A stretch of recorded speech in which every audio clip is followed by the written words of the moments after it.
I'm going to begin by using one of these pocket pot holders from the Dollar Tree. This one is in the red, and here's some more of that fabric. I just love the vintage look on it. I think it's so pretty. So this piece almost fits perfectly here. And again, I'm just going to go in with my hot glue. I do prefer the Beacon Fabric Tag, but I figured this would be going in my kitchen as decor. I won't be using this for any pots or anything, and my kitchen would have to get really, really hot for this glue to melt. So I think I'll be okay.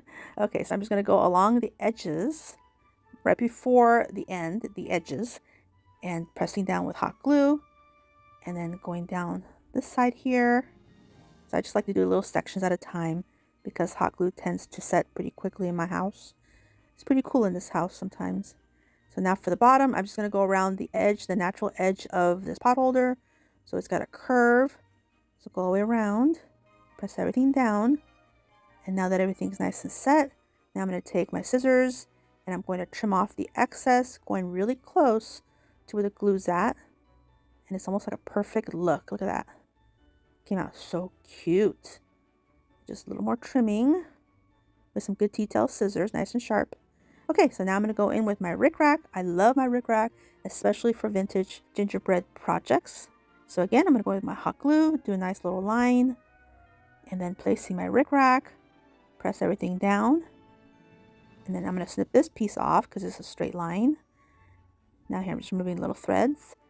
Now I'm going to go from here and go and do a little line. And I'm going to quickly place my rickrack on.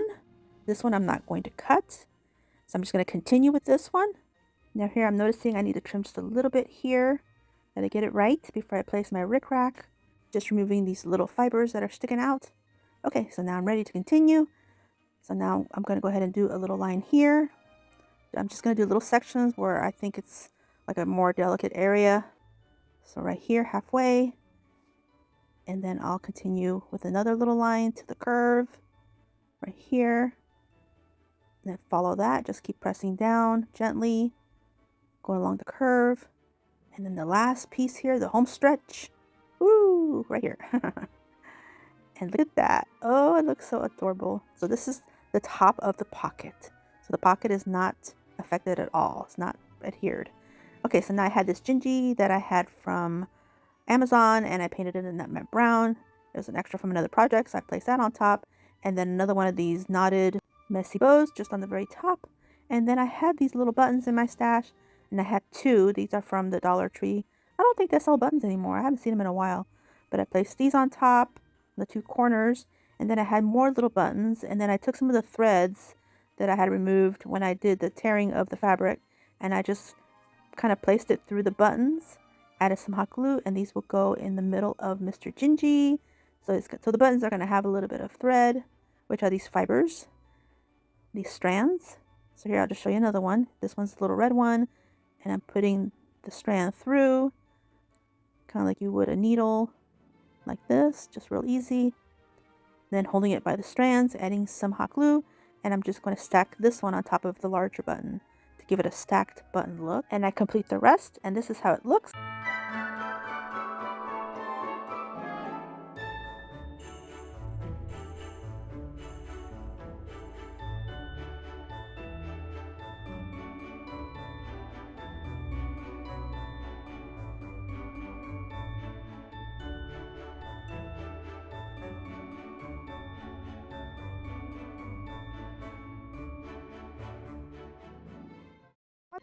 I'm going to begin with 6 of these Dollar Tree wooden cubes and go in with the white acrylic paint by Apple Barrel, give them a full paint coat, and then I'm going to take this slick paint from Tulip in the color brown and create a faux chocolate drip, because these are going to be little tiny s'mores, and you have to have some chocolate with s'mores. So I'm just going to go around very gently, very carefully, not to get my fingers in it, because these little cubes are teeny tiny. So just right here, just around the whole little perimeter, and I do them all in the same manner, being sure to be very careful because this stuff is easy to smudge. And just showing you real quick how it looks. Look how cute. So I did them all in the same manner, like this, and allow these to dry completely. Here they are, nice and dry, looking adorable. Now I'm going to take an acrylic paint marker and just very gently make some little faces. Nothing too difficult, just 2 little eyes and a little mouth. And I do this to all of them. Here's my last one. Looking so cute. Now I'm going to take these, set them aside. Now I'm going to go into my stash of scrap wood. If you guys follow me, you know I put all my scrap wood in here. So I have all these little pieces of craft sticks. So I'm going to go ahead and use these here. Put everything else away for another time. You know, we'll use these for sure eventually. Okay, so now I'm going to take this piece of craft stick and I'm going to snip off and trim off the little end. It's not very straight. And I'm going to cut this in half. And I think that size there would work pretty well. Trim off this rounded end. We don't need that. And I went ahead and cut the rest in the same manner. Now I'm going to paint them with this khaki color by Apple Barrel. Paint them all up. And now using another paint marker, I'm just going to create some little dots on the top of these little craft sticks to kind of simulate a graham cracker. Here's my last one, making little dots. Now in my stash, I had these little brown clouds. They said angel on them, but that's okay. They look like chocolate to me. So we're just going to use these up. We're going to start building our little s'mores, placing a craft stick on the bottom and then the little marshmallow on top. And now one of these chocolate looking clouds on the very top. And then one more of the graham crackers right here. And look, it's a little s'more. I went ahead and did the rest in the same manner. Here's my last one. I'm going to go ahead and build it.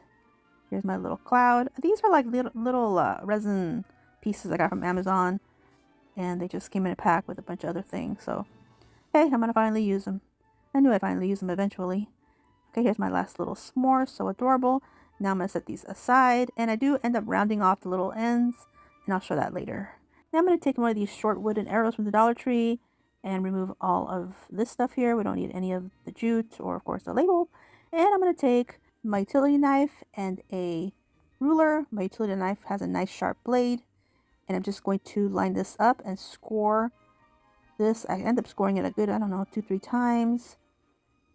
Putting a little pressure and then doing some little notches on the sides. Then flipping it over and doing the same thing. Just scoring it a couple of times, 2 or 3 times, I don't remember. Just putting some pressure, that way it gets real deep in there. Like this. And then that's good enough. And I just pop off the top arrow part. And here's my last little piece. Now it just comes off super easy like this. Now I'm going to take my finger sander and sand off the cut end. This is looking a little rough. Gotta sand it off, make it nice and smooth. And just real quick like this. Now I'm going to take my drill and create another hole. There's one hole there where the jute twine was. I'm going to go ahead and match and put another hole on the other end. And then I'll do 2 more holes on the other side as well. Like this. I'm going to utilize those holes. Put everything away. Now I'm going to take this little gingerbread man. I got this from Target last year. And some Apple Barrel paints in these 2 colors. Paint these up like this. And now I'm going to take some of the puffy paint from the Dollar Tree and just create a cute little face for a little Gingy. It's going to be a little girl. So I'm going to make little eyes, little nose, some little freckles, little smile. And I'm going to give her a couple little eyebrows. Just for the heck of it. And I do a little faux frosting around her head like this.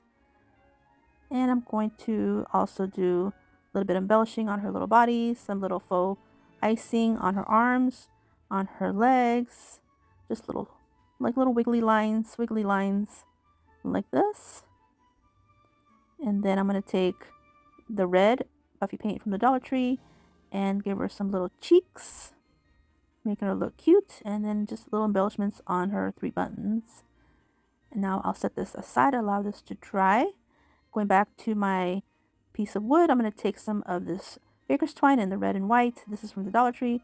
I'm going to add a little bit of hot glue to make a makeshift needle and putting it through these holes like this.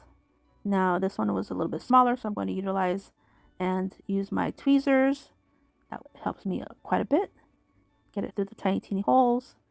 And I'm going to create a knot, a good double knot, to secure this baker's twine. That way it doesn't go through the hole. Snip off the excess. And then I do the same thing to this side. And then I do the same thing to the other side, creating 2 little handles like this. And now I'm ready to place my tiny little s'mores on my tray. This is going to be a little tray. I'm going to stage them how I think I want them. I'm just going to do 3 and 3. And here I was debating whether to adhere them to the little tray. So I don't. But later on, I went ahead and changed my mind, and I did. Okay, so here I'm going to add a little bow to her head. All the paint's nice and dry. And at this point is where I decided to round off the edges on the graham crackers. I just took my finger sander and then just kind of went around and rounded off the harsh edges. So now here I'm taking some hot glue and adhering all of my pieces onto my little tray. Now I'm ready to give her the tray so she can hold it. And all I'm going to do is take some hot glue and add a little bit to that bottom button and place the wood tray on top. Allow the hot glue to set for a second, and placing this gum holder, it's a gum container, to help hold it up while I work on adhering these handles onto her little hands. And then I'm just going to finish it off with one of these plastic peppermints, pressing it on. And then I do the same thing to the other side, just gently placing the baker's twine in the hot glue, and then taking a peppermint and finishing it off to make it look cute. And now I can remove my container of gum. And look how cute! She's so cute. Here's how she looks.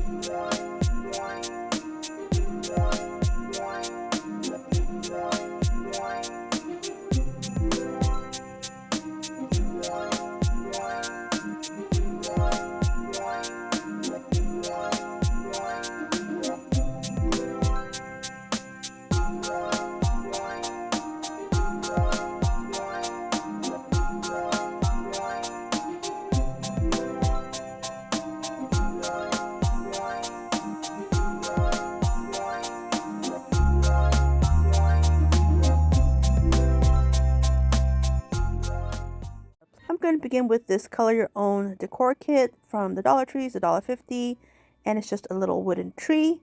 Super adorable, but we won't be using any of the embellishments or markers. Instead, I'm going to go in with the apple barrel paint in the color Nutmeg Brown, give it a full double coat, but I'm still able to see the markings on the wood because I'm going to take some of my rickrack to do a little bit of embellishing, and I'm just going to do it with a little bit of hot glue and just using my detail glue gun. That way I can be more precise with where I add my hot glue. And here I'm just snipping off the excess.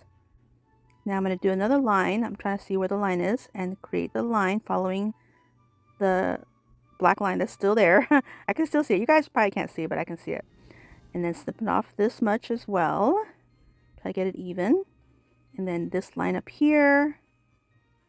And then add some more rickrack. Snipping off the rest. And then just doing some little trimming here and there. Little peaks that need to be snipped off, trimmed off. And then on the very bottom, I'm going to do one here. There isn't a line for that on the bottom. It actually has like where you can draw some gifts down there. But I'm just going to skip that part, and I'm just going to do another little line of rickrack. It's just the look that I want. Now I'm pretty happy with it. Now I'm going to use some of the puffy paint from the Dollar Tree, and I'm just going to go along the edges on the whole tree. It's got like a little bit of an edge, I guess, where you could actually just color it with the markers that were included in the kit. But instead of that, I'm just going to use the puffy paint. And I think this will look a little more striking for what I want for my decor. So I'm just filling this in gently, putting my finger towards the center so I don't touch any of the puffy paint. And so I can keep this piece still, because if not, it'll be just moving around. Okay, so now I picked up these really cute little people made out of wood. They're not gingerbread people, but they're just little people from Amazon. But to me, they look like gingerbread people, so I went ahead and got it. And then I'm using my EMT shears to remove the middle part. It's like a kind of like a little handle. I don't need it, so I went ahead and just removed it with my EMT shears, and using my finger sander to sand off all the cut ends. Now I'm just going to place all these extra pieces in my little wood stash, because I do use those often. Now I'm going to use some more of the apple barrel paint in the color Nutmeg Brown to paint them, and use some more of this puffy paint and just create some little faces. I have 5 here on my table because they will represent my grandchildren. I have 5 grandchildren, I have 1 granddaughter, and 4 little grandsons. And so this one, I think this first one is going to be my granddaughter. I made her a little bow on the very top by creating 2 triangles and then a little dot in the center, and then just creating just a simple gingerbread little look. And then of course some of the red puffy paint with little cheeks. So just here like that. And a little dot for the middle of the bow. And then here's my last little grandson. And I made little bows for their collars. Okay, so now here is my tree, nice and dry. Now I'm going to use some of these items to embellish. I'm going to use some of these peppermints. I think I got these from Amazon. I'll have to check. And first I just started placing them where the original ornaments were supposed to be in this craft kit. But I don't know, I wasn't kind of happy with the placement. So then I just started doing my own thing. So now here is my puffy paint, and I'm just going to add a nice glob of it and adding my little peppermints. Here's the first one. I think these, there was like a little circle where you can add, or you can color in the ornaments. So I do these. And then I noticed on the second tier, there wasn't any place to place a peppermint. So I just placed it wherever I wanted, right here. Yep, just whatever. And then just place it on there on the puffy paint. And now I'll just set this little tree aside, allow some of this puffy paint to set. In the meantime, I'm taking this Dollar Tree plaque that my sweet friend Norma gave me. I painted it in the same color, nutmeg brown. And I'm just going to do a line of hot glue. And I'm going to go ahead and add a line of rickrack to go all the way around this plaque, just to give it some more interest and make it look like it's all gingerbread and it goes with my theme. Yes, my theme for my home is gingerbread, and that's why there are so many DIYs, because these are things that I want, so I'm going to make them. That way I don't have to buy them. But of course, if I see something I like, I'm going to buy it too. So I'll just add to my collection. That's what I say. Okay, so I just go around this whole plaque in this manner until I get done. And then after I'm done placing my rickrack, then that's when I usually snip off the excess. That way I don't waste anything. So I'm pretty happy with this look. At this point, my little tree is almost dry. But then I decided at the last minute to take one of these little puffs that I make with some spackling that I placed on a parchment paper, allowed it to dry, and then peeled them off and placed them in my little box. And I'm just going to add this to the very tippy top where the star is, because I did use a star tip to make these. So that kind of goes. And now I'm just going to take some hot glue and add it to the very bottom of my tree like this. And then placing it right in the center of my plaque, because I'm going to add some florals in the back and the little Gingis in the front, the ones that represent my grandchildren. They'll go in the front and the florals will go in the back. So I'm going to start off with my little granddaughter, add some hot glue to her little feet. I'm going to place her in the very center because she's the only girl and she's the oldest. So there she goes. And then the rest, one of my grandsons on the side, on the right, and then another one on the other side, on the left, and then so forth. The other two will go on the two sides of my granddaughter, just like this. I think this is super cute, and it gives some interest to the positions that they are placed. They're not like in a straight line or row. And then I'm just going to add some florals, and this is how it looks.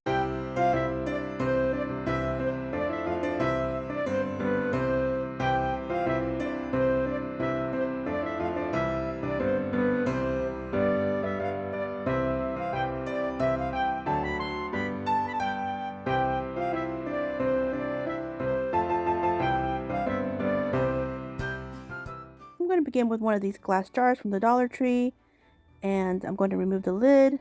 I'm going to take some Mod Podge in the mat and pour some in there, and then take some of my nutmeg brown paint, acrylic paint from Apple Barrel, pour that in there, and kind of just mix it all up with a paintbrush.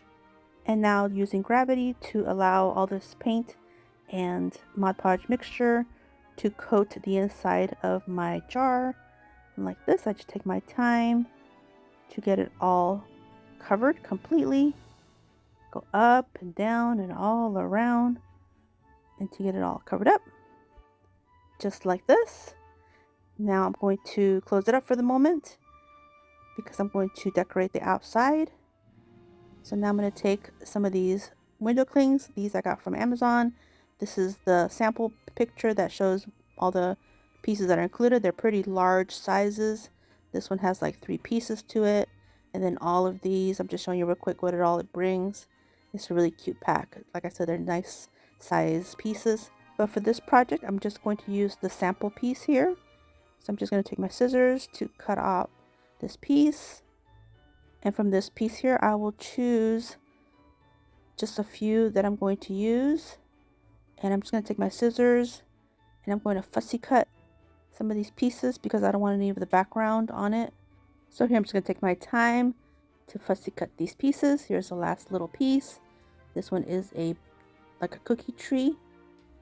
So here's what I'm going to use. Now I'm going to go ahead and peel off the window clings because they are window clings and they will adhere to glass. So I'm just going to place them on here where I think I want them, like this.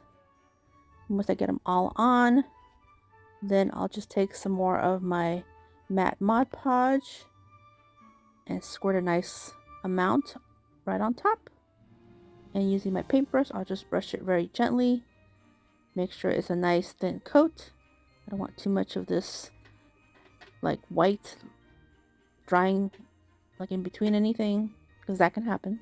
So just a nice light coat, but thorough. Make sure it's thorough, but light, like this. Here's my last one, just a little house. Super adorable. Now here it is, nice and dry. And the inside is nice and dry in the inside as well. So now I'm going to take some of this ribbon from the Dollar Tree. And I'm just going to take a little dab of glue to adhere one end on the lid. Just make sure not to restrict the lid from opening. I want to be able to open this jar. I'm just going to go around, snip off what I don't need. And then taking another dab of hot glue and tacking my little end onto the jar lid. Just kind of pulling it nice and tight like this. And now it's nice and adhered.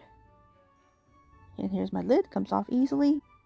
Now here I'm just going to take a repurposed frosting cup and then one of these little piping bags from the Dollar Tree and my own piping tip, just a stainless metal one, the star tip. And I'm going to place it inside the cup, and I'm going to repurpose a yogurt container and a jumbo craft stick. And now I'm going to take some of this Fast and Final lightweight spackling by DAP, and I'm just going to take a nice amount. This stuff is so fluffy, it's almost like marshmallow fluff. So I'm just going to go ahead and take a nice few scoops of this stuff like this, put away the rest for another time. And now I'm going to take some acrylic paint in the color white. This one's by Apple Barrel, but you can use any brand you have. And I'm just going to mix with my jumbo craft stick till it's nice and mixed. That way when the spackle dries, it'll dry white, nice and bright, and not any gray tones. Now that it's nice and mixed, I'm just going to go ahead and add all the contents into my piping bag like this. And then pull my piping bag up and get all the spackling inside. This got pretty full because I'm going to use this particular piping bag in quite a few projects today. So I had to make quite a bit. So here, go ahead and shimmy it all down and then tighten it up, squeeze it, and twist the bag like this, nice and tight, and then just start piping. So I go ahead and go around the outside circumference of this lid in a nice thick amount. And when I get to the end, I realize, wait a minute, I forgot to add my little centerpiece. Need to add something in the center, that way I don't use so much spackle. So I have this little dice from another project. Just add some hot glue and place it in the center. That way I won't be using as much spackling as I would if this dice wasn't in the way. So this actually helps take up some of that space. So I go ahead and go all the way around and to the top like this. Make it nice and fluffy and covered and decadent looking. And just like that. That's looking cute. So now I'm just going to take some embellishments. These are just some pieces that I had in my stash. I have this plastic peppermint stick candy cane. I'm going to place it right in here, and the spackling is nice and thick. It'll hold it just fine. And I'll take a plastic peppermint and add it to the very tippy top. And then a couple of these little gingerbread kids that I had from last year. And I'm going to take a piece of parchment paper to keep my area tidy. And some of my faux sprinkles. I got these from Amazon. And I'm just going to use a little set that looks like Christmas. So it's got red, white, and some green. A little bit more green on this one, so I'm going to add some more of the red. Some more of the green on this side. And now I'm going to take some of my sugar glitter by Spectra and give it a nice amount all the way around. And as I'm working, my spackle is actually setting quickly. Now here it is, nice and dry, looking great. Now I'm going to do is to take this ribbon, make a little bow, and then just add it here to the side. And then that is it for this one. Super cute. And the lid does come off. It's not restricted. Now I don't recommend putting food in here, but you can definitely add some crafting supplies and put it on the shelf. Here's how it looks.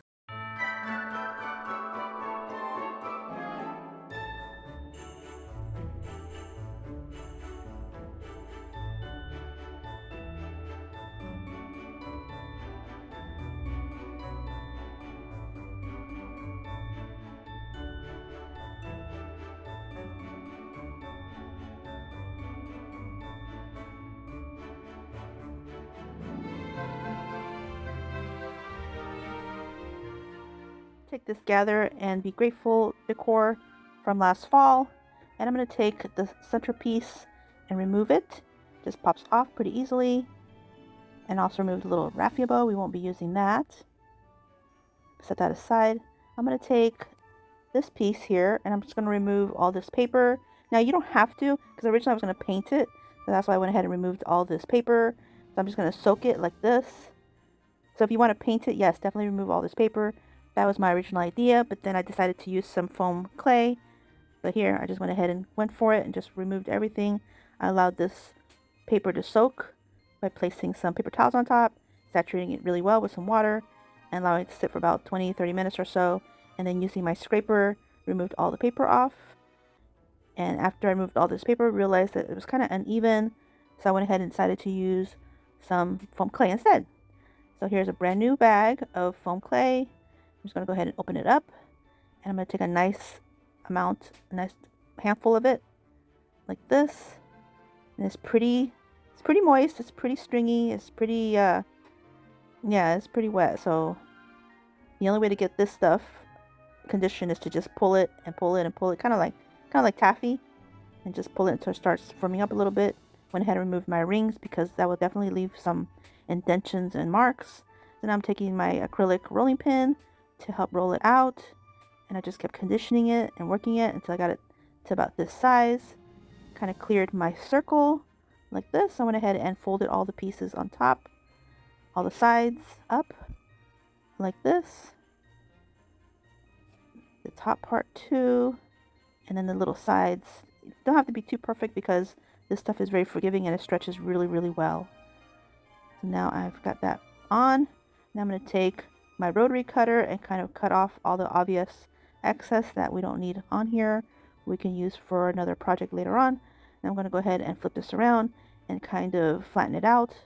Get all the edges nice and tucked underneath. And then using my acrylic rolling pin again, just doing another bit of rolling it. Now I'm going to go ahead and adhere it with some hot glue back on this faux little cutting board, placing it down and kind of pressing it, and then setting this aside, allowing this to dry and cure overnight. Here it is, nice and dry, looks nice and smooth, beautiful.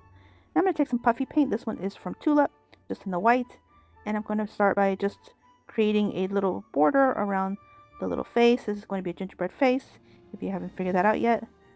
Just like this. And I hate when I get these little breaks, but I just go over it real gently. And now I'm going to go ahead and add some eyes, just some dots, dot for the nose, and a nice big smile like this.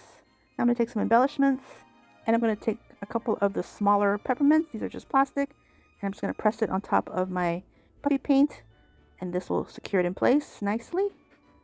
And then one for the nose as well. Added a little bit more puffy paint to the nose. Didn't have quite enough because I want some of it to ooze out on the sides. That way you can see that it looks like faux frosting. And then I took some more on the sides for their little cheeks, and added some of the bigger ones there because he wants to have a big smile. Just like this. Allow this to dry completely. Now here it is, nice and dry. Now I'm going to take some of my spackle mixture, and I'm going to go around the whole edge of the circumference of this cutting board, giant cookie. This is like a giant cookie on a cutting board. Is basically what it's going to be. Giant gingerbread face cookie. Just go all the way around like this. And my sleeve's a little flouncy, so I'm kind of trying to be careful not to allow the sleeve to fall into the spackle. That's why I'm trying to be a little careful. So like this. Looks cute enough. Now allow this to dry completely.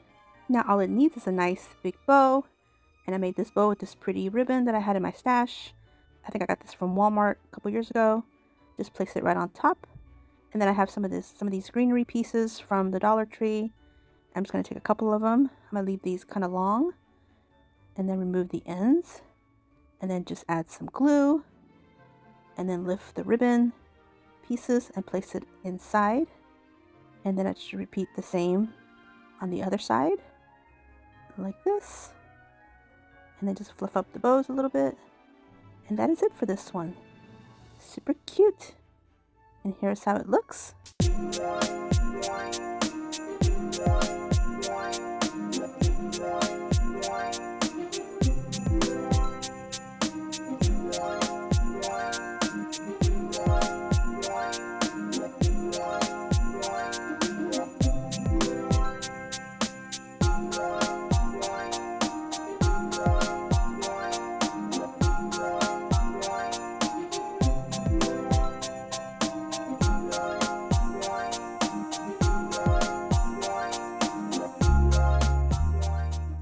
I'm going to begin with this little box from the Dollar Tree, and I'm going to also use this craft box from the Dollar Tree. It's a little smaller, and then I'm going to use this empty spackle container from the Dollar Tree. I like the shape. Now I'm going to go in with the nutmeg brown paint and glue them all together in this manner. And I'm just using a cookie cutter to cut out a piece of floral foam that I can fit inside of the cup on top. Add some hot glue. Place it inside because we're going to be adding some florals, making it look cute. This will be a faux cake, but with florals on top, so it'll be kind of like a little arrangement. Okay, so now I'm going to take a piece of parchment paper to protect my surfaces, and using some of my lightweight spackle for faux frosting, I'm just going to go around where all the pieces are glued together. That way there are no glue lines. And so there'll be 3 tiers. 1, 2, and then at the bottom. Now these bottom 2 are boxes, and the boxes will not be adhered together. So this particular DIY you'll be able to then open up and use to place things inside. So it's kind of multifunctional. Yeah, it'll be handy. You'll see in a little bit what I'm talking about. Right now I'm just icing up this piece just to my liking. And then one more row at the very bottom. Just go around and then get that whole piece covered. Got to make it look cute on the bottom. Now allow this to dry completely. Here are all the little sections here. You can see them where they're attached to the other lids. So they are little boxes. Okay, so now I'm going to place them together and create the cake shape. Now I'm going to take some of this brown slick paint by Tulip, and I'm just going to create some drips to make it look like it's got a little bit of chocolate. So here we go. I'm just going to drip, drip, drip on top of this faux icing on the very top. And then I'll do where the lids are on the rest of it. You'll see what I mean in a minute. I'll show you. Okay, here I'm going to tilt it carefully. See right here on the very top, and then here on the lids. Okay, now here they are, nice and dry. Here are my sections again. See, everything is beautiful, comes apart easily. Okay, so now I decided to add some wording to these cake layers. So I'm using my Cricut to create these. You can use stickers, of course, or you could just leave off the words. Yeah. So this is just what I wanted to do. So on the top layer, I just put on here gingerbread with my scraper. On the middle section, it just says peppermint kisses. And on the bottom layer, it's going to say Christmas calories don't count. And I agree 100% with that phrase. Okay. Now I'm going to put everything back together again to see how it looks. And if the words are not centered, it's easy to adjust just by turning the lid. Now I'm going to take some of these evergreens that came in these little bundles from the Dollar Tree. It's been a couple of years. I don't think I've seen them in a while. And I'm going to take some of these berries. These are also from the Dollar Tree. I'm going to add some into my little floral section here. And then I'm going to add these 2 Gingis that I created. I got these from Amazon. They're not really gingerbread men. They're just little people. but I decorated them as gingerbread men. But they'll be in my description box in my Amazon storefront if you're interested to check them out. They are super adorable and they're little, and now that Dollar Tree doesn't carry them anymore, they're a great choice. Now I'm taking some bamboo skewers from the Dollar Tree and some of the peppermints, and I'm just going to poke inside the hole of the peppermints because these are actually beads. And then I'm going to cut these bamboo skewers in different heights. And then I'll go in with my nutmeg brown paint to paint the skewers up. That way you can't see them when I put them in my floral section. And just put them in for really cute embellishments. And then I take some more embellishments that I had in my stash, and I just finished decorating the whole cake. Made it kind of simple because I think there was a lot going on. But that is it. This is how it looked.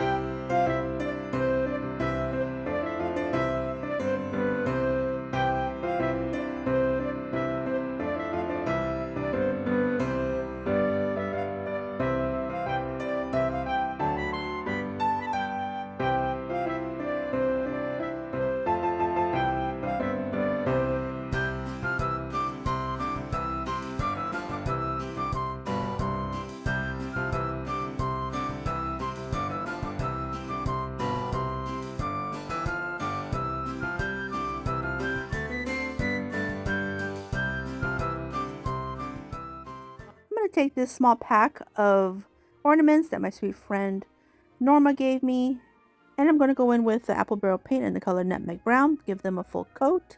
Now I'm going to take the puffy paint from the Dollar Tree, and I'm just going to do an outline and some light embellishing on these little station wagon carrying Christmas tree ornaments. So I'm just going to speed this up a little bit, that way you guys can just watch and see how I did it, and that way it doesn't take too much time. But I did take my time to do these, and I did them all in the same manner. Here's my last one. Go a little slower now. Just some swirls and dots and lines. And then here they are, nice and dry. Now I'm going to take my little box of Gingis. I wanted to use these little ones from the Dollar Tree. I only had a few left, but they were just too big. So now I'm going to use the ones I got from Amazon. These are just resin Gingis. Look how cute they are. So there's a little bigger one, this one here. And I'm going to place this one as the driver of the station wagon. I thought that would be cute. Right now I'm using just hot glue, but I ended up switching it out because it didn't really stick. But here I'm just going to use hot glue to show you this one. Here's my one little passenger. I was just having so much fun making these. I thought they were just so cute. Unfortunately, like I mentioned, that hot glue did not want to stay. So I went to plan B and went for the fix-all from the Dollar Tree, and then that worked much better. So I'm just going to do a nice glob and then add it like upside down. That way it'll stay. And then add a little glob to the little kid like this. And then I just repeated the process to the rest of them in the same manner. Now here they are, nice and done. And all the glue is nice and set. Now I just need to add my hanger. And all I'm going to do is take some of the Dollar Tree baker's twine and just put it through the hole. Create a little knot, and then I'll string the knot towards the bottom back. That way the knot is hidden. And then I'll just take a little bit of hot glue and tack it down. And then that way the knot stays in place and the hanger will look cute. And that is it for this one. Super simple. And you can add a bow if you'd like. This is how it looks.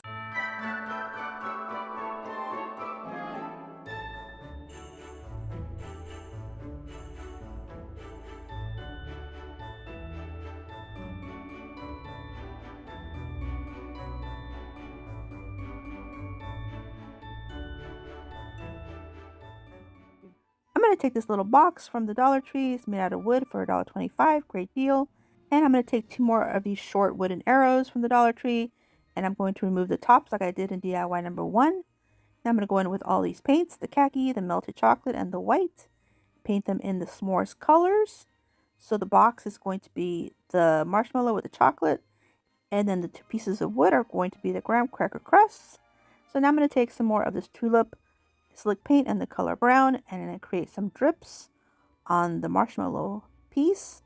And I'm just going to take my time, go around like I've been doing throughout this video. Just trying to make it look decadent and thick and sloppy. Hey, melted chocolate is not clean.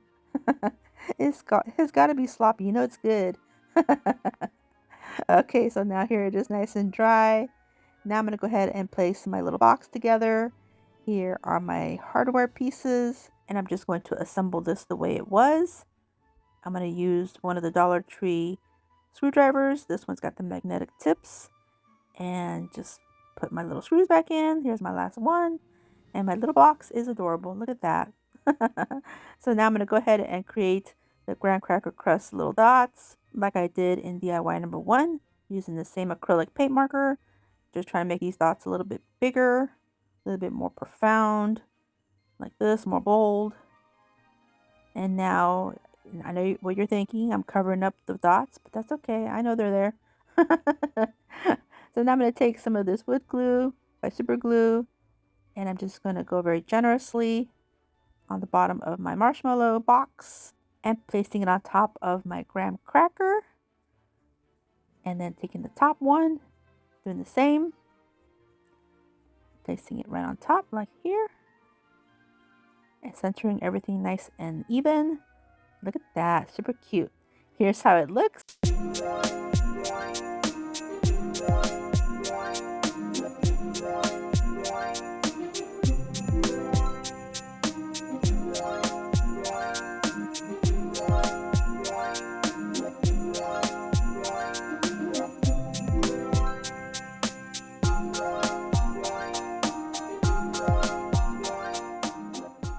I'm going to begin with 3 of these embroidery hoops that I got from Amazon, and I'm just going to open up the little screw part. Now I have this leftover craft fabric that I got from the Dollar Tree a couple years ago, I think.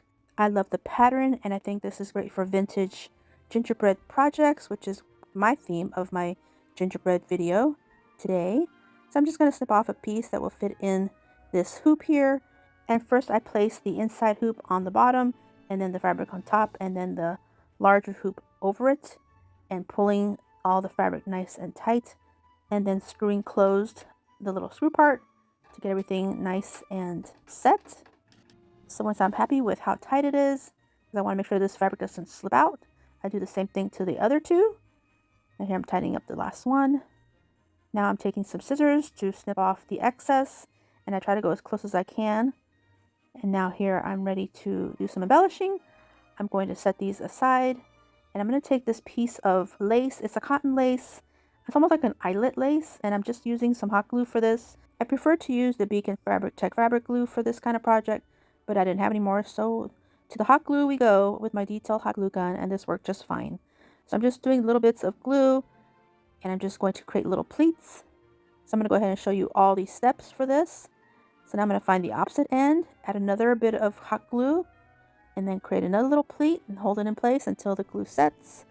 And now I have 2 pleats. So now I'm going to fold it and find the next center point, and then add some more hot glue, create another little pleat, and then find the opposite end to that, add another little bit of glue, create another little pleat. So now I have 4 pleats. Now I'm going to create pleats in the middle of each of these pleats by creating the center point, finding it, and then adding the hot glue and pinching it like this.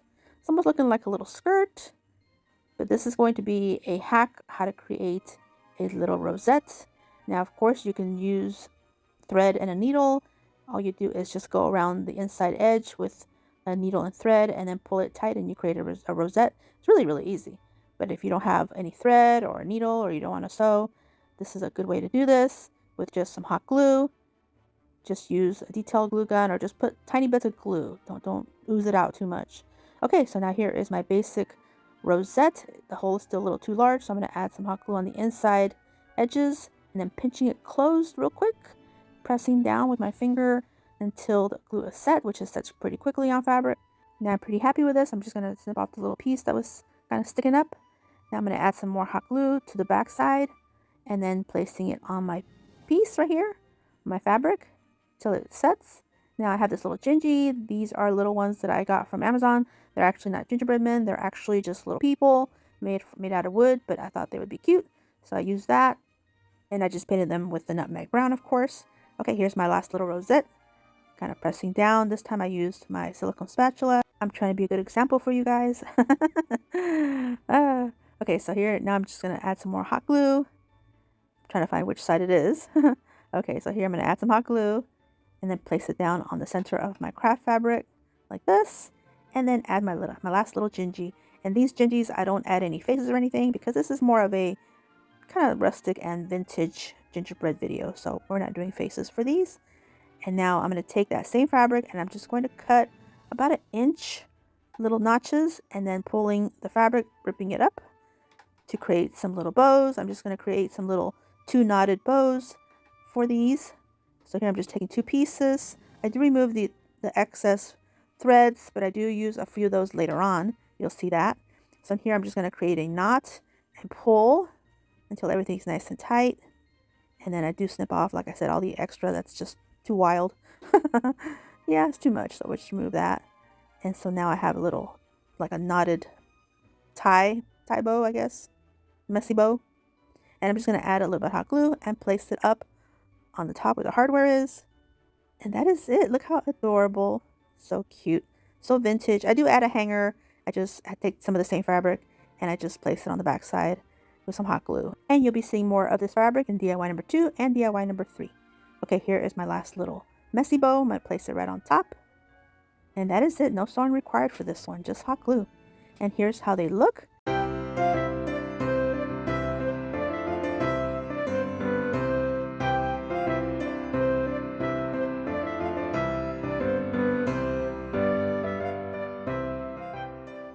I'm going to begin by reusing this little plastic cup and a craft stick, and then the rest of these 2 bottles from Dollar Tree, the Dollar Tree resin, and then some of the Dollar Tree paint.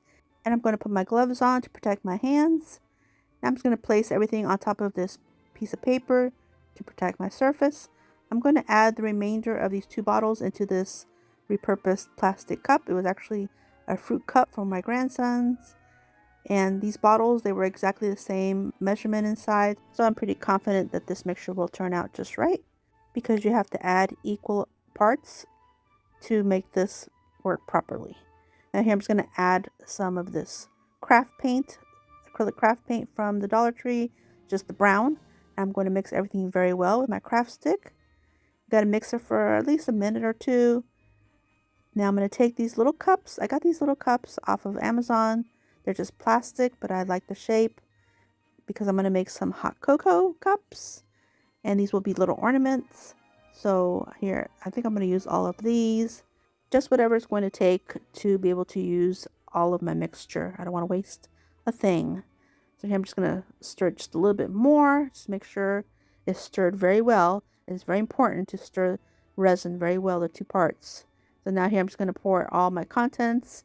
And I ended up using a couple more of these little mugs. But that's okay. This will just make more ornaments for the tree. So hey, it's a win-win. So here I'm just trying to get all the drops to go in my cup. I don't want to waste a thing. Now here I allowed them to set for about 2 or 3 hours or so. I didn't want them to set completely because I wanted them to be soft enough where I can place these little resin Gingis that I got from Amazon inside my cups. And my goodness, I think I waited like an hour too long because I had to push hard to get these in there. I got them in, but my goodness, this resin worked really well. Either that or I just stirred it really, really, really well. Okay, so now here I'm going to allow them to set completely. Here they are completely set for like overnight. Now just to top it off with a little bit of faux whip, I'm just going to do some of the Dollar Tree puffy paint. Just make little swirls to make a little bit of a whip, and then set these aside, allow these to dry and cure. Now here they are, all the resin is nice and set and the puffy paint is all dry. So now I'm going to take some baker's twine from the Dollar Tree and I'm just going to create a loop to create a hanger. I'll put it through the mug handle, and I'm going to take the loop and put that through the hole where the knot is, and then that'll keep the knot on the back. And that is it for this one. Here's how they look.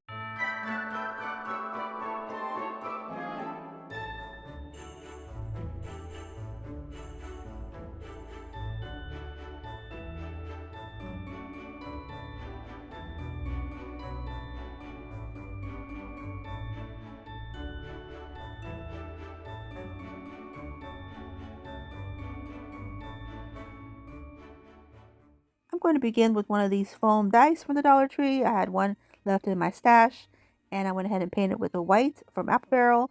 And I'm going to take the tulip slick paint again to create some more faux chocolate drips.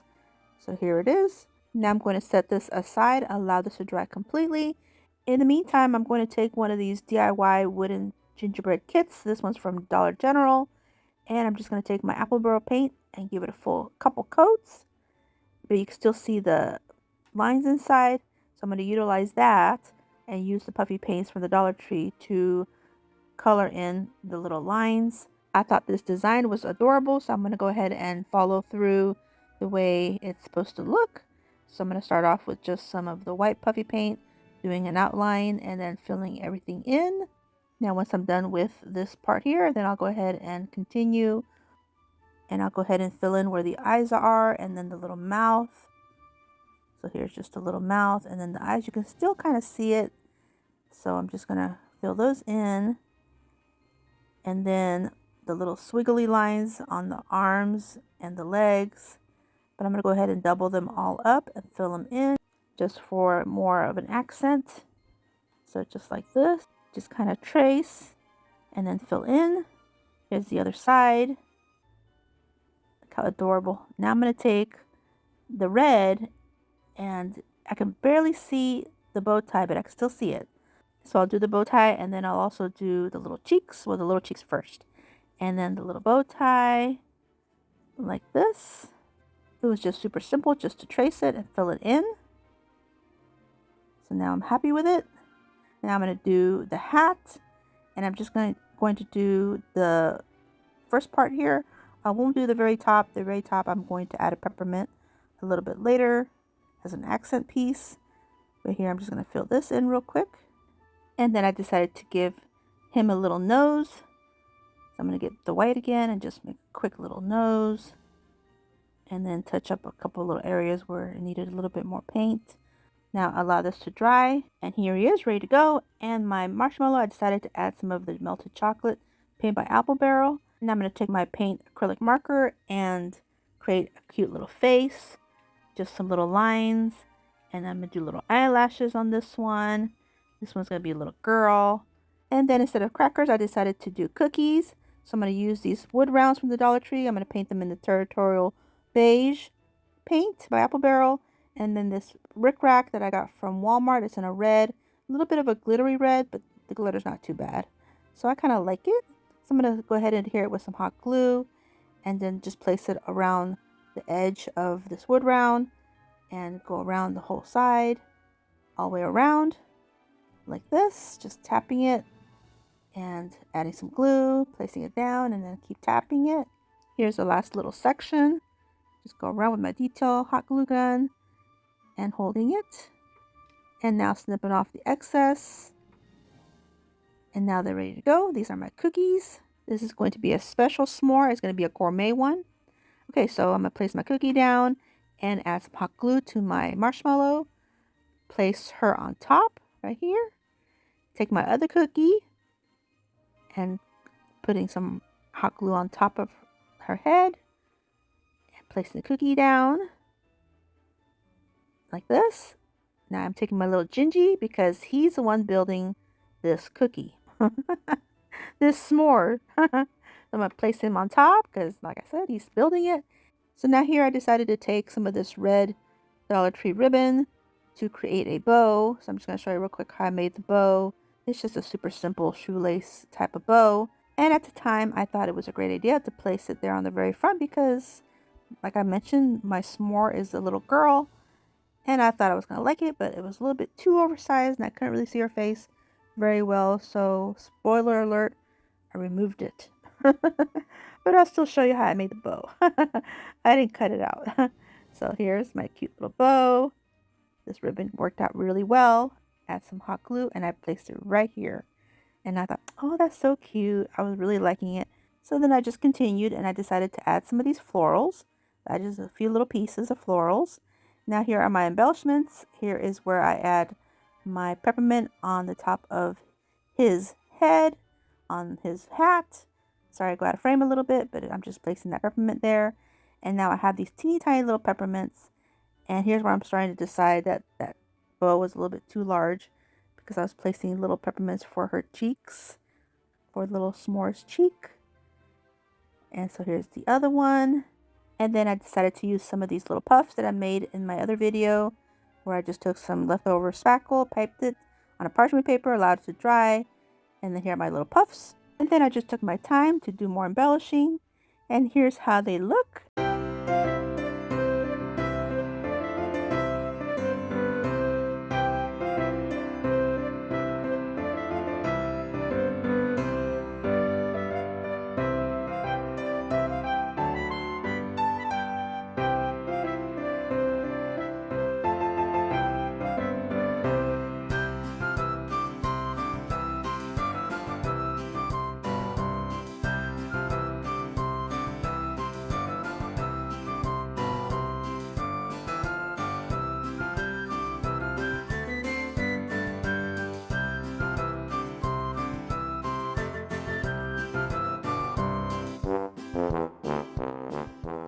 I'm going to begin with 4 of these wooden arrows from the Dollar Tree, and I'm going to remove this jute twine and clamp the little clips. I don't need them at all.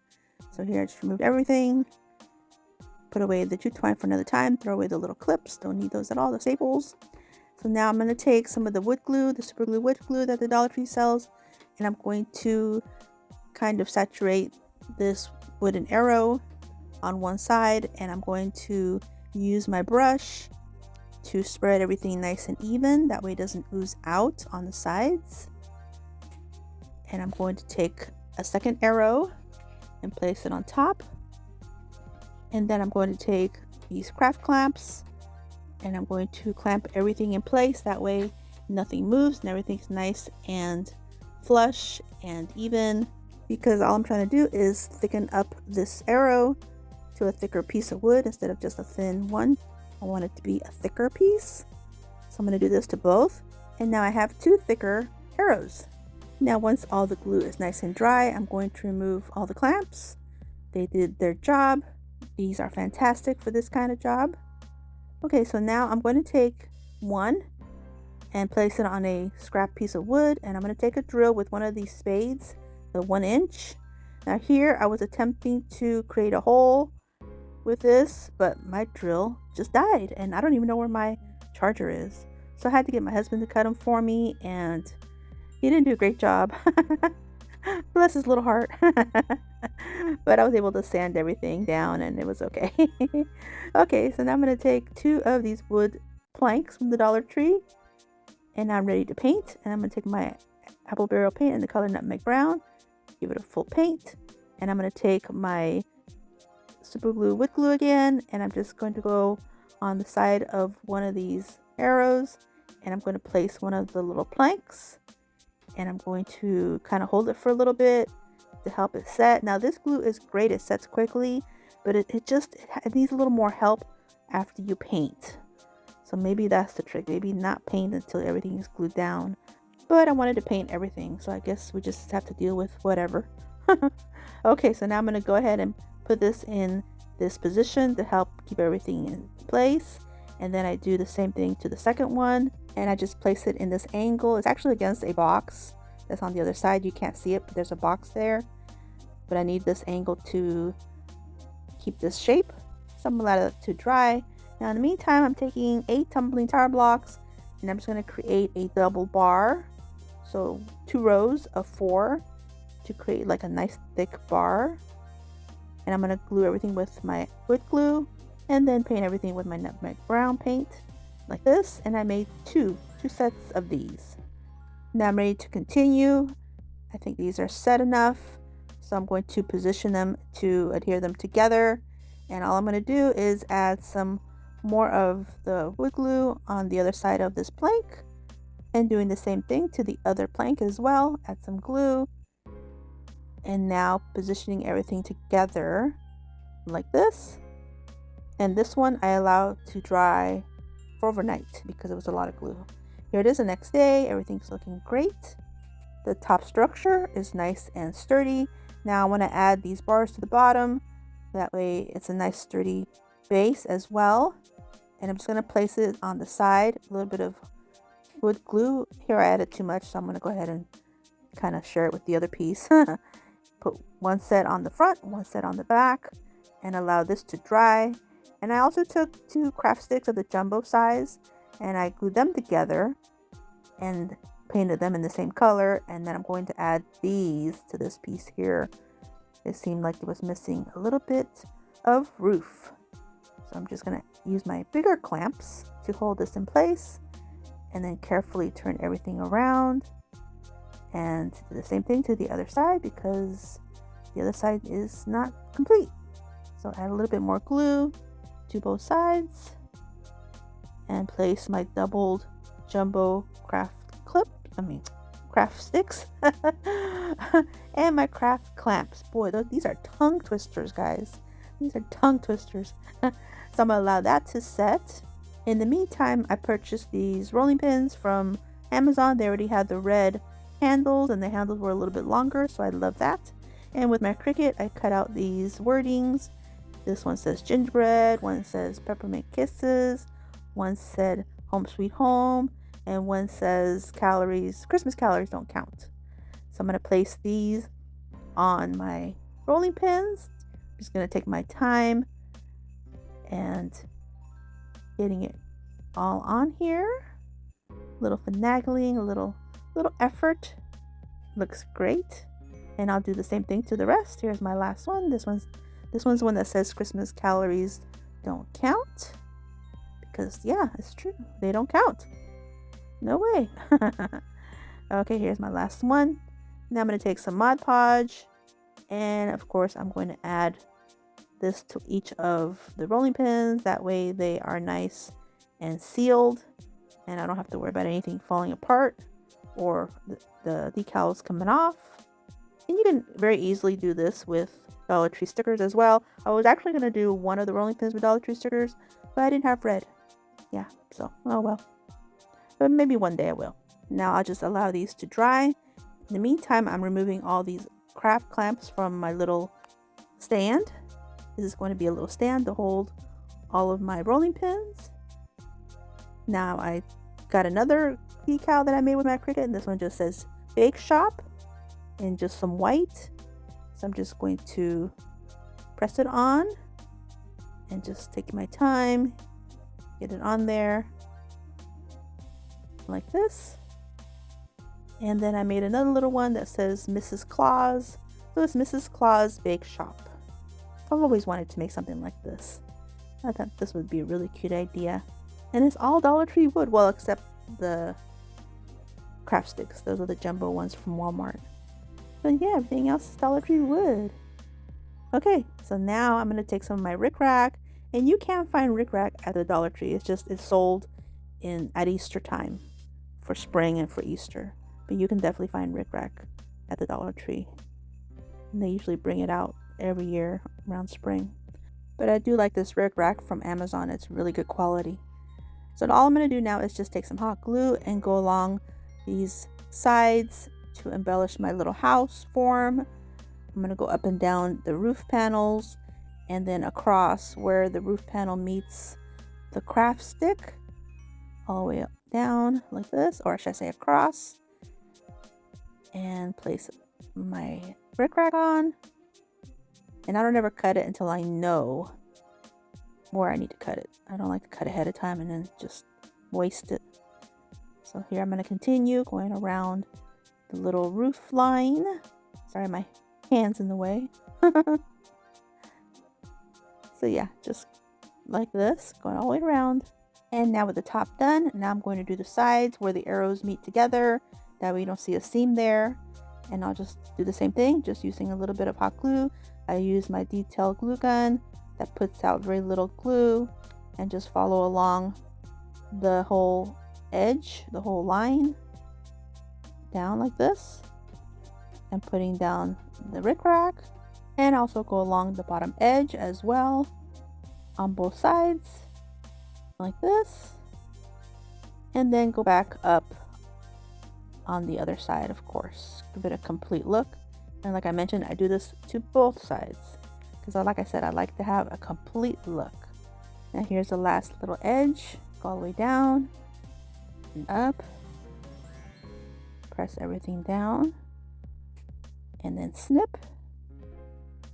And then look at that. It's looking so cute. Look how cute. Oh my goodness, it's adorable. Now my rolling pins are nice and dry, so I'm going to put them in place to see how they fit. I did measure everything, so make sure everything will fit right. And it does. Everything fits fantastically. I like these rolling pins because they do have the longer handles. And so I think they can be displayed a little bit easier and better. And now I'm just going to take my time and do a lot of extra embellishing. I'm going to use these items here. And so I just do these off camera. Now I'm going to prepare my piping bag to do some full frosting. I'm just going to take one of these piping bags from the Dollar Tree and one of these cups. And then this metal tip is a star tip that I have. And I'm going to snip off the very pointy part of this bag and then fold it down. And then for spackling, I like to use the Dollar Tree stuff, but they don't have it right now. So I'm going to use the Fast and Final by DAP. And I actually like this one better. It's super creamy and you don't have to add paint. It literally stays bright white. So I'm going to take a craft stick and fill up my piping bag with this luscious looking stuff. And then close this up tight, put it away for another time. Now I'm going to pick up my piping bag and push down all the contents to the very tip and get ready for piping. Okay, here I'm just going to start doing some piping action on the very top where it was like a big crack. And I'm just going to take my time. I did speed this up just to make it a little bit more efficient.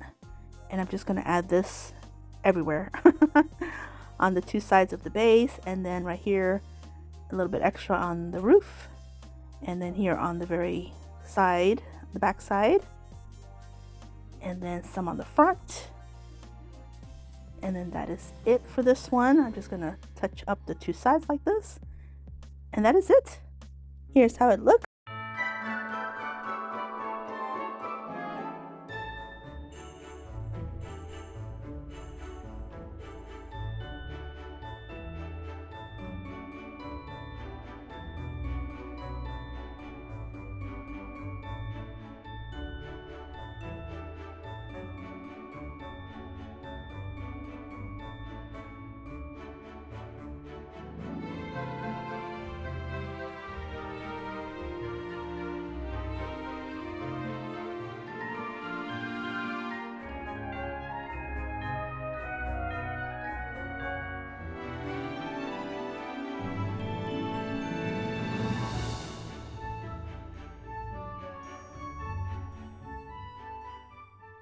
Take a pack of these wood planks from the Dollar Tree. I had 4 here and then I had an extra, so that's 5. And I'm going to go in with the nutmeg brown paint. And I'm going to take 4 of these craft sticks. These are the larger ones from Walmart. And I'm going to take some decals that I made with my Cricut. I usually don't use my Cricut too much for my DIYs, just in case you guys don't have a Cricut and I want you guys to be able to recreate these things.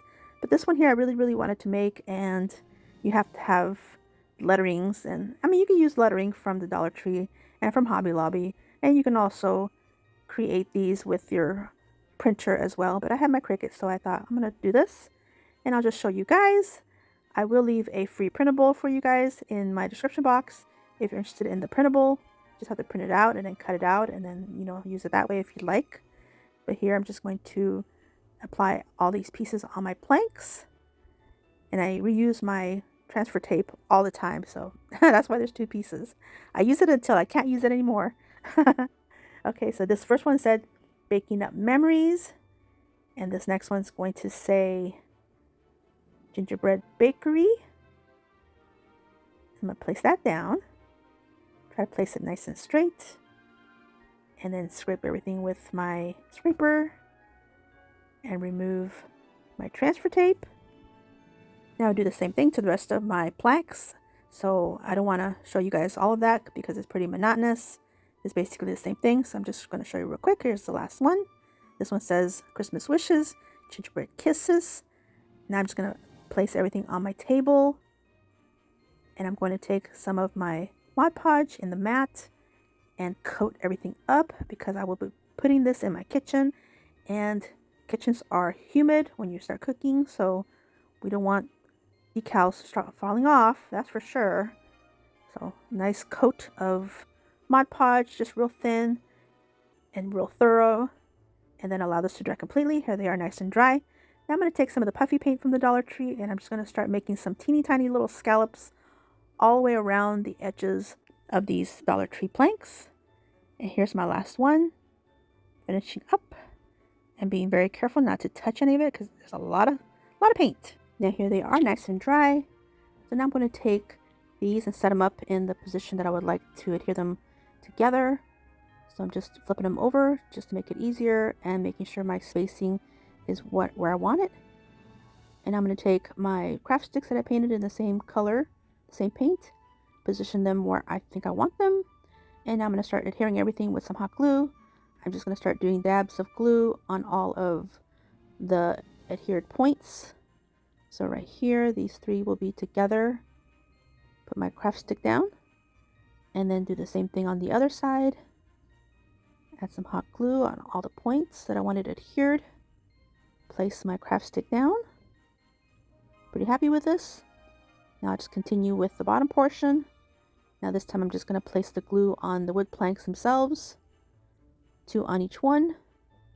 And then put down my craft stick. And then my very last one right here. Same process. It's pretty easy. Just do step by step. And place my last one on there. Press everything down, nice and adhered. And look at that, looking cute. So now I'm taking this piece of craft wood that actually came from one of those Dollar Tree crates. I removed it. You guys know I take them apart. And then some of the tumbling tower blocks. I painted everything in the same color. And I adhered the tumbling tower blocks to the inside portion of this crate side. And now I'm going to add some more hot glue and placing this piece on the very top. This will hold some florals for me. And just like that, now removing all the little webs. Can't get away from those. So now I'm going to start embellishing with all these pieces. I don't do it on camera because they were actually still wet with a lot of puffy paint. So I needed to wait for them to dry. And I'm going to use some more of these little puffs. They're just dried up spackle that I piped and then I let it dry. And some florals. I'm going to use these Dollar Tree florals. And that is it. Here's how it looks.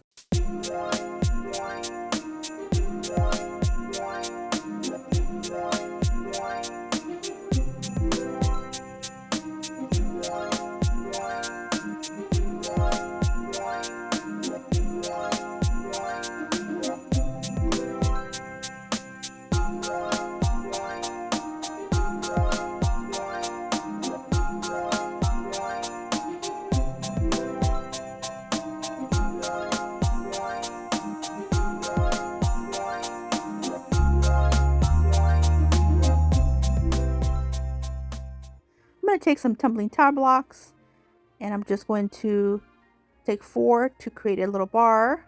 And I had just enough of the tumbling tower blocks to create 3 groupings of 4.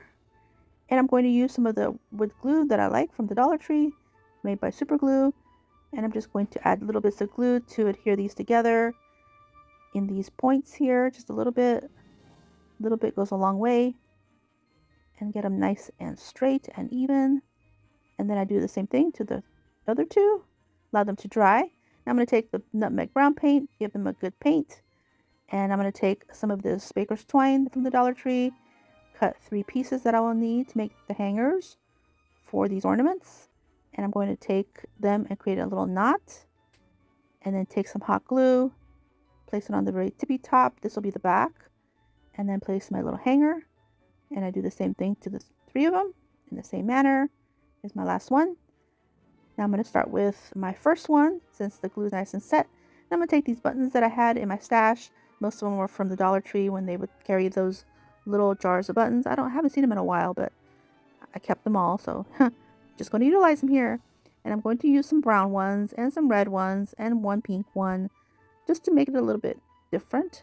But I'm just going to use these buttons to create some little Gingis. More of a snowman kind of look, but they will be Gingis.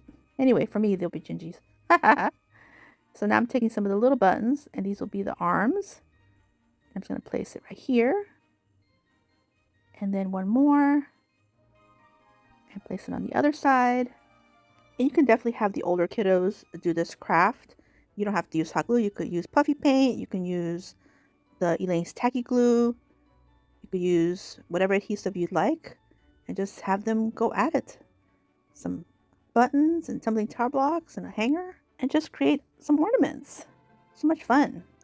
So here I'm just kind of fussing with my buttons, trying to get it nice and straight. And I just continue this process until I get them all done. Here's my last one. Add my little arms, button arms, and put this last one in place right here. Now you guys can't see this, but there's a ton of glue webs all over the place. So I'm going to use my heat gun to kind of melt everything away, and that worked wonderfully. So now I'm going to take some puffy paint. This one's from the Dollar Tree, and I'm just going to create a little bit of embellishing. I want to do a little bit of faux icing on the heads of the little Gingis. That way they'll look like Gingis. Just some little drips on each of them, and then some little eyes and a little mouth. Now my mouth on this one, I should have cleaned off the nozzle. I didn't think to do that, so the mouth came out a little bit thick. But on this one, I did remember to wipe off the excess paint off the nozzle, and then that made a cleaner little mouth. You can see right here, much better. And then I did the same thing to the third one, and then I decided to add a little bit of the puffy paint to the top of the tumbling tower blocks, just to add a little bit more of my faux whipped cream. Look like it's dripping, and then a little bit on the bottom, just a little design. I started with some little scallops, and I did the same thing to all three. And then I just got in the zone, and I just started doing some more embellishing. I don't know, sometimes I just get in this zone and I just can't stop. I'm just doing little zigzags, and then I do like a little line, and then I do a couple little dots here and there. Finally I said, okay woman, that's it, stop. Oh my goodness, sometimes things, they just will just be what it'll be. Here's how they look.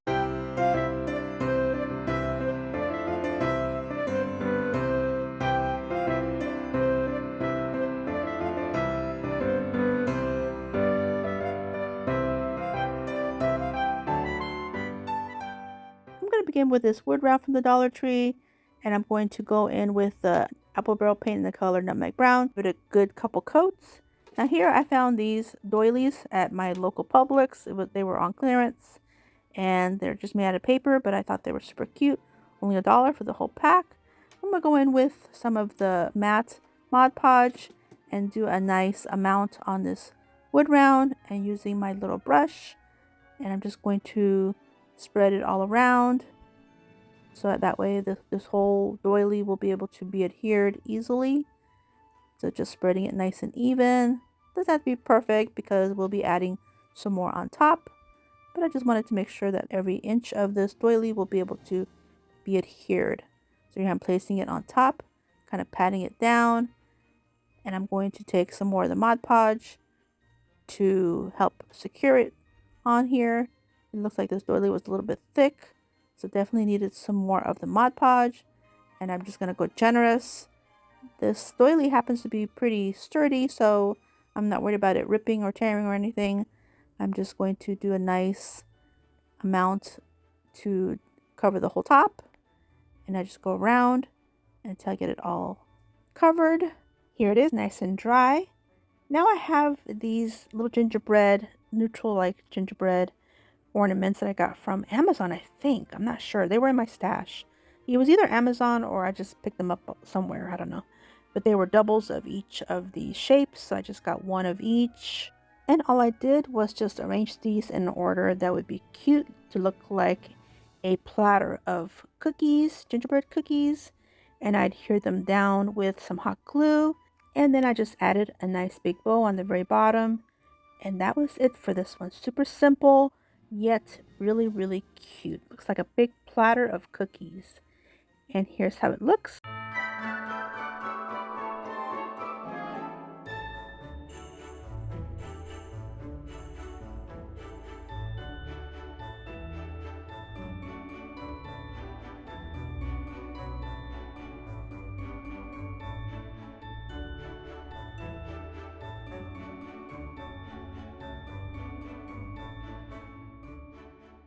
I'm going to take some of this foam clay that I had in my stash, and I guess the bag was ripped open. I didn't realize, and this whole piece just dried up in this one shape here. So I thought, well, let me take my utility knife, kind of cut it and see if I can salvage any of it. And after cutting it, I realized, wait a minute, the inside kind of looks like a fake bake. Yeah, it does. It looks like cake. So I thought, well, I'm going to go with it. I'm going to go with it. So after I cut this piece, I took my spackle and, of course, I covered it as much as I could, except for the very front, because I was really appreciating the fact that it looked like a fake cake. And I thought I was recording, but I wasn't. So here's how it looks. You can see where I piped it with the faux frosting and also added all my little embellishments. And then allow this to dry completely. Here I'm removing it from the parchment paper. Now I'm going to finish embellishing it. I'm just going to use a little bit of this evergreen, little pieces, just teeny tiny little pieces, and some of these berries. Both are from the Dollar Tree, and I just used tiny little pieces. That way it'll look really adorable. And I'm just adhering everything with some hot glue. I could have done this when the spackle was still not set, but this was an afterthought, and it wasn't until after everything was dry that I thought, you know what, a little greenery, some little florals, little berries, they would be cute. So basically this is just how I did it. And I did add a faux berry in the center. I don't know if you can see it right there in the middle. And then some of the little Gingis that I have in my stash are just made out of a resin. I got those from Amazon. And then a couple of the peppermints. And that is it. It's just really cute. I turned this piece of dried up foam clay that I could have probably just thrown in the trash, but I just decided to turn it into a little faux cake. And now I can have this for my kitchen, for part of my Christmas decor, or in a tier tray because it's small enough. Yeah, and that is it. There are the berries, and then here's the evergreen, and then that is it.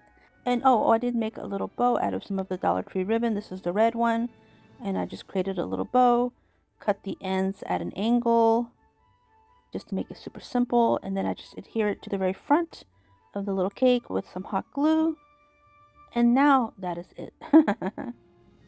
So here's just a little dab of glue here, place it in the front center, and look how adorable, out of trash. Here's how it looks.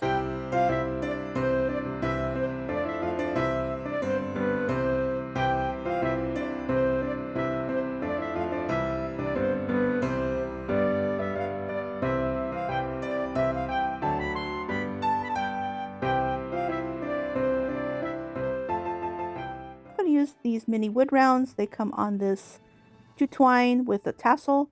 I'm going to leave it like it is. I like the look. And I'm going to go in with some of the apple barrel paint in the color white. Give them a good double coat. I'm going to take these plastic peppermints I got from Amazon. I'm just going to place one on the very top and one in the third one. And then on the other two, I'm going to add some of these little Gingis that I made. And I got these from Amazon as well. I featured them in my video from couple weeks ago. They're the perfect size for these, and I do have them listed in my description box in my Amazon storefront. So now I'm going to add some smaller peppermints as if they're holding these smaller peppermints. So this is just going to be a quick little decor with these little mini wood rounds, and I left the other side intact. That way if you want to just have the word hope, you can. So it's double-sided. Now I'm just going to add a couple little bows just for quick embellishments, and this is how it looks.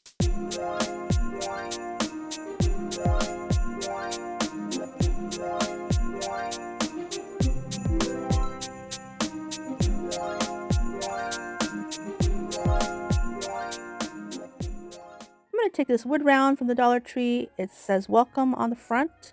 A lot of potential. So I'm going to go in with the apple barrel paint in the color white. And then on the lettering, I'm just going to go in with some of the red. This is the Waverly in the color crimson. Paint it all up with a detailed brush like this. Now after I painted it, I thought I was recording, but I added a little bit of puffy paint for accents on the lettering, but I didn't record it. So you'll see it a little bit later. Now set this aside, allow this to dry. In the meantime, I have these little clay cookies that I made in my last video, but we didn't use them all, so we're going to use some now.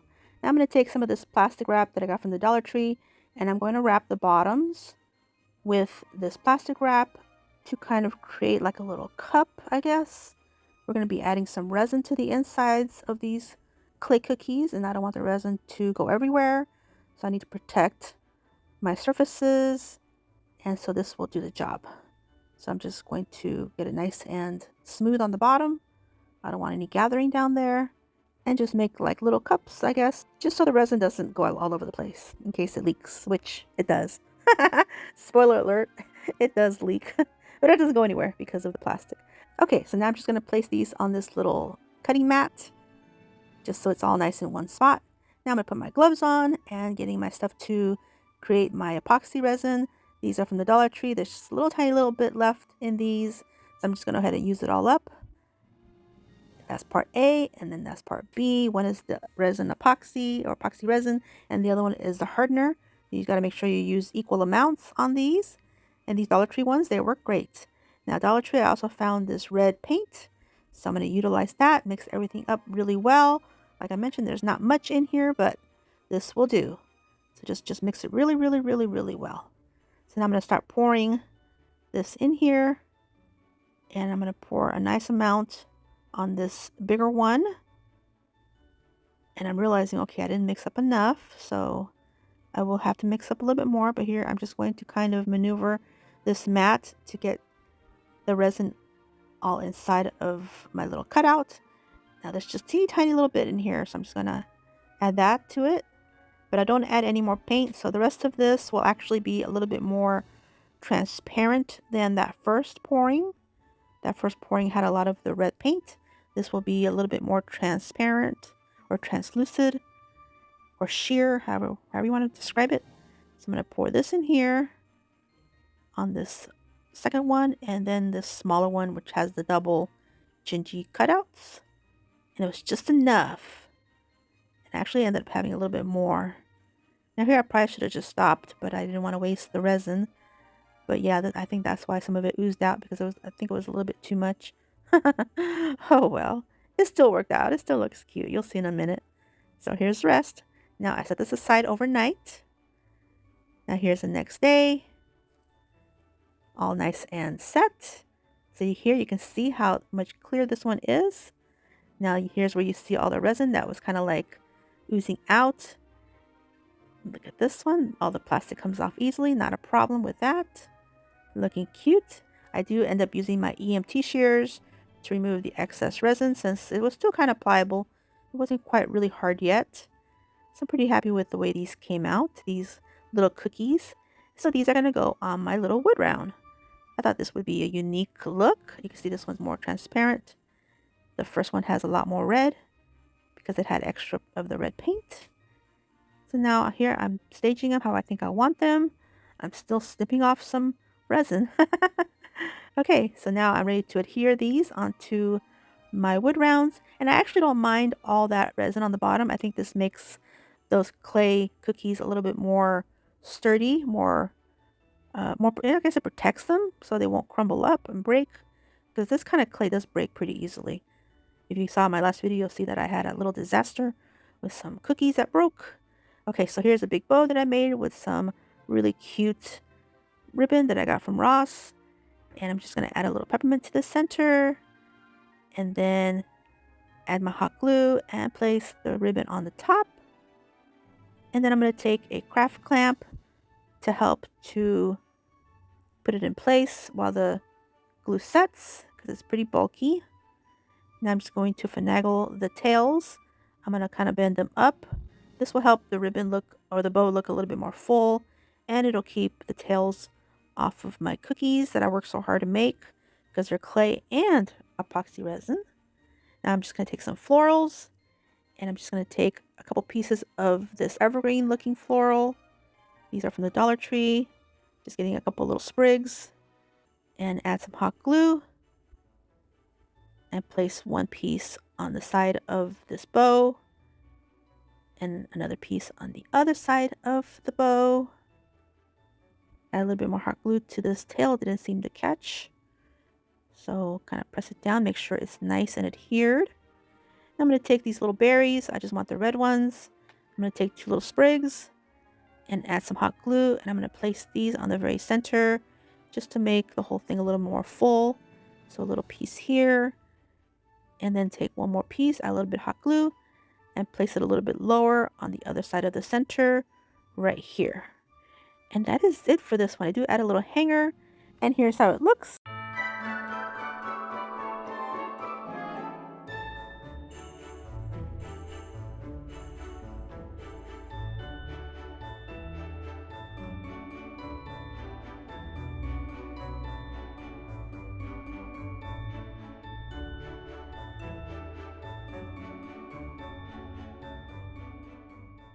going to begin by taking a piece of parchment paper and this long cutting board that I got from Amazon some time ago. I had one left, and I'm going to go in with the Mod Podge, and this one's from the Dollar Tree, and I'm going to add it to the very top, doing a nice generous amount. And this one's in the matte Mod Podge. So I'm just going to give it a nice smooth amount of this Mod Podge like this. And then taking that same fabric, add it like one more long piece, and I'm going to place it on top, smooth it out. I'm trying to make sure that all the lines are nice and straight. So that's why I'm just taking my time looking. Now I'm going to snip off the bottom piece. And now I'm going to place some more of the Mod Podge on top because we need to seal it up. And again, go real generous. And then spread it with my little brush. And get it all over, even on the edges. Especially on the edges. Just get it everywhere. Nice and generously. And smooth. Like this. I guess I'm going to show you the whole thing. But you get what I'm saying. Just all the way through. Like this. Now I'm going to allow this to dry. Now I'm going to take this little rolling pin that came with this little board. It was actually a set, and it was a great deal on Amazon. So here's this little piece of fabric that I still have. I'm going to kind of measure how much I'm going to need, and I'm just going to snip off the piece that I need. And these fabrics that have the lines, it just makes snipping off fabric so easy. You don't have to really guess that you're getting everything nice and straight. Just follow the lines. Super simple. And I'm going to do the same process as I did the cutting board with the Mod Podge. I'm just going to go very generously on the wood portion, and then placing my fabric on top. I just got to make sure it's nice and smooth. Got to get it right. And then place it on the fabric and kind of getting it nice and straight. Make sure the lines are straight. And then just start pressing everything with my fingers. And then when I get to the very end, add a little bit more Mod Podge to seal it up. Again, make sure everything's nice and straight. And then press it all down with my fingers. And then going over the top to seal it up with some more of the Mod Podge. Whoever created Mod Podge, genius. Just genius, people. This stuff is great. What would we do without it? I don't know. We'd use glue, I guess. Now I'm going to use a craft clamp to keep it upright. That way it'll stay up while it dries. Okay, so here it is, nice and dry. Now I'm going to take my detail scissors and snip off all the excess fabric. We are not going to need all this. So right here is nicely cut. And now I'm going to take my rickrack again and go ahead and go around the whole edge of this cutting board with the rickrack.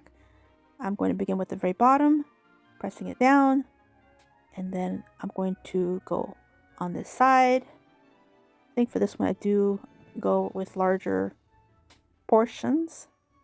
I was feeling pretty confident at this point. I had pretty good practice for a little bit. So here, going around this little curve here, and then going up the handle, and pressing it down, and then going around the top curve to about the middle portion. Just kind of holding it, pressing it. Now to here. Now going to the rest of this curved part right here. And now for the home stretch. This little piece here. Right here. And then pressing it all down. And then snipping off the excess. Look at that, it's so cute. Now this portion here had some kind of a defect, but we'll take care of that a little bit later with my little rolling pin. That's where we're gonna put the rolling pin, because there's like a defected portion of this rickrack. Okay, so now I'm gonna go ahead and add rickrack to my rolling pin right on the two ends, and just going around real quick. This one's a pretty quick one, and snipping off the excess, and then doing the same thing to the other side. Let me tell you, this roll of rickrack, I purchased this, I want to say a couple years ago from Amazon. Look at that, it's still full. I'm going to have this stuff for a while. Yeah, this stuff is worth it. Definitely worth it. Okay, so now I'm pretty happy with how my little rolling pin is looking. So I'll set this aside in the meantime. And in another video, I had extra foam clay. And so I went ahead and cut out these little foam clay cookies, which I ended up using in another video. But I had this voided piece that's over here on the left, bottom left, and I went ahead and added some of this extreme Mod Podge, this glitter Mod Podge. You can see it here on the bottom left, the voided part, this part here. Okay, so then in another video, I had created some resin, epoxy resin, using the Dollar Tree epoxy resin A and B, and I mixed it up, and I used some of the red acrylic paint also from the Dollar Tree, mixed it all up together, and then I poured it on these air dry clay cookies. The other one was made from foam clay, and so I had poured some of this resin in there, but of course, I don't know what happened to my footage. I always lose my footage. I don't know why. I think I just make too many projects. Okay, so here is my piece, nice and set. The foam clay is set, and so is the resin, the epoxy resin. And I had placed a piece of Cricut vinyl underneath it. That way it wouldn't ooze out everywhere, and that worked. That worked really, really well. Okay, so now here I'm just adding some hot glue, placing it on top of my cutting board, and then taking another one of these knotted messy bows, putting it on the top, and then taking another button. This one won't have any fibers on it. I'm just going to add some hot glue, place it in the middle, and now I'm going to use my little rolling pin to help cover up the damaged part of this rickrack. It just came that way. It was just, I don't know, just had a little bit of damage there. So I'm just going to add some hot glue, trying to find where the seam is. Can't find it. So here is my hot glue, place it on top, and then that is it. This holds it well. And here's how it looks.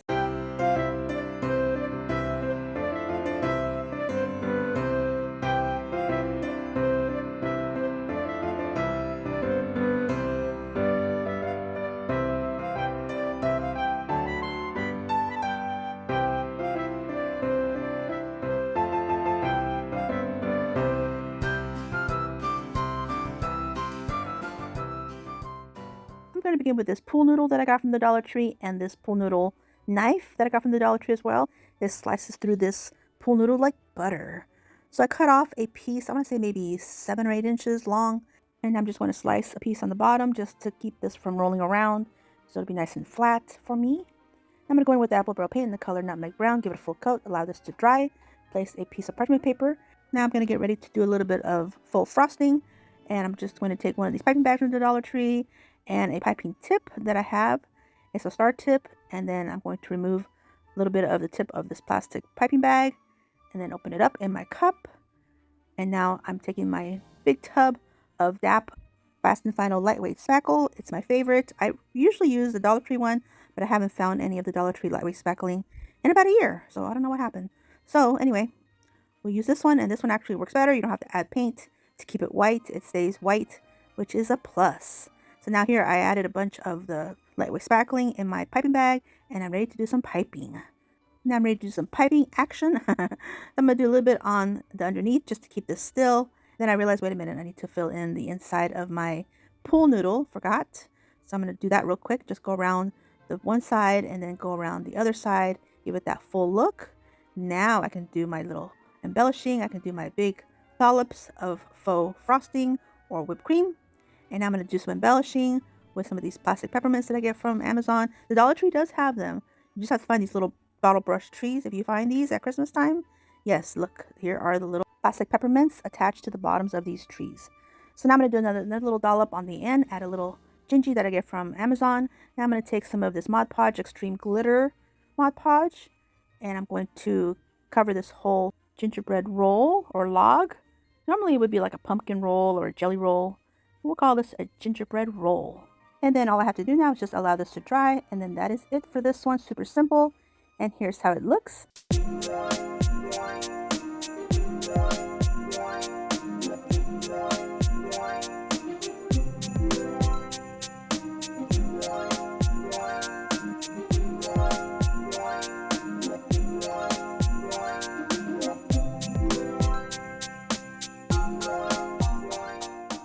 I'm going to take this other little craft kit that I got. This one I got from Dollar General. It was only $1. And it's one of those 4-sided trees. I don't know if it's 3D. I don't know. It's just a dimensional tree, I guess. I don't know. Well, I'm going to paint it with some of the white paint by Apple Barrel. And then I'm going to take some of the white puffy paint by Dollar Tree and just make some little designs. It's going to be hard for you guys to see my little designs because this will be white on white. But basically, I'm just doing little swirls, little lines, little dots. And I just get in my zone and just create all these little patterns and things. And you'll see it. You'll see everything at the final reveal, how everything's going to look. But basically, this is a process. And yeah, right now you can't really tell what I'm doing. It's just basically a design. And I did speed it up. Okay, so in here, I'm all done. And I'm going to show you closely so you guys can see basically what it's looking like. Here they are, all done. And all the paint is nice and dry. And I did both sides. Now I'm going to take some more of the nutmeg brown. And I'm just going to paint the sides of these trees. I probably could have just left them alone because they were originally a wood color, but yeah, they got painted when I painted everything white. Okay, all my sides are painted because I want these to have a specific cookie look. Okay, so now I'm going to place them on a piece of parchment paper because I'm going to use some of my Mod Podge Extreme Glitter, and I surely don't want this stuff on my table. So I'm just going to use my brush and paint them all up on both sides. Here is everything nice and dry, and I'm going to bring it up close so you guys can see. You guys can kind of see it, but you'll see it more a little bit later. Now I'm going to place them together, kind of build them. This is how they go. So see, it's kind of like a four-sided tree, pair of trees like this. And then to embellish, all I'm going to do is add some of this ribbon. It's just a white sheer ribbon from the Dollar Tree, from the Floral Garden. And I'm just going to make a quick little bow. Now this ribbon is a little slippery, so it's a little challenging to make a bow. I'm not going to lie. But just keep at it and play with the tails and play with the loops, and you can get a really cute little bow made. And this type of ribbon, since it's sheer, it just looks elegant and so magical to me. I don't know, to me it just looks so pretty. Almost like a bridal too. Okay, so I'm just going to add some hot glue and place them on top. And then that is it. This is how they look.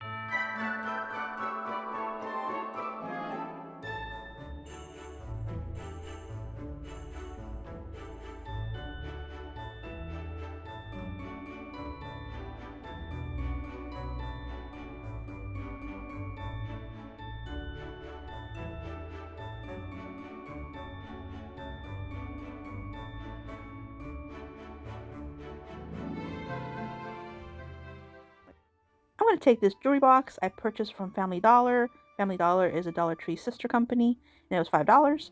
And it's super cute. It's all wood, and it's got a little drawer. Thought it was adorable.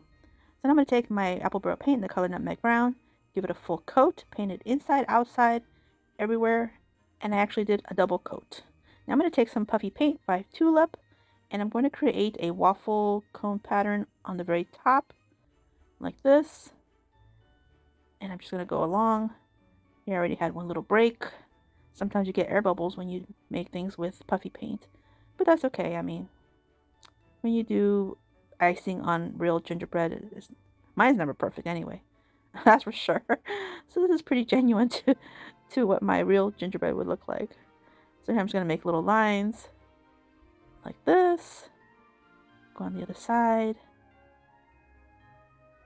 And go through like that. Now in the front, I'm just going to do some scallops, and I'm going to start over here where I can see what I'm doing because I'm left-handed. I'm just going to make some scallops, and now I'm going to go on this side, and here I have an air bubble here. You're going to see where it kind of splatters. Oh, that's okay. We'll put an embellishment there later on. Now I'll just continue my little scallops, trying to be more careful, and go to the front like this. Now we're going to go to the side and follow the same line, kind of visualize it like this. Another one at the bottom, make it cohesive. We're doing good so far. And over here on this side as well. And then on the back, of course, gotta make it a full look. More scallops and one more row. And that is it. And that will allow this to dry, and we'll come back to it. Now here it is, nice and dry and looking good. Now we're going to mix up some faux frosting, and I'm just going to use one of these piping bags from the Dollar Tree, and I'm going to use my little metal piping tip that I purchased from Amazon. This little metal tip. I'm going to snip off the tip of the piping bag, that way the metal tip can fit inside. And I'll just drop it in there and bring it all the way down. Get it ready, get in position. Place the piping bag into the cup. This is just a repurposed frosting cup. And now I'm going to mix up my spackle. I'm going to take this cup, and then here's my spackle. It's called Dap Fast and Final, and it is fast. It dries fast. Now the inside's very fluffy. Looks like marshmallow fluff almost. It's very, very fluffy. And I'm just going to take as much as I think I'm going to use for this video. I'll be using some of this in quite a few projects. Maybe not all. No, I do. I think I use them. I think I do use some on all of them. All the projects at some point. And now I'm going to add some white paint. This is just the acrylic paint from Apple Barrel. I'm going to just squeeze some in there, just that way it'll dry bright and white and it won't turn gray on me. I'm just going to mix it up real quick like this. Now I'm going to place everything into my piping bag, get it all in there like this. And now I'm going to bring up the bag, the piping bag, and pull all the contents down into the tip and twist the top and get it in position to start piping. Do a nice little twist. And now we can start piping, and we're just going to go around the edge of the top. Nice thick line. And then turn it around. Nice thick line as well. And one more. And if you happen to hear some snoring, my little Pomeranian Honey Girl is next to me and she's just snoring away. Oh, my life. Okay, so I'm just going to add a little bit more to this front part. I feel like I needed a little bit more. And a little bit more to the side as well. Right here. Now here I'm trying to decide where I want to add some more of this faux frosting. But first I'm going to take some embellishments and place some of these plastic peppermints in place while the spackle is still moist and hasn't set. So I'm just going to place a couple of the peppermints on the top right here. And then I'm going to go ahead and add a nice big dollop of my faux frosting and add a larger peppermint in the center. And I think that would be a cute look. So now here I decided to take some of these little gingerbread men that I had from last year that I had painted up. And I'm going to place them here in the front. One of them is going to hide the air bubble that I got earlier with my puffy paint. And as I'm placing this, I'm realizing, wait a minute, now I can't open the little drawer. But oh well, it'll be what it'll be. It looks cute, so we'll just leave it like that. The top will open. Okay, so here I'm going to add some more of this spackle faux frosting to the bottom. And since I've already locked up the drawer, I figured I'll add some to the base of the drawer right here. So I'm just going to pipe some on the front, going all the way across. And it's got a little ledge on the sides as well. So I'll get the sides in a second. And now I'm just going to go ahead and add some more of this spackling to the very base of the jewelry box. Now I'm going to turn it around. And here I kind of go out of frame a little bit, so I apologize. But I'm just adding the spackle to the line where the drawer was, and then the very base, like that. I'll turn it around some more. Here you can see better. This one just has on the base. It doesn't have a line for the drawer because the drawer doesn't exist on the back. And then two more little lines. One here at the base. And then one more at where the drawer would be right here. So it'll have a double look on the sides and the front. Like this. Now here it is, nice and dry. And we'll just pull off this parchment paper. And it looks so cute. Now the drawer doesn't open, of course, but the top does. That's good enough for me. That's good enough for me because I love the way it's embellished. Now I'm just going to add a couple little these resin bows that I made earlier, just on the little handles.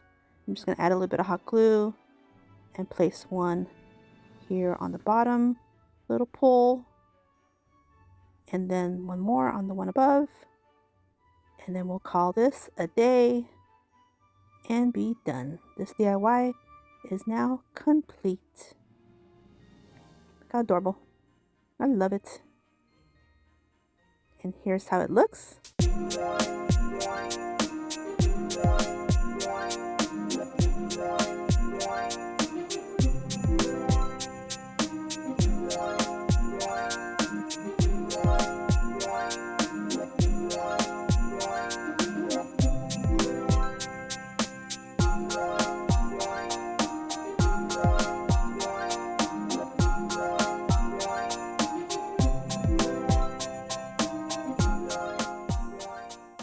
taking this martini glass that I found at the Dollar Tree, and I'm going to clean it all up, get it nice and clean. And now I'm going to take my gloves, put them on, and take some of the Dollar Tree epoxy resin, and I'm just going to mix everything inside this glass. I pour the whole contents of this bottle in here, and honestly, I probably could have used 2 of these little bottles for this particular glass, but I only had 1 set of bottles, so that's what I'm going to use. I'm just going to use what I have. Okay, so here's part B. So you have to mix part A and part B together. Make sure you have equal amounts. This one had a little bit left, so I'm going to pour it in there. Okay, so I'm pretty much done with those. Now here is my brown paint from the Dollar Tree. It's the acrylic one. And I'm going to pour some paint in there, and I make a mess. Look at that. Ugh. Sometimes. Okay, so now here is my bamboo skewer, and I'm just going to mix everything really well. Like that. And now I'm going to allow this to set for a little bit. Here it is. Pretty much I let it set too long. It took me a little bit of time to put this stuff in there. My 2 candy canes, my plastic candy canes, and my little Gingis, they wouldn't go in there at all, but I finally finagled them enough to get them to go in. So here I'm just trying to balance it. Then I decided to just put it against the candy canes. Okay, so now it's nice and set. So now I'm going to take my spackle and give it a nice whipped topping, going all the way around. And here in the back, give it a good decadent look. This is going to be a mocktail, of course, a gingerbread peppermint whipped topping mocktail, if there's such a thing. I don't know. I'm not a drinker, so I don't know. I'm just making my own up, I guess. Oh my goodness.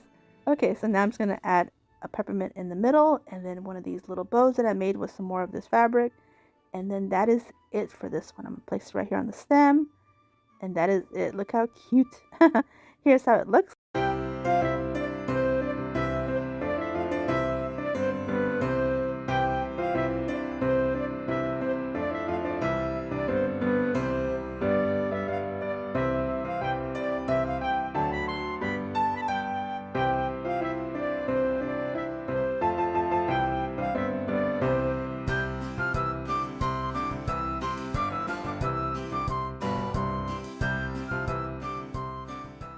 I'm going to take the extra foam clay that I had from the other project.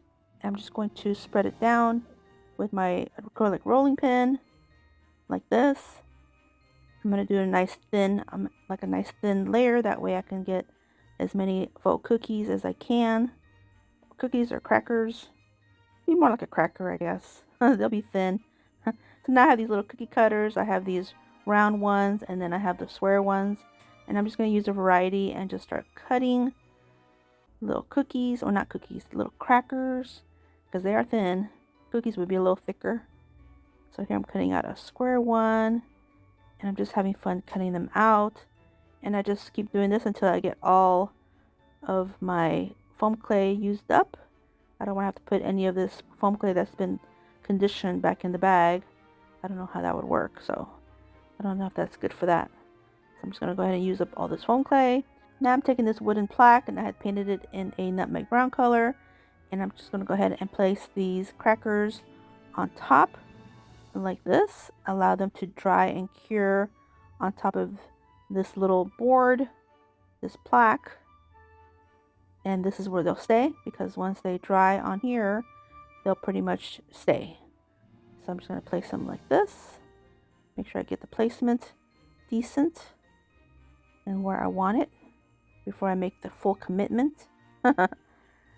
Place it down. I'll do this one at an angle. It'll fit better. And I'll set this aside, allow this to dry and cure.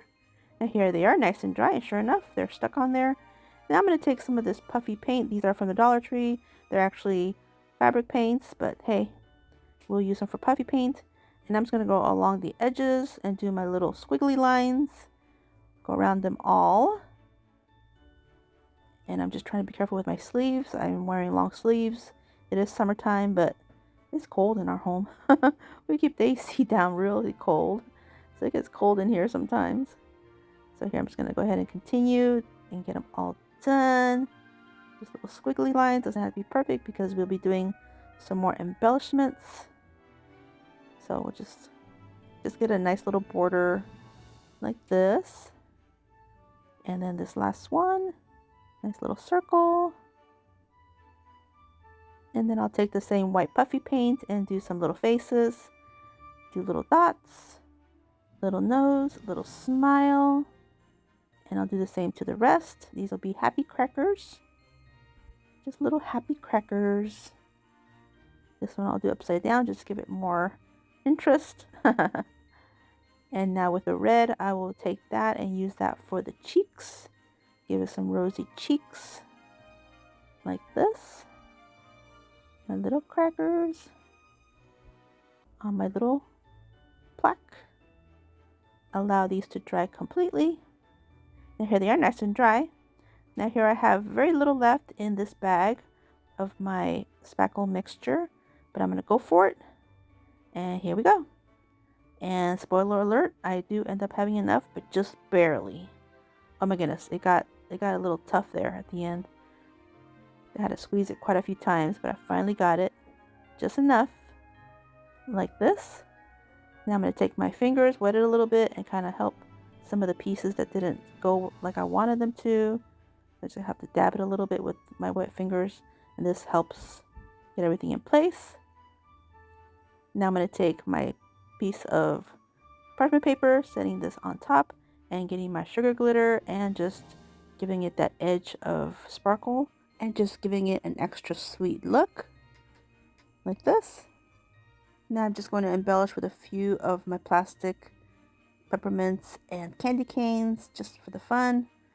I decided to add a candy cane on each side of this plaque, and to help it stay in its place until the spackle dries, I'm going to utilize some of those larger peppermints, and I'm just going to place it there temporarily to help hold up the top end of these candy canes like this. And then just because, I'm going to take a few of these peppermints and just place them in different spots. One on each of the top corners, and then one on the bottom right here like this, and then allow that to dry completely.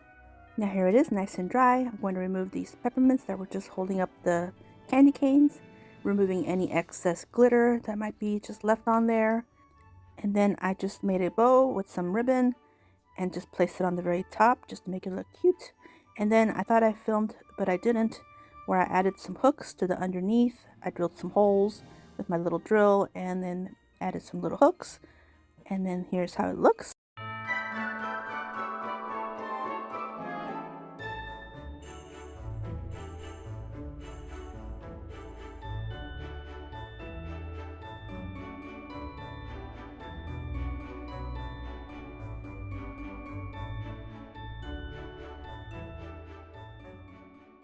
At the Dollar Tree, I picked up 2 of these glass fishbowl vases and I cleaned them up. And now I'm going to use a little bit of this gloss Mod Podge, also from the Dollar Tree.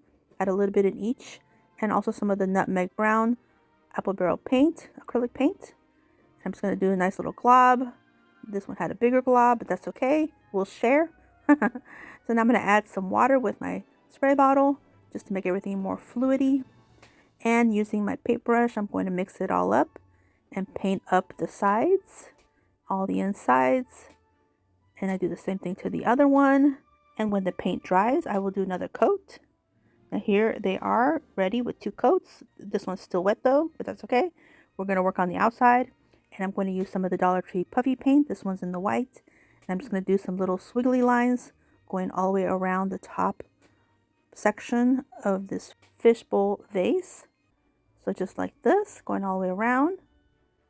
And just careful not to touch anything. So here I'm going to go around and do this one as well. Same thing. And I really like these little puffy paints because the nozzles are so teeny tiny. They can create some little thin lines. And I really like that. It makes it easy to do some detail work. Okay, now I'm just going to spin this around to try to find where I want the front to be. So I kind of like this side best. So now I'm going to take my black puffy paint and carefully make 2 good size eyes. The same thing to the other side, or the other one right here.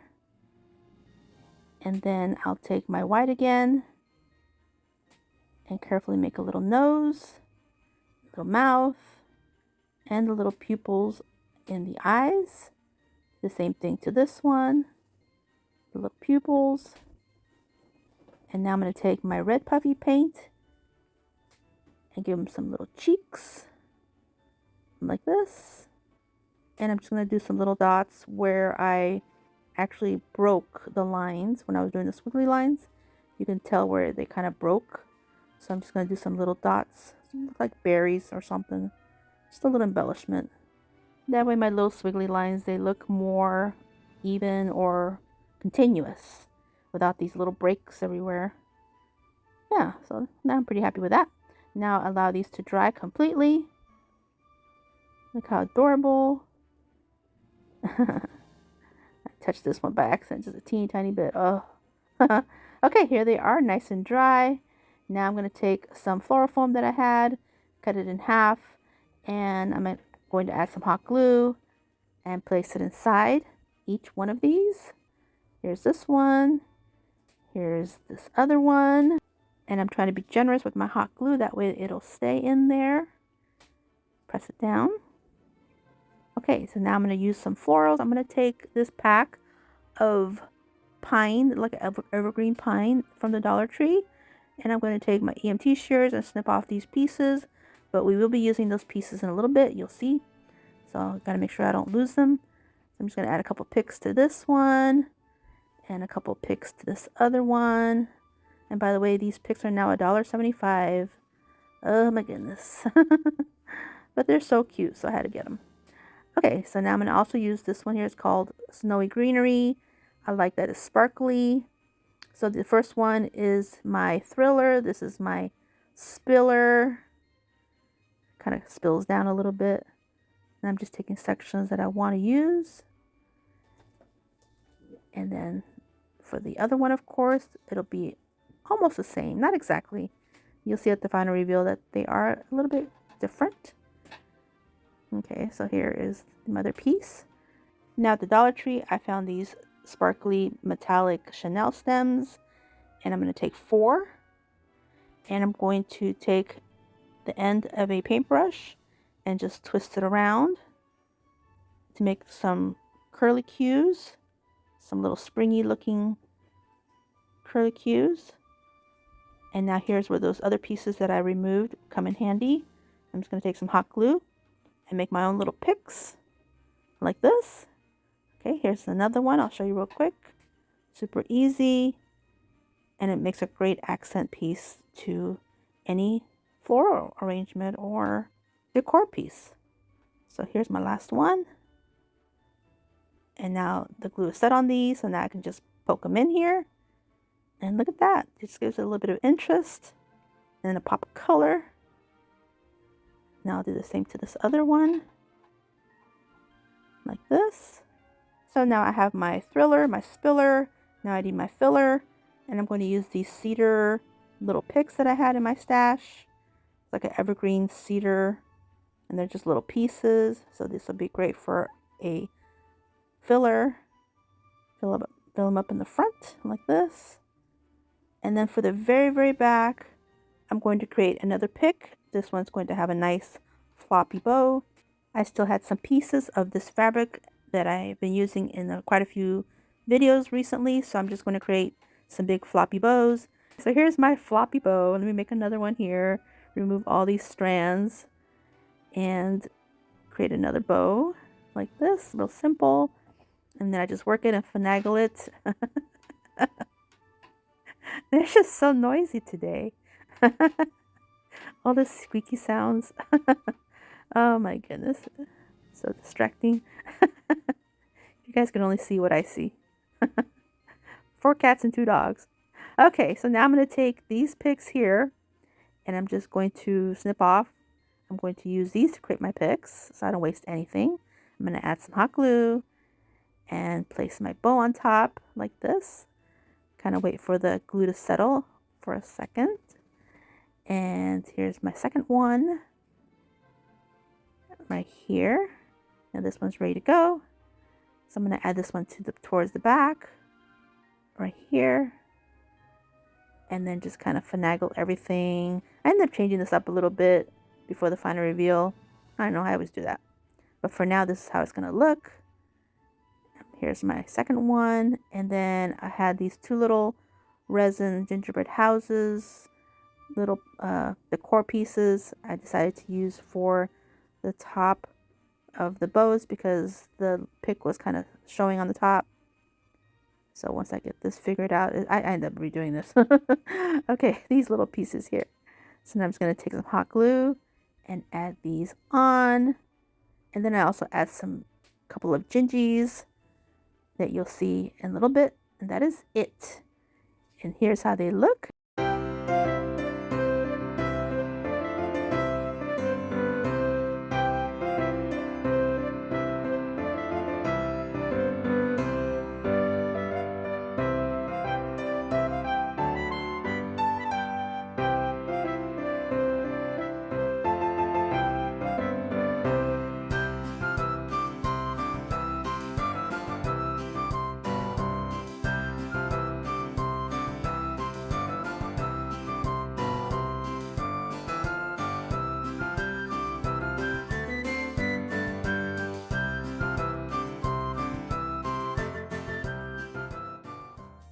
I'm going to take 2 of these Dollar Tree crates, and I start off by making these holes on the sides of these crates because I was a little ambitious, but scratch that, I decided not to use those holes. Okay, so now we're going to take some of the super glue wood glue, and I'm going to place these crates together side to side with a little bit of hot glue for the immediate hold, and pressing them against each other and utilizing my craft clamps. That way they'll stay in place. That way I can keep working. Then I go ahead and paint everything with the nutmeg brown, did a couple coats, and ignore those wood dowels. We end up not using those. Now I'm going to take 4 of these wood planks from the Dollar Tree, and I'm going to use some more of my wood glue, super glue wood glue, and put a little bit on the end of one. And I'm going to take a parchment paper piece because the stuff will leak everywhere, and I'm going to place them together like this. And then I do the same thing to the other 2 in the same manner, like this. Just kind of make it a little bit thin, not too much. Placing them together, allow these to set and dry. It only takes about 5 minutes. I'm going to paint them with the nutmeg brown, give them 2 coats, and I'm going to go back in with the super glue wood glue, and I'm going to do a line all the way across one of these like this, and then taking the second one and placing it on top in a diagonal, kind of like a roof shape. And I'm going to utilize some of my paint bottles to help hold it up right here and right here. And then I allow these to set and dry for a while. I think I actually let this dry overnight just because of the weird angle. In the meantime, I'm going to place this in the back and continue working. And originally I got ambitious. I was going to do wheels with an axle, but then I scratched that idea. They were just too wobbly, so I just decided to use hot glue and adhere them directly onto the sides of these crates. So here is my third, and then here's my last one real quick, and placing it on the table to make sure everything is nice and even, and it is. It looks great. Okay, so now I'm going to go ahead and then take this piece that's pretty much dry now, and I'm going to flip it down and push it back a little further. That way I can continue taking some more of these straws, and then I'm taking some of these wood dowels that I found in my stash that fit inside of these straws almost perfectly. That way these straws will be nice and strong because these will be holding up this roof. So I need them to be strong. They can't just be paper.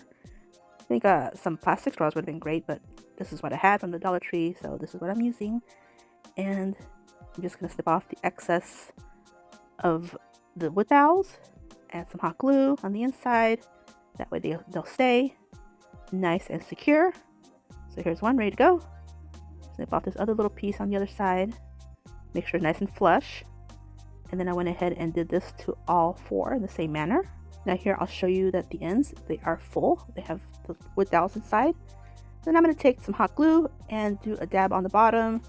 I didn't think to do the dab on the side, but here I remember because it tumbled. So I'm going to add a line of hot glue on the side, and then that way it'll stay. Same with this one right here, and then this holds them very, very well. So do another dab, and then on the side on this one as well as this one. Yeah, sometimes you just live and learn, right? Okay, so now for the top, I'm going to just kind of figure and center where it goes, and then I'm going to begin by adding some hot glue on the points of all of these straws with the wood dowels, and I'm going to balance it and place it on the top center as much as I can. Allow the glue to set for a second. This will not be the only glue I'm adding. This is going to hold it for me for now. Now I'm going to place it on the side. I'll start with this side, and I'm just going to use some of the Fix All adhesive from Dollar Tree. It's kind of like an E6000, and I'll do a nice glob on each of the points. Now this will be my long-lasting hold, and then I do the same thing to the other side, and this will make sure that this will hold and be secure up there. I don't want this thing falling apart, that's for sure. Okay, so now I'm pretty happy with that, and I can continue while the glue is setting. Now I'll take this little tea set from the Dollar Tree, and I'm just going to use the little plates. I thought about using the other pieces, but I just decided to use just the little plates. So here you see me just kind of getting everything ready to paint, but now I went ahead and painted white, just the little plates. Now I went into my stash and found all my little faux pieces of food. So I had these little colorful lollipops. So I'll do one plate with some lollipops, and then I do another plate with some donuts, and then another plate with some macarons, and then some little peppermints and gingerbread cookies. Gotta have gingerbread cookies. Then I went ahead and adhered them all onto these little plates. Now I'm ready to add these to my little cart. Here's my little cart ready to go. I'm taking some of these tumbling top blocks. I did a grouping of 4 to create little towers, and I'm just going to place them on the inside of the crates. These would be kind of like risers, but they really won't be visible. They're just to help rise the plates of goodies. So here's the 4th one, and now I could take my little plates of goodies, and I'm just going to add some hot glue to the top portion of the risers. Oh, here I'm showing you that I did a little bundles of candy canes as well. Here I'm just showing you how it's going to look. A little trial run. Okay, so now this one was coming undone, so I'm going to add a little bit more hot glue. Okay, so now I'm ready to adhere these, and I'm just going to add the hot glue to the very tops of these little risers and placing my little plates on top. And I kind of went a little extra and filled them up. So I'm trying to figure out where to place them. I put the full one of the macarons on the right side, and then this one with the lollipops on the left, and then this one with the donuts over here on this side, and then the last one with the little peppermints and gingerbread cookies right here. And then these little bundles, for now I just placed them in here, but then I ended up doing something else with them. Now I'm pretty happy with the way it's looking, so I'm going to go in with my spackling now to give it that faux whipped cream frosted look, and definitely on the roof of this where the 2 panels are glued together. So here I'm just going to speed this up a little bit and show you that I go all the way around on both sides. And it's not a perfect job, but that's okay, you know. In real life, my frosting technique is not perfect at all. Okay, so here it's done. Now I'm going to take my embellishments, and I got to work kind of quick because, again, this stuff is called fast and final, and you have to be fast. So I'm just going to add some peppermint to the very top to help balance them right here. And I do 3 on each side. So I'll do 2 more on this side. And then I do more embellishing off camera just because it was a lot, and my video probably would have been about an hour long. And here's how it looks.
in with repurposing this Daisy sour cream 3-pound tub. And I'm going to go in with some Mod Podge in the mat. Give it a good coat, the whole thing. Now allow this to dry completely. Now I'm going to go in with this Rust-Oleum 2X Ultra Cover spray paint in the color Espresso. And then I thought it was a little too dark, so I went ahead and added some of this other paint. It was a little spotty, but I think I'll go with this. Now I'm going to set that aside, allow that to dry completely. And I'm going to use this old paint cup. I just had some dried up paint water in there. And I'm going to take one of these piping bags from the Dollar Tree because we're going to do a little piping action on this faux cake. And I'm going to take these tips from the Dollar Tree. I like the star tip the best. It's my favorite. So I'm going to take that out. And I'm going to place it inside of the bag. And then of course snip off the very tip of the bag. And I'm realizing here I didn't cut enough. So I'll snip off another little piece. And now that's perfect. It's got to fit a little snug. So then I'm going to go ahead and place my bag back in the cup. And now I'm going to put all the stuff away and get ready to mix up my spackle. So I'm taking a ceramic cup and then this Fast and Final DAP lightweight spackle. I usually like to use the Dollar Tree spackle, but I haven't been able to find it in a while. So I bought this one off of Amazon. And I think the texture is going to be just right. It looks like it's about the same, kind of marshmallowy. I'm going to place this in my ceramic cup to do some mixing. And don't worry, we don't lose the cup. This washes off very nicely. And the cup was not harmed in the making. There was no harming of my cup. Because I love it. It's my little gingerbread cup. So now I'm going to take enough out that I'm going to use. I'm just using a craft stick to kind of scoop out what I need. That way I can throw away the craft stick. Now I'm just going to close this up very well and then put it aside for another time. Now here I'm going to take some of my chalk paint. I didn't have any of the regular white acrylic paint, which is what I usually use. So this will have to do. And even though the lightweight spackle is already white, I want to add a little bit of white paint just to make sure it's nice bright white and it won't dry gray or anything like the Dollar Tree stuff does. I've never used this type, so I'm just want to make sure it's going to be nice and bright white. So here I'm just doing a good mix and then dumping all the contents into my piping bag using a larger kind of like tongue depressor kind of craft stick. Just holds more. Now here I'm just going to make sure I get everything out. That way I can wash my cup. Now here I'm just going to go ahead and lift the bag up, close it up, and push down all the contents into the tip. And then kind of twist it real tight. Now we're ready to pipe some faux frosting on my faux cake. Now I am not a cake decorator, so we're going to call this whimsical. Don't worry, we're going to fix it a little bit in a little while. First I'm going to go ahead and add all this piping on here. I want to make sure I have enough. So I'm going to go ahead and do a little bit on the center. And then I'm going to do the bottom, of course. So here I'm just going to take my time and go around the whole thing. I kind of go out of frame a little bit here and there because I'm actually sitting for this part. I usually do all my crafts standing up, but for this part I had to sit to do it. So that's why I'm kind of out of frame a little bit. And even though I kind of push the cake over to the front like this, somehow I always end up kind of going out of frame. So I really apologize for that. But all I'm doing is just going around this whole piece. Oh, and I have a piece of parchment paper underneath in case you haven't noticed that. Not wax paper, but parchment paper. So I go ahead and get all that done. Then I still have plenty. So I'm going to go ahead and just do a straight line. Before I was doing kind of a thick, like a thick amount. Now I'm just going to do a straight little line. Like a line of detail. If you can notice. You'll see it a little closer as we get more into this DIY. So I'm just doing a straight little line going around. Try not to touch any of the faux whip frosting. So I still had some in my bag, so I went ahead and decided to push everything down to the very tip because I think I have enough to do one more little line on the very top. So we're just going to do a quick little line, go around like this. And that worked really well. I think I was getting better at it as I was doing this. Now I still have a little bit left in the tip, so I'm just going to go in and fill in the center to give it a nice center of whip. Faux whip. So just like this, get it all out. Now I'll just go ahead and throw away this whole thing. I could probably wash the tip, but that's okay. I'll throw it away. Now I'm going to take some of this Spectra glitter I got from Amazon, and it's very sparkly, kind of like a sugar glitter kind of type of glitter. So it's the pretty glitter, not the obnoxious stuff. Almost looks like sugar. So I'm going to go ahead and sprinkle some along this whole cake on all of the faux whip. And I do end up getting some on the very top where the brown is, but we'll shake that off when the whole cake is dry. So now I'm going to take some sprinkles, and I used these in my last DIY video when I made my faux popsicles. And I'm just going to take the little brown ones, and I'm going to sprinkle them on top of the very center. And I'm noticing that the spackle's already drying on me, so I'm having to use my tweezers to kind of poke some inside. So I'll go ahead and do some brown, and then I'll also take some red and just kind of poke them in there, because my color scheme will be the brown for gingerbread and then white and red for peppermint. So that's what my thought process was. So here I'm just going to add some more as I need it, kind of like poking it in to put them in like this. And I'm telling you, this stuff was drying on me quick, so I gotta work fast like this. Okay, now I'm pretty happy with it. Now I'm gonna take some water, my little spray bottle of water, spray a little bit of water in my hand, and now I'm gonna kind of fix my faux frosting, kind of shape it a little bit with my hand. Just add a little bit of water, and then the faux frosting, the spackle, it won't stick to your hand or anything. You can easily just like dab it a little bit like this. Just help it just a tiny little bit. It won't look so weird. Now here it is, all nice and dry, looking good. I'm going to shake off all the loose glitter and sprinkles, whatever. Just taking a little brush to brush everything off like this. Now I'm just going to take my container with the glitter, open it back up, and I'm going to pour all this glitter back inside. I don't waste anything. So here I'm just going to fold my parchment paper and let it all fall back inside.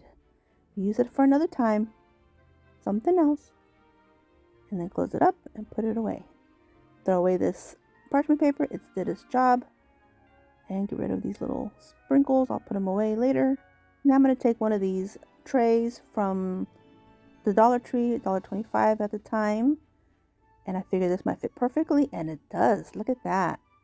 So I'm going to go ahead and take my hot glue, give it a good generous amount to adhere this whole thing on top like this. Kind of press it down a little bit, nice and snug.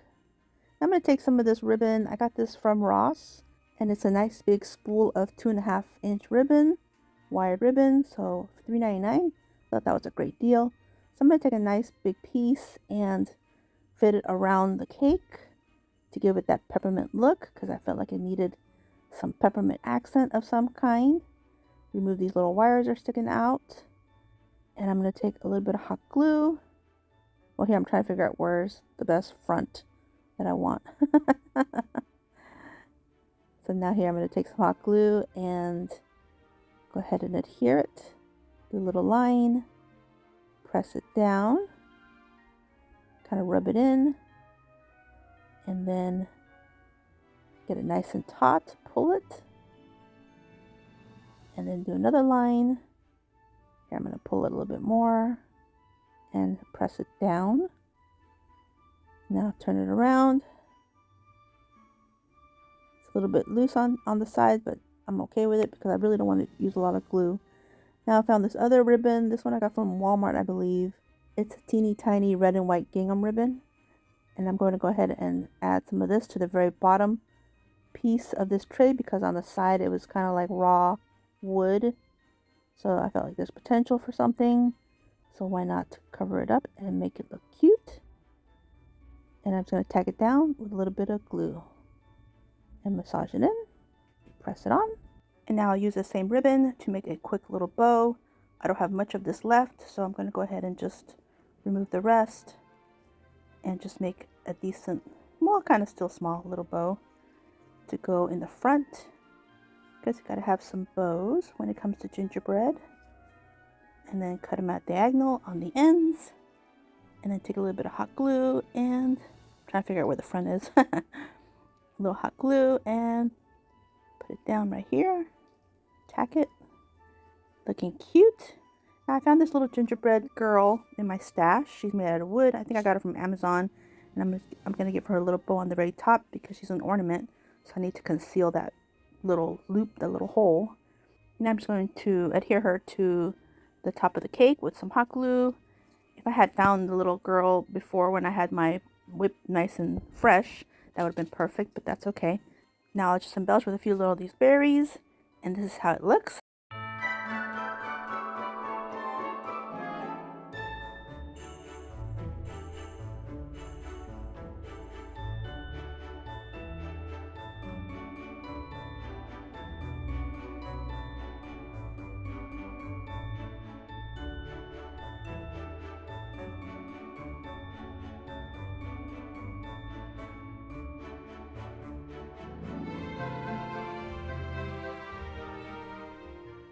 I'm going to begin by repurposing this corrugated cardboard envelope that I received with some items that I ordered.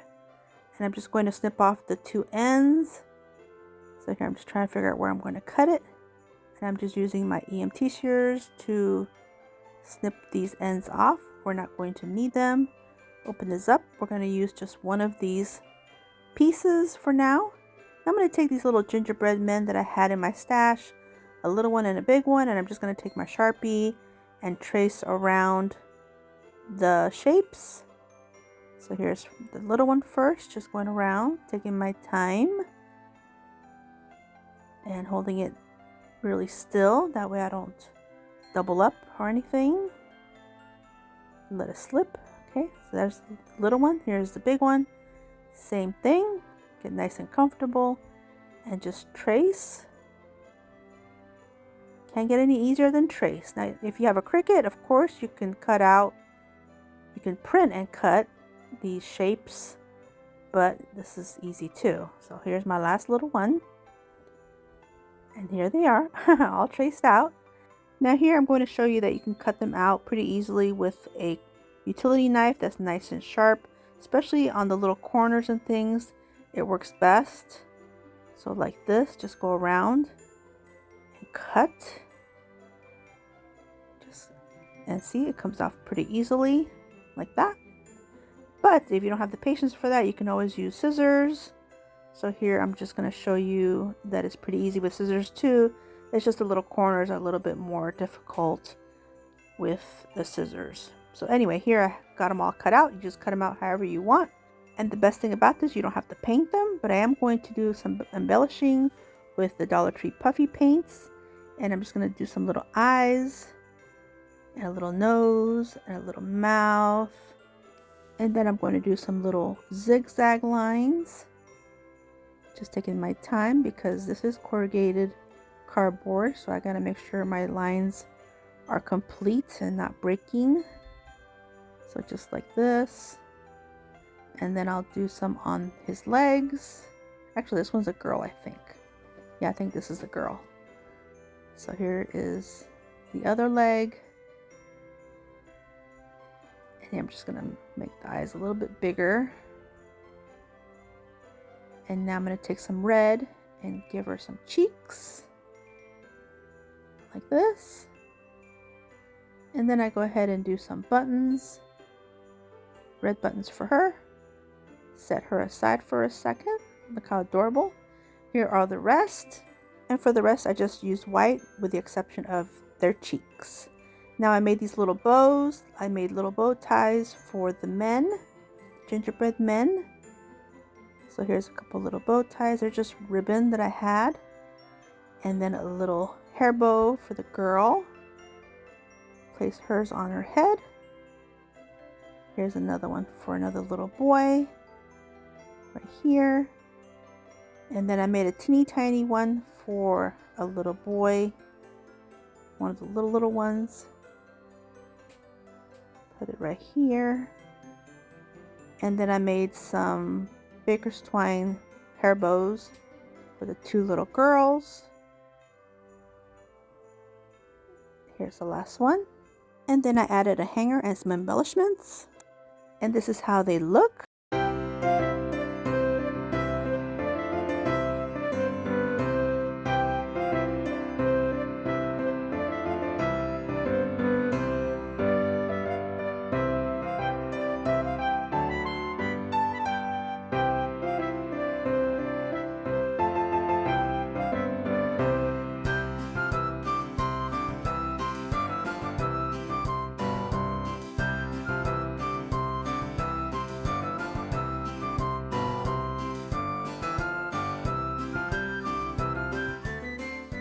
I started off with one of these mugs from the Dollar Tree. It's a clear glass mug. And I'm just going to clean it up, get it nice and clean.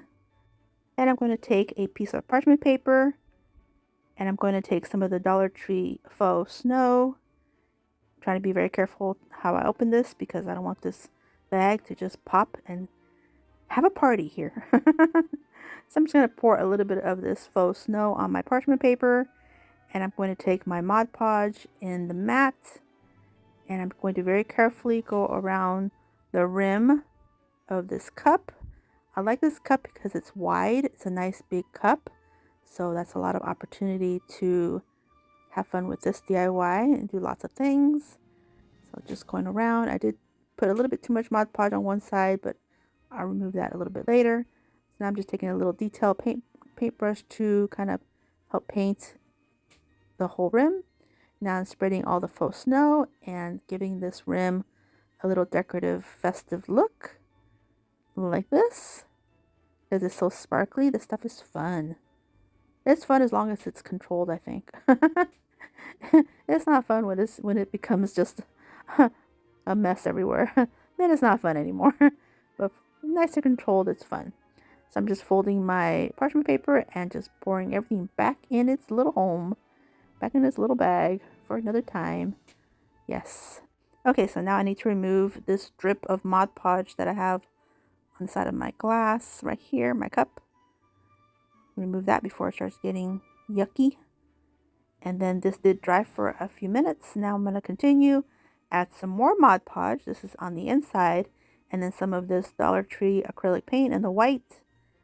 And just pouring a nice glob of it. And then taking my spray bottle, add a little bit of water. And then taking a bamboo skewer and mix it really well. And now I'm going to take my little brush and I'm going to kind of paint the sides. It's easy to do with this cup, this glass cup, because it's nice and wide. It's more of a challenge when you're doing a jar or something narrow. But when it's nice and wide like this is nice. It's nice that I can take the time to use a brush and kind of paint everything on here. And then I'll take the excess paint that's in there, that's kind of pooling in there, and I allow that to kind of coat the whole cup on the inside. And this would be the method I would use for a jar or a more of a narrow like cup or vase. So just kind of like let it drip and then swirl it around slowly. You gotta take your time. Gotta let the paint do the work. So here it is, nice and done. Now I'm going to take my sprinkles, my faux sprinkles, and my faux candy. And here I took some foam cardboard that I created like a little round to go inside. That way I don't use too much spackle. And I kind of pushed it in a little too hard, but that's okay. Sometimes I don't know my own strength. Okay, so here is my spackle. I use the DAP Fast and Final, put it in a piping bag, and I use a start tip. And I'm just going to go around to fill this base up like this, the little base. And I'm going to take my full sprinkles. I'm going to use the little mixture that's already made. It's like the Christmas one with the red, green, and white. And I'm just going to just place some on for a festive look. And then I'm going to take some of this Spectra glitter. It's like a sugar glitter. And pour that on there just gently. And then take some of these larger peppermints that I got from Amazon, just a couple in here, and then a nice big Gingy. That way he has a cup of milk and a cookie ready for Santa. Now my cookie wasn't standing up. I need to add a little bit more spackle in the back to give him a little base, a little cushion. And I'm just going to do a little bit more spackle here and there. And I'm pretty happy the way everything's looking. My little cup of milk, peppermint milk, and Gingy cookie for Santa. Now I wanted to add a little bit of ribbon. And so I found this adorable shimmery ribbon at the Dollar Tree. It's wired in the peppermint theme.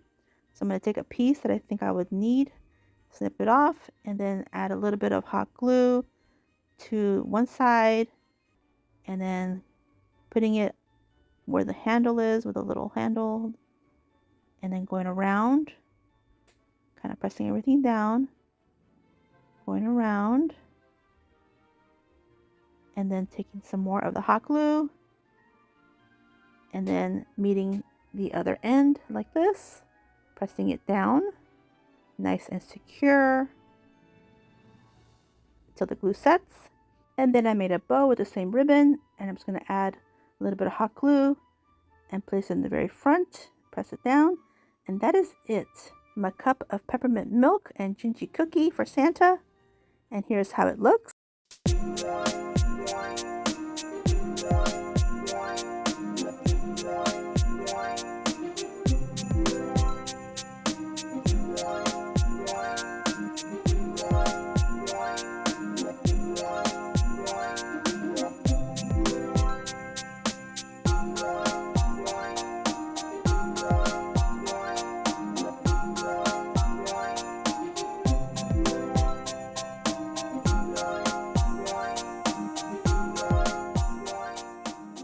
At the Dollar Tree, I found these adorable candle holders, and I like the color. They're already in a brown tone, so hey, I'm ready. I'm just going to take my puffy paints and create some little faces like I've been doing here and there. I start off with the black for the eyes, nice big eyes, and here's the other one. And then I take my white, create a nose and a mouth. The mouth comes out a little bit thick, but that's okay. We'll just call it, he has personality. And then here's a nose here, and then a little mouth here. Then I decided to do some little eyebrows just for fun, just to be a little different. And of course, little pupils on the eyes. And the same here, little eyebrows and the little pupils on the eyes. And then with my red puffy paint, I will use that to create some cheeks. So just like that. And here's the last little bit. Now I'll set these aside, allow these to dry. Here they are, nice and dry. Now I'm going to take some pieces of remnant fabric that I had, and I'm just going to create a couple of little knot bows. And I'm just going to snip off these pieces, these long pieces. And I'm just going to create some little knots. I'm taking the larger one, the longer one, and creating the knot with it. Like this. So just little knot bows. Super simple. Just a knot. And then I'm going to take some hot glue and then place it right here on my candle holder and do the same thing for this other one. And then I'm going to use some more of this cedar evergreen that I had in my stash. I'm just going to add little bits and add them to the sides just to give it a more festive look. And a little bit of hot glue right here. And then I'll do the same thing to the other side, trying to make sure to take the pieces that are like the ends. That way they look like they're kind of pointy. I don't want to cut off from areas that were already cut off. I want the pieces that look like they're a little pointy. Okay, now at the Dollar Tree, I found this set of LED remote taper candles. These are the hanging ones. These were out for Halloween because they hang from the flame. But I will use these differently, of course. This is not a Halloween video. I'm just going to use 2. So here is the hanger. I'm just going to remove it and snip off this fishing line with my scissors and place the taper candle inside. Fits perfectly. Then I do the same thing to the other one. Here is where I remove the fishing line. Looking cute. Now I realize I need to put batteries in these, so I only got some batteries. I wasn't sure how many, so I had picked up 3 for each, but it only needs 2 for each. So put those in, close it up. Yes, it works great. Here's one. Put it in, and then here's the other. 2 batteries. And it brings a remote, so that's pretty convenient. So remove the little piece on the bottom, and yeah, look, on, off, on, off. That's great. Now on the taper candle, I didn't like how the little joint was visible where you put the battery in. I didn't like how that was visible. So I'm going to take a couple pieces of rickrack to help cover up the section where you open up the battery compartment. And this will not interfere with the function of opening and closing the compartment. This will just be so you won't see that there's an actual opening there. So here, just a little bit of hot glue, and it's right above. And I'm going to allow that glue to set, but I'll show you in a minute that it does not interfere with being able to open that up. So here's the other one. A little bit of hot glue, and just going right above where the line is, not on it. So here I'm going to show you. See, it opens just right, and my rickrack stays in place. So yeah, I like that. And that is it. Super fun and super easy. And here's how they look.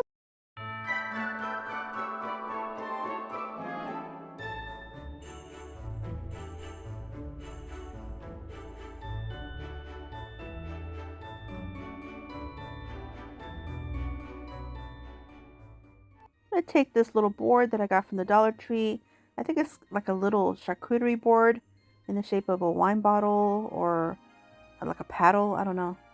But it's got some kind of saying about wine and cheese. So I'm just going to remove all this jute twine and stuff. And then I'm going to take this little razor that I got from the Dollar Tree, and I'm just going to scrape all this lettering off. And this works so wonderfully. Just all comes off so easily. Just do a little pressure, and it really doesn't scratch up the wood or anything. It just removes all the lettering like it's never been there before. It's wonderful. I'm just going to take a dry brush and remove all this ink, or yeah, I guess it's ink, dried up ink. Comes off pretty easily. Here, I got it pretty perfect. Can't even tell. Look at that. Still shiny. No, not even scratched. So then I'm going to take some of this chalk paint in the color Snow White by Waverly and give it a thin coat. Then I'm going to take some of this apple barrel paint in the red and a small paintbrush, and I'm just going to paint the edges of this little board. And I'll go all the way around until I get it all nice and covered like this. Now here it is, nice and dry. And I decided to use the side that looked more rustic. And I'm going to use some more of these cracker cookie cutouts that I cut out with my cookie cutters and the foam clay. And I'm just going to adhere them with some hot glue.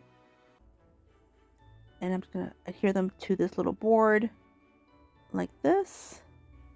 So I'll get them all adhered. Now I'm going to go back in with some of my puffy paint from the Dollar Tree. And I'm just going to do the little squiggly lines around these little cracker cookies. And if you haven't guessed it yet, this is going to be a gingerbread cookies and milk little charcuterie board as opposed to the wine and cheese. Hey, I had to make something with that thing. Might as well be milk and cookies. A bottle of milk and some cracker cookies. Some thin cookies. Diet cookies. Okay, here's everything nice and dry. And now I'm going to take some more of my little embellishments and some more of my spackle mixture. And here I'm just going to do something a little different. I'm not going to make faces on these. I'm just going to do a nice big dollop of the faux whipped cream and add my little gingerbread cookies. And then do another dollop on this one. Add a peppermint just flat on there. And then a nice little dollop on this other round one. And add another peppermint but standing up. And then another nice dollop on this square one. and add a bigger peppermint standing up as well. And then last but not least, I decided to take one more of the smaller peppermints, add a little bit of the faux frosting, and place it behind my little Gingis. I felt like I needed something. And so I'm going to, of course, add a little bit of sugar glitter because you got to have it sparkly. And then I'll set this aside, allow this to dry. Oh, here I'm removing the excess of the glitter. Now here it is, nice and dry. And then I created a bow with some gingham ribbon because this one's going to look a little rustic, and I thought the gingham would be perfect with rustic theme. So I'm just going to add that in the very top. And then I'm going to add some more of these evergreen pieces from the Dollar Tree. These I'm going to go ahead and cut in half because they're just a little bit too long for this one, I think. Now these little pieces, I was going to throw them away, and then I thought, wait a minute, it would look cute if they was kind of like just spread everywhere. So I did take the time and just hot glue all those little pieces on there just for a little extra embellishment. I don't know, I thought it would be looking kind of rustic and cute. So here I'm just placing this last piece, and like I mentioned, I did hot glue all those other little pieces, and I was pretty happy with it. Kind of fluff up the bow, and that is it. Here's how it looks.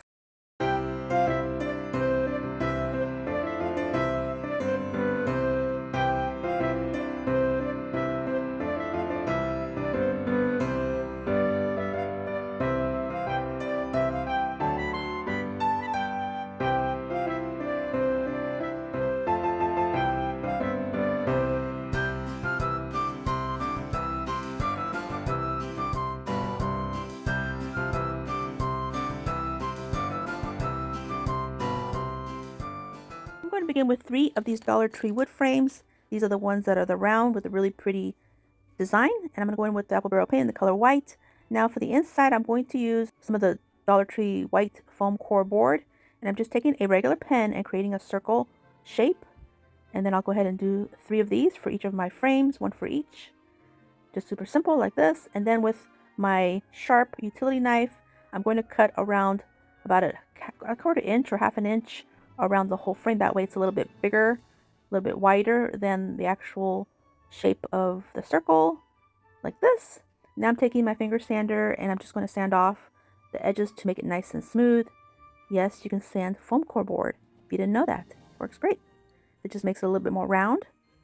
Now I'm going to see if it's going to fit right, and it does. It fits pretty well.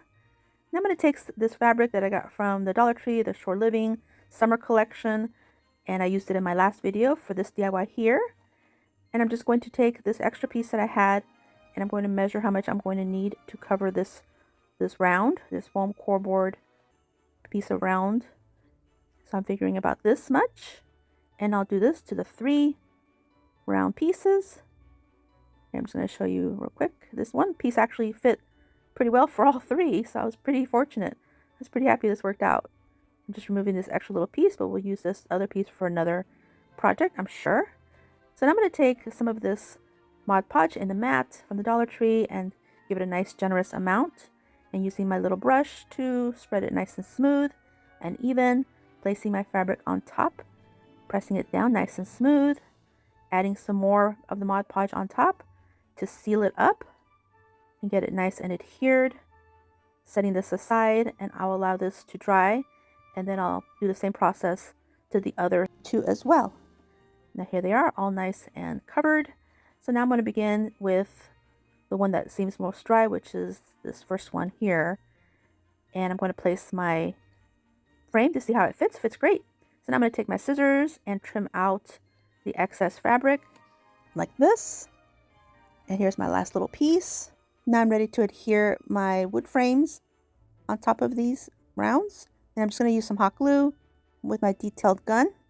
I usually like to use the Beacon Fabric Tech fabric glue for something like this, but I'm completely out. But this will work just fine. Looks really nice on the front and the back. And so I just repeat the process for the other 2 as well, like that. Here's my last one. Looking really cute. Now I'm going to place them aside for a minute, and I'm going to work on some of these Gingis. These are from the Dollar Tree. They're made out of felt. I know you've all seen them. They are super cute.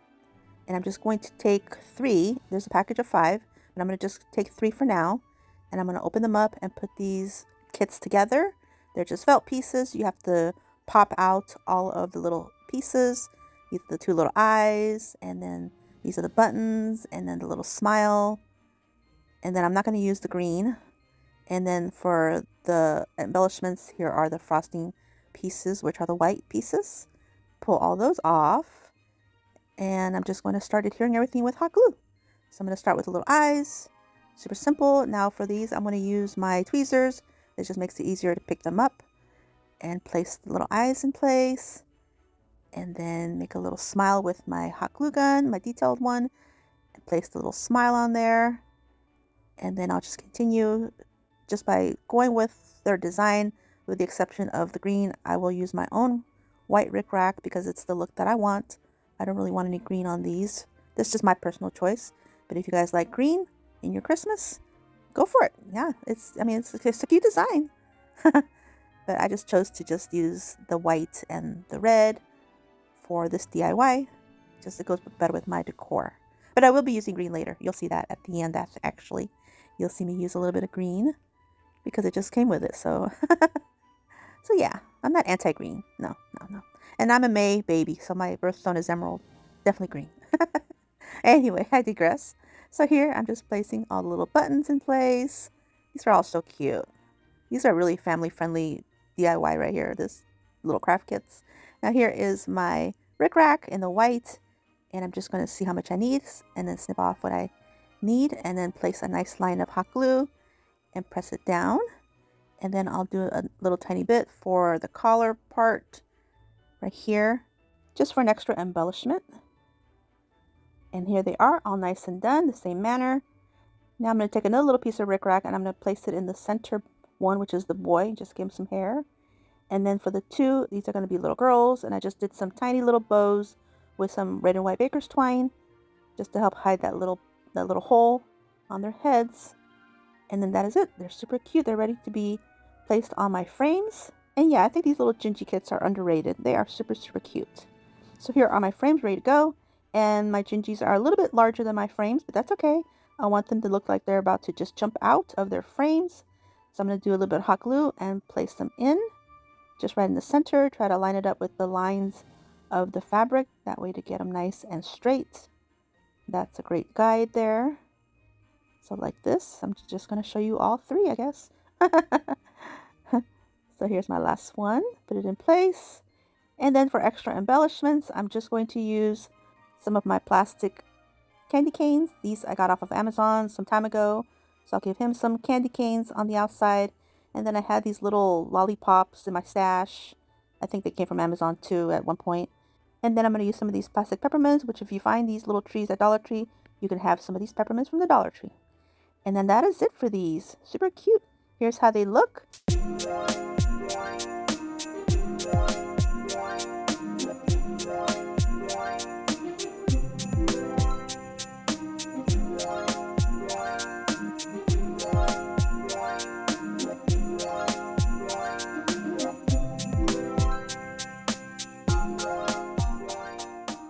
Take one of these DIY ornaments from the Dollar Tree. They're just the clear plastic ones.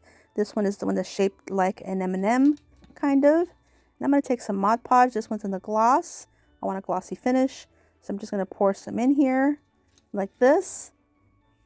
And then I'm going to take some of my Apple Barrel acrylic paint in the color Nutmeg Brown and pour a little bit in here. Just kind of pour some like this.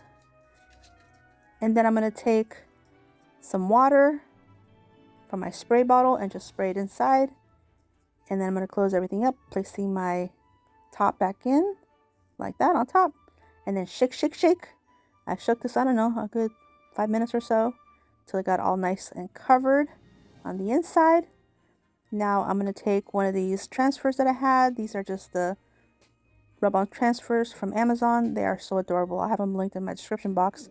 If you guys would like to check them out, they work great. And I'm just going to place this on the front of my ornament and press everything down. I also use my little scraper just to rub. This had a lot of little details to it. You really can't see it, but you'll see it better at the final reveal. A lot of little dots and cute little embellishments. So I just want to make sure I got everything transferred well. There's still little pieces I had to use my nail, but it's okay. So just pull off the transfer tape like this. And look, so adorable. Now I'm just going to embellish this with a cute little bow and then some of this snow greenery florals from the Dollar Tree. And I'm just going to do a nice big glob of glue, hot glue on top, placing my 2 pieces of greenery, kind of balancing it until they kind of set a little bit. Just takes a little finagling, but it sets pretty quickly. Add another little dab of glue. This one's smaller than the other. And then add my little bow.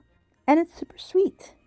Now I'm going to take some tumbling tower blocks. I believe I used about 36 total, maybe 37.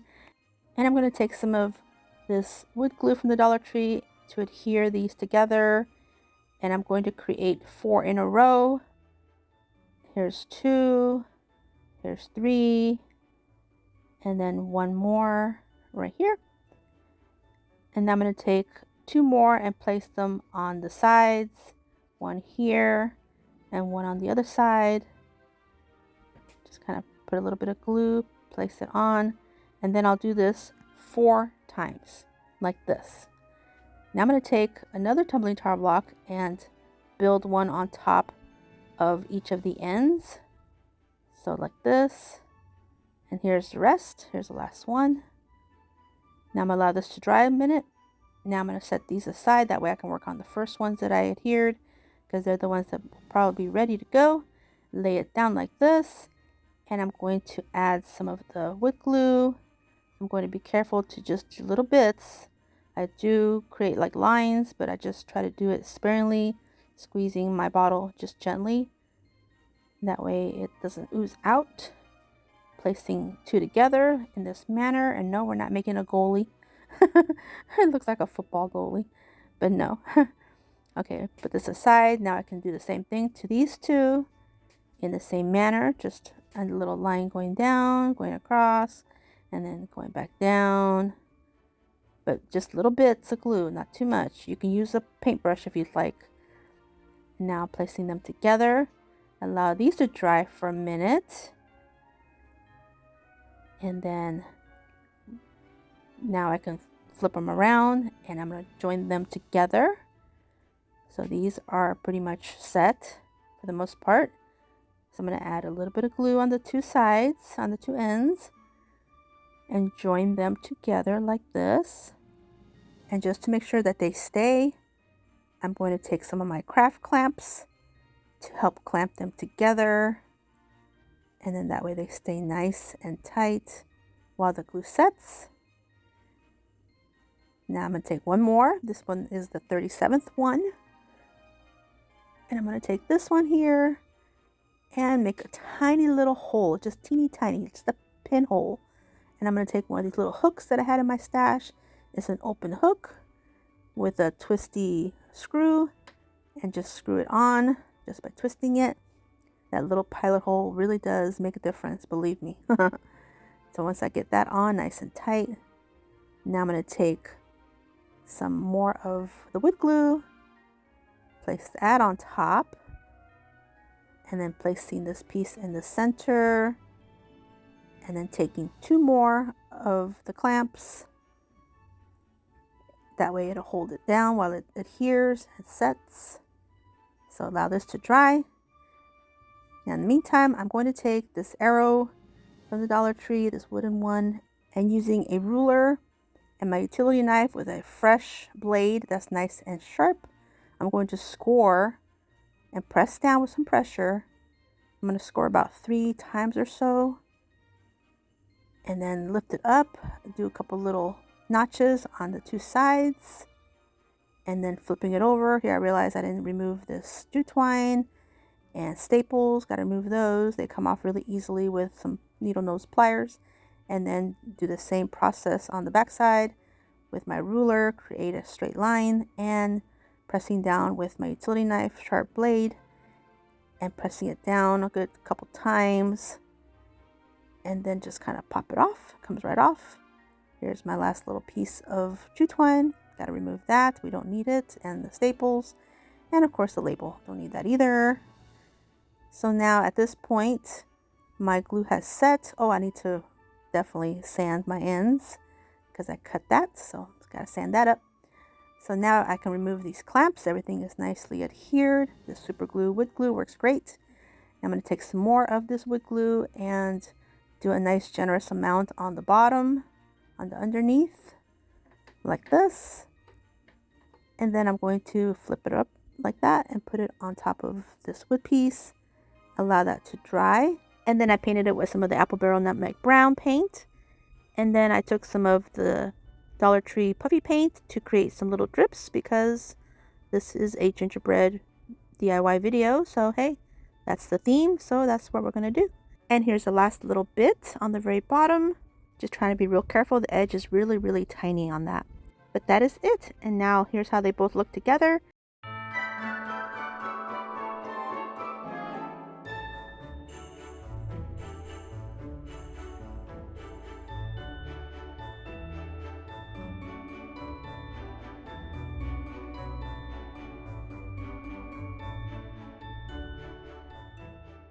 I'm going to take this little caddy that I got from the Dollar Tree. I like the red color. It's perfect for Christmas. I think I got this one 4th of July, so red was popular. I'm going to take some of the rickrack that I have in my stash, and I'm going to add some of this to the top edge of this caddy. I'm just going to add it with some hot glue. I'll do a little line, put down my rickrack, and then do another line of hot glue and pull the rickrack across right here on the top. Press everything down, and I'll just continue this same process until I get to the other side. Doesn't take long.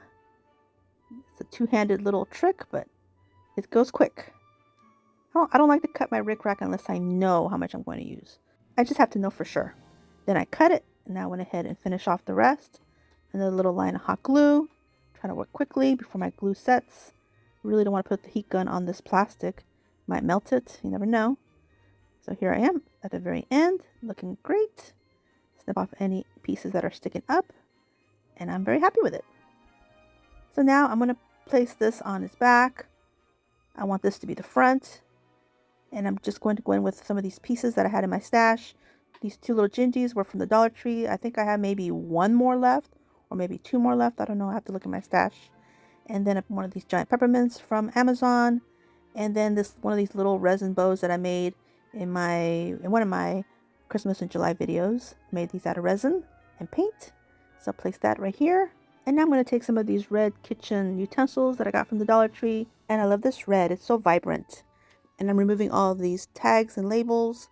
And I'm going to get ready to do a little bit of embellishing on these cooking tools. Or should I say utensils. And I'm going to use some of the little Gingis, some of the little peppermints, and these little dollops of faux frosting that I made in another video. And I'm going to begin with this spoon, and I'm just going to add a nice glob of hot glue, and I'm going to add one of these little puffs. I had extra spackle in my piping bag, and I just piped it on a piece of parchment paper, allowed it to dry, and then place them in my little container. It was as simple as that. And here I'm just going to add one of these little Gingis. I got these from Amazon. They're made out of resin. And then for this spatula, I'm going to use one of my very last Dollar Tree wooden gingerbreads. And for this spatula, I'm going to use the puffy paint to make it look like there's frosting or icing dripping after it was used. Give it that look. And I'm going to use a craft clamp to hold it up right. That way it'll dry and it won't spill everywhere. Now this other brush, I decided not to use it, so we'll just put that away. So now I'm going to allow all this to set well. Put this on the side. So now I'm going to start decorating my little caddy. I'm going to add my utensils in here and some florals. And then I got this little set from Target. It's just like a toy set of a rolling pin. It is wood. And then some little cookie cutters.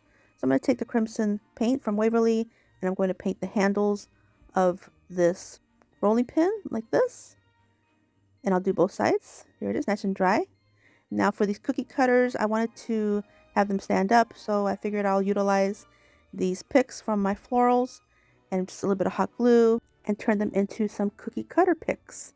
That way I can place them in my caddy and they won't sink to the bottom. Now here I'm going to take one more of my plastic peppermints, and I'm just going to add it to the handle of the rolling pin just for a little bit more embellishment, because you guys know I'm extra. So just right here. And now I'm going to go ahead and take another one of these little puffs, and I'm going to place them on the very tippy top of these cookie cutters because I didn't like that little pick showing, so I just kind of place it on top like that. And then I do this to all three. Now I had some extra bits of foliage, so I decided to thread those into the picks underneath the cookie cutters. And look at that, it looks like something you might buy at Hobby Lobby. Look at that, so simple. And so I do this to two because I only had 2 pieces of this foliage with the hole in it, so I just did this to 2 of them.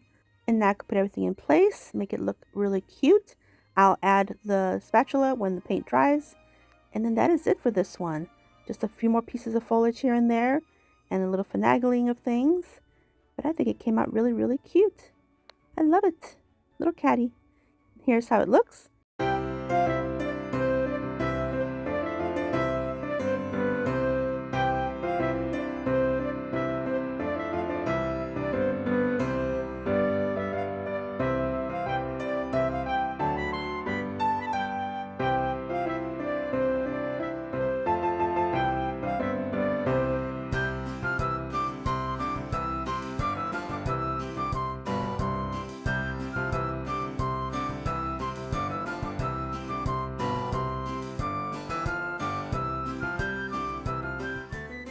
I'm going to begin by using one of these galvanized plaques from the Dollar Tree. This one is in the sign shape. I don't know really how to describe this one. It's like a sign, yeah. And I'm going to go in with some of the Mod Podge and the matte, and I'm going to give it a nice good coat on this whole piece. And then I'm just going to set this aside for a minute. In the meantime, I'm going to take this craft fabric that I found at the Dollar Tree. I actually found it in the summertime, and it's part of their summer line, but when I saw the red and white, I thought, I don't know, it looks like peppermint to me. Anyway, I'm going to use this for this DIY. So I'm going to take my scissors and make a little notch right here. And instead of cutting, I'm just going to tear this fabric like this. And then I'll just continue this process until I get the piece that I need. Kind of guesstimate, make another little notch, and tear some more. And then try to get the width. And the lines make it super easy. Tear that piece until I just get my piece that I'm going to use. Now I'm going to take my plaque and place my piece of fabric on top and kind of smooth it out. Get it nice and adhered. And now I'll add some more of the Mod Podge just to give it a nice coat on top. I'll allow this to dry. Here it is, nice and dry. Now I'm going to take my detail scissors to snip off the excess fabric. I'm just going to take my time and go around and cut this out. Now here I decided to take some puffy paint from the Dollar Tree and make a little border around the edges, make some little scallops, but it's hard to see because of the stripes on the fabric, so I ended up going to Plan B after I got done with this and then allowed this to dry. But I did just set this aside, allow this to dry. In the meantime, I'm taking these 2 little Gingis I got from the Dollar Tree a couple years ago. I haven't seen them since, but hopefully they'll bring back something cute like this again. And these are just these silicone Gingy ornaments, and I'm just removing the little hangers. We won't be needing these at all. And I'm just going to take the backs, flip them over, and I'm going to take some more of this fabric. I'm just going to cut a few pieces, nothing really fancy, just some little pieces, little remnant pieces, because I want to adhere some magnets to the back of these little Gingis, but I know since they are silicone, it's not going to work. You have to add something to it. So I'm going to add just these little pieces of fabric, and this will help hold the Gingis, and then the magnets will be able to be adhered, if that makes sense. But if you've ever worked with silicone, you know that adhesives, especially hot glue, have a difficult time with them. You have to use E6000, which this is Fixall, which is almost similar, or super glue. So here I'm just going to allow these to dry. In the meantime, I'm going to take some of the black puffy paint, and I'm just going to very carefully write on here, on this little banner, I'm going to write fresh on him, and then on her I'll write baked. So it'll say fresh baked, because this is a little bakery sign. I'm just going to write it real quick. Set this aside. Here they are, nice and dry. Now here are my magnets. The ones I'm going to use are from the Dollar Tree. I'm just going to use 2 of these. They're not the greatest as far as magnetic, but I have them, so I'm going to go ahead and use them. I do end up using some of my super magnets that I always get from Amazon. I'll use those in a little bit. You'll see them. But for now, I'm going to use these these regular magnetic ones for these ornaments that I'm going to just use on my sign. So I placed the magnets first because sometimes they kind of want to flip over. So I want to get that position done. And then I added the glue. And look, they're holding really well. So now I'm going to take my rickrack. Here's my plan B as far as the edges, the border. And I'm going to take this rickrack and I'm going to cut it in sections. That way I don't have to fight the glue too much, because I ran out of my Beacon Fabric Tech fabric glue and I love that stuff for this kind of trim. So I need to get some more of that. But for now, I'm just going to use the hot glue, but I'm having to cut this rickrack in order to take care of that. So here I'm just going to speed this up a little bit to show you guys how I placed everything on this plaque. So I just followed the line with some hot glue and then placed the rickrack in place, holding it down till the hot glue set, and just going around till I have it all the way to the other side. And now I think this came out a little bit better. You can see the line more profound, better than the puffy paint. The puffy paint was kind of getting lost, I think. So here I just trimmed off all the edges that were sticking up. Here's a couple little more edges I need to trim. Gotta get it nice and even till I'm happy with it. Okay, so now here I'm taking some of this ribbon. I got this ribbon from Dollar General. It's a wired, thin, red burlap ribbon. And it's really, really nice. So I just wrapped it around my hand a good 4 times or so. And I'm just going to wrap the tail around real nice and tight. And since it has wire and it's a thin ribbon, this works really, really well to make, or should I say, to create the bow shape. So here I'm just going to add a little dab of glue to kind of secure it in place. And then once that glue sets, I'll trim off the excess. And now I'll open up the loops. It should have 2 or 3 loops. It'll just look really, really cute, like a little bow. Almost like a bow tie, but prettier, I think. So I'm pretty happy with it. So I'm just going to add some glue and place it on the very top in the middle, like this. And now for extra embellishments, I'm going to take some of these resin baked little goodies that I had in my stash. And here are my super magnets that I get from Amazon. This one has a ton of different sizes, but I'm just going to use the teeny tiny ones.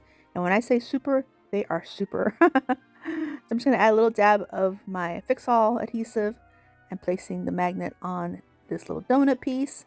And then I do the rest, and I have to put them kind of far from each other because they just want to magnetize and get stuck to each other.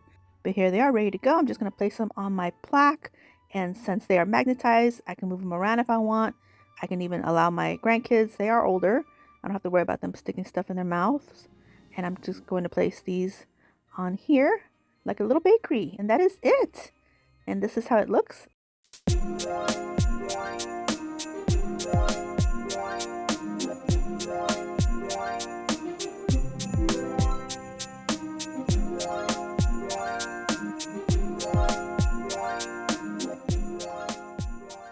I'm going to take one of these drink cups from the Dollar Tree. This came from the summertime. And I'm going to remove the straw. We won't be using that. This piece here, I'm going to take some Mod Podge from the Dollar Tree in the gloss. And I'm going to give it a nice good coat. And this will help my base paint to stay on my cup without it scratching off. Because these plastic pieces are hard to paint without a good base of Mod Podge, that's for sure. So here, allow this to dry completely. Here it is, nice and dry. Now I'm going to take this little glass dish that I have here and this sponge brush and some of the nutmeg brown paint. Add a nice little glob of it inside my dish. And with this dabber, I'm just going to dab, dab, dab, and go all the way around, do one good coat. And this will give it a nice effect without any brush strokes. Those brush strokes kind of mess it up. So here's the very bottom. Go away nice and thoroughly. And then allow this to dry completely. And I'm just going to take a little bit of plastic wrap to kind of cover this so this doesn't dry on me. I don't want this to dry on me. So now here it is. Everything's nice and dry on my cup. And here's my paint. It's still nice and moist. And here I'm going to go for the second coat. This, of course, will be a much more full coat. Now I'm pretty happy with the coverage. Here's the bottom. It's looking much better. Now I'll allow this to dry completely as well. Now here it is, nice and dry, looking great. Now I'm going to take my puffy paints and I'm going to make this little cup into a little Gingy cup. So here I'm going to start off with the black, and I'm going to make 2 eyes like this. Of course they're not even, so I have to go back and forth to get them even. And now for this one, I'm just going to give him some little eyebrows. This will be a little dude. And I'm going to take the white, give him a little nose, and I'm going to do some of the faux frosting, little swiggly lines all the way around.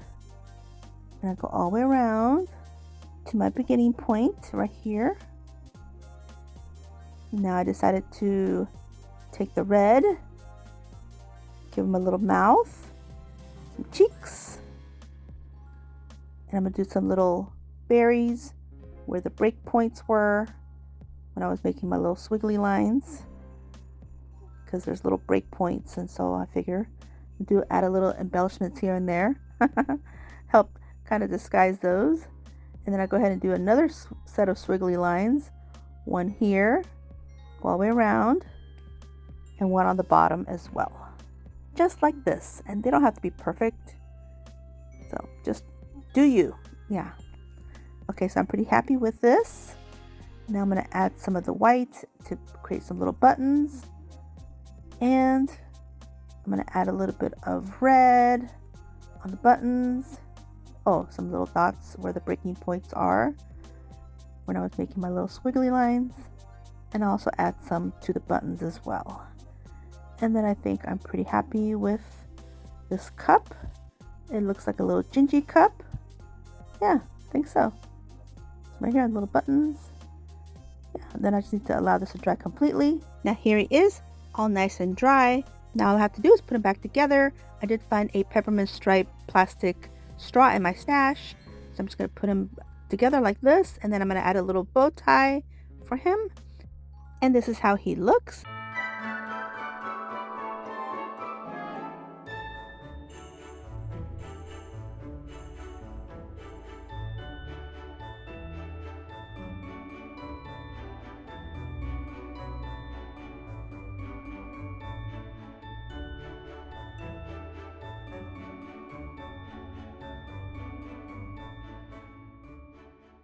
I'm going to take this little house frame from the Dollar Tree. My sweet friend Norma gave it to me. And I'm going to paint the edges with the nutmeg brown. Then on Amazon, I found these really adorable decals of these super cute gingerbread little men. And I decided to use this one here for this DIY. So I'm just going to snip it off and then peel off the backing. Place the decal on the little chalkboard. Use a little scraper to get it stuck on there.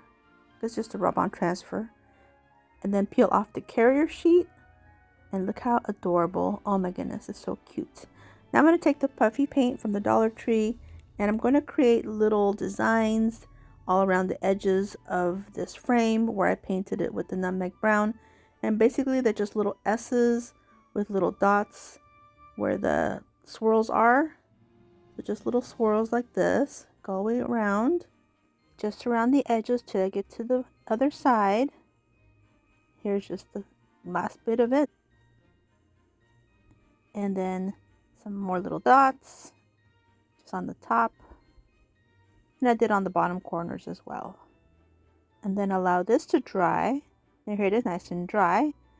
Now I'm going to take some spackle and I'm going to give it a whipped topping on the very top because I didn't paint it up there. So I'm just going to add some here all the way around. Just on the top. I'm not going to do anything to the sides. And I'm going to add just a little bit extra just to make it a little bit more decadent.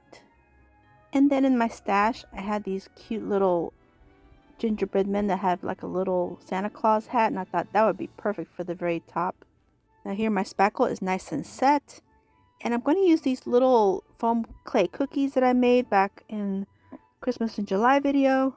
And I'm also going to take this white baker's twine that I had in my stash, and I'm just going to cut this baker's twine in little pieces, and I'm just going to take a little bit of hot glue and adhere these little cookies to each of these little strands of baker's twine like this.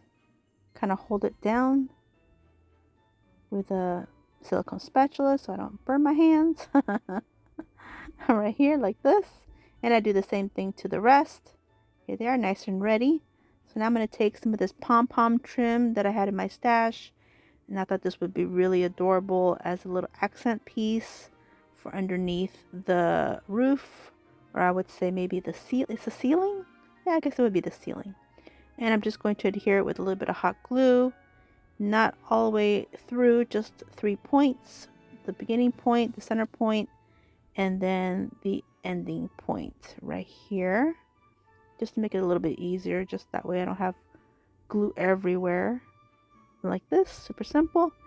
Now I'm going to take my little cookies that are on the baker's twine, and I'm going to use a little bit of hot glue, the teeny tiniest amount, and my tweezers, and then place it in 3 different points, just hanging down like you would maybe ornaments, like this. Super easy. Here's how it looks.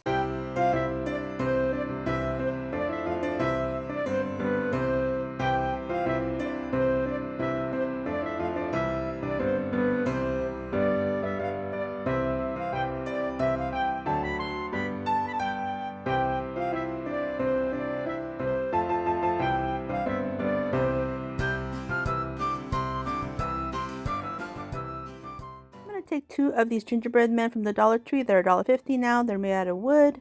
And I'm going to go in with the apple barrel paint in the color nutmeg brown and give them a full coat. And then I'm going to take some of the apple barrel acrylic paint in the color white. And I'm just going to paint all the little accent pieces. Oh, and I did remove the buttons on both and the bow tie on the one on the right. Now for the little girl, I'm just going to take some of this puffy paint from the Dollar Tree. And I'm just going to take my time and do a lot of embellishing, but I'm just going to use this puffy paint. Begin by making little circles around her head, kind of make it look like a little headband like this, and then I'll just speed up the rest because the rest is just a lot of embellishing, a lot of dots, swirls, lines, curls, all kinds of things. Now here I'm just putting the finishing touches on the little boy. I did most of all his off camera. Now here they are, nice and dry. And all I'm going to do now is just put a little bow on her. And I decided to go with a sheer white ribbon. Keep everything neutral. And that is it for these 2. Just simple with puffy paint and ribbon. And this is how they look.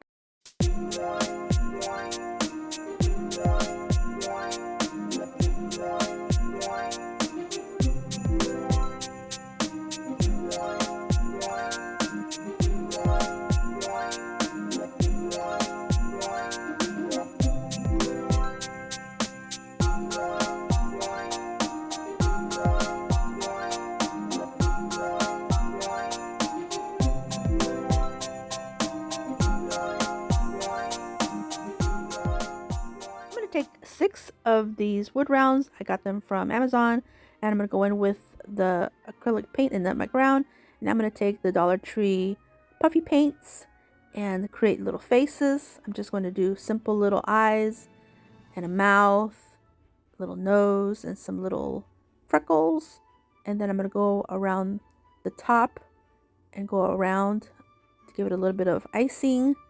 And then I'll take the red just to give it a little bit of cheeks. Oh, and by the way, these wood rounds, they're 4 inches in diameter. So just right here. And then I go ahead and do this to all of them. Here's my last one, making some little freckles. Here they are, nice and dry. Now I'm going to take these empty ribbon spools. These are all from the Dollar Tree as well. And some craft sticks. These are from the Dollar Tree. I painted them in the same color. And I'm going to take my little finger knife and I'm going to create a little slit on this empty ribbon spool. I'm just trying to make it big enough so I can place the craft stick inside. Almost there, but it just needs a little bit more. So I'm just going to cut it a little bit more on the other side. And I'm going to add my hot glue. And I'm just going to go for it. I'm going to take my craft stick and place it inside. It goes right through perfectly. And I do this to all 3. Here they are. Nice and ready. I'm not going to paint them. I don't need to. Now I'm just going to take some hot glue and place hot glue on the very top. And then place one of these wood rounds on here. Make it look like a lollipop. And then do the same thing to the other side. That way it's pretty on both sides. Yeah, like this. And so I do this to all three in the same manner. Here's my last one. Make sure it's nice and even with the other one. Now I'm going to take my piping bag that I filled with some lightweight spackle, and I'm just going to go around and fill in the insides. And after going around once, I realized that it wasn't quite enough, so I actually did go around a second time to fill it up. So this one I just do the one time, but you'll see this next one I'll fill it in twice. So here it is. Here's a second layer. And I was just about to run out, but I was able to get it done. Just squeeze it all out and continue. And once I finish, then I just set them aside, allow them to dry completely. Now here they are, nice and dry, and I'm taking these little bows that I made with resin back when I did Christmas in July. I'm just going to add these to the tops, make them look extra cute. And then of course some little bows at the base of the rounds, and then that is it. This is how they look.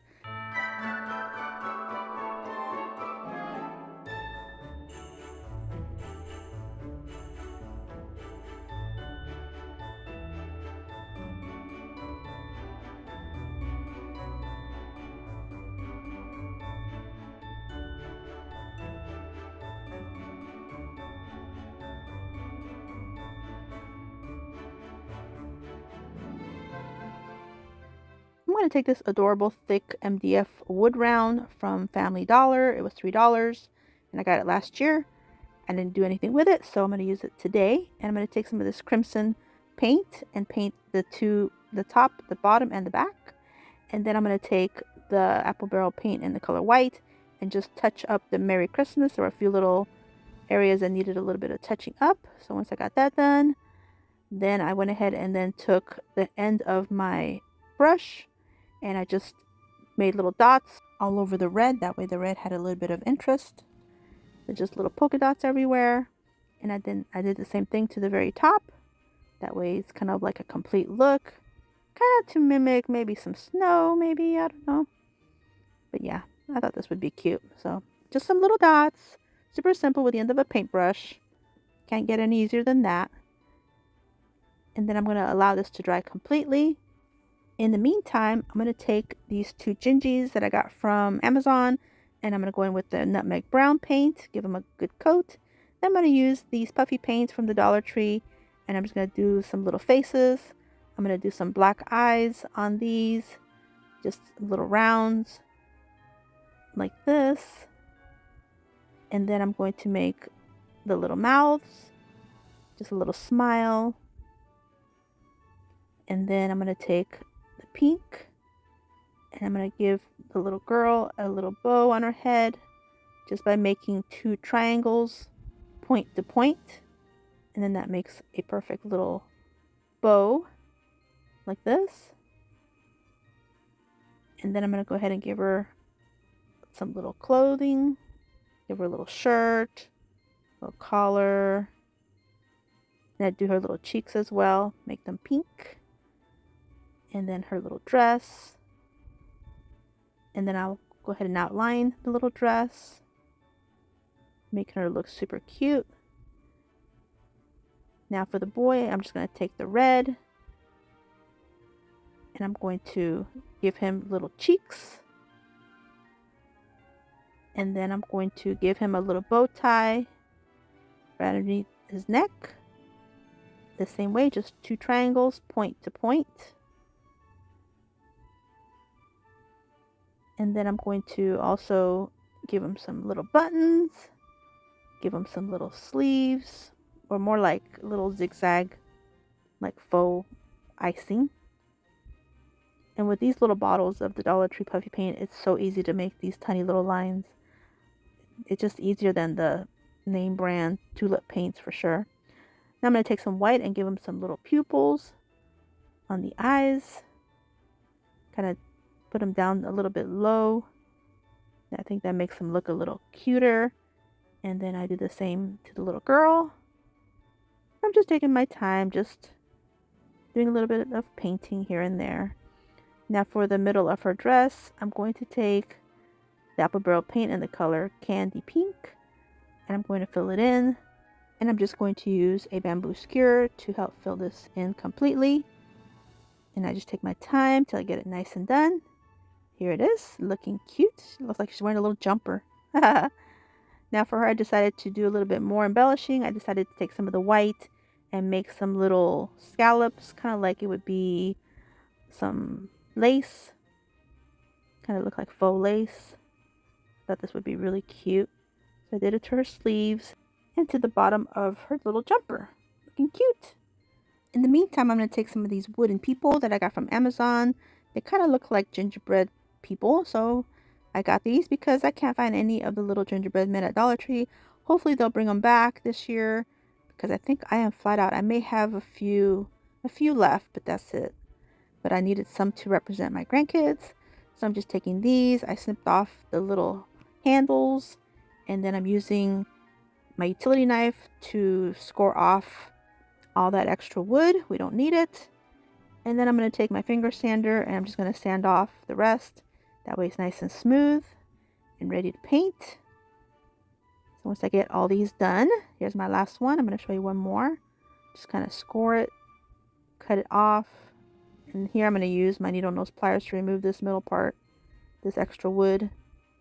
This one was a little bit more stuck, but we got it. Not a problem. And then of course just sand off everything, get everything nice and smooth, ready to paint. And I'm pretty happy with this. Put all this stuff away. And now I'm going to go in with my nutmeg brown paint, of course. And I'm going to go in with the same puffy paints from the Dollar Tree. And I'm just going to live it up and do my little embellishing. I don't show all this because it's basically the same as I did the larger Gingis. Now here's my wood round, nice and dry. And now here I'm going to place my Gingis where I think I want to place them here. And I decided to switch this one out. And I made a different one because the pink didn't seem to go with the red and white. So I made a different one, but don't worry, we'll be using the pink one in the next DIY. Now I'm going to place my little grandkids down here at the bottom. And I have 5 grandkids, so I put the little girl in the middle. She's my granddaughter, and I switched her out for a red and white. And then my little boys on the sides. And I'm just going to take my hot glue gun and glue everything in place. And look at that, like magic. Now I'm going to take a nice big bow that I made with some ribbon that I actually got from Ross. I got this spool of ribbon at Ross. So definitely check out the ribbons there. They have some nice ribbons. I got this last year. And I'm going to place a craft clamp on there to keep it in place while I kind of place the tails of this ribbon. I wanted to make them a little extra long. That way I can kind of bend them and make them look a little ruffly. And I'm just going to tack them down with a little bit of hot glue, just the tiniest bit. And then place the ribbon in this manner. Make sure it's nice and adhered on there. And do the same thing to the other side. Place it right here, right above his head. And now I can remove the craft clamp. And now just for a little bit extra embellishment to gild the lily, I'm going to take a little peppermint, plastic peppermint. And I'm just going to place it in the very center of my bow. And then that is it for this one. I also add a hanger. And that is it. And this is how it looks.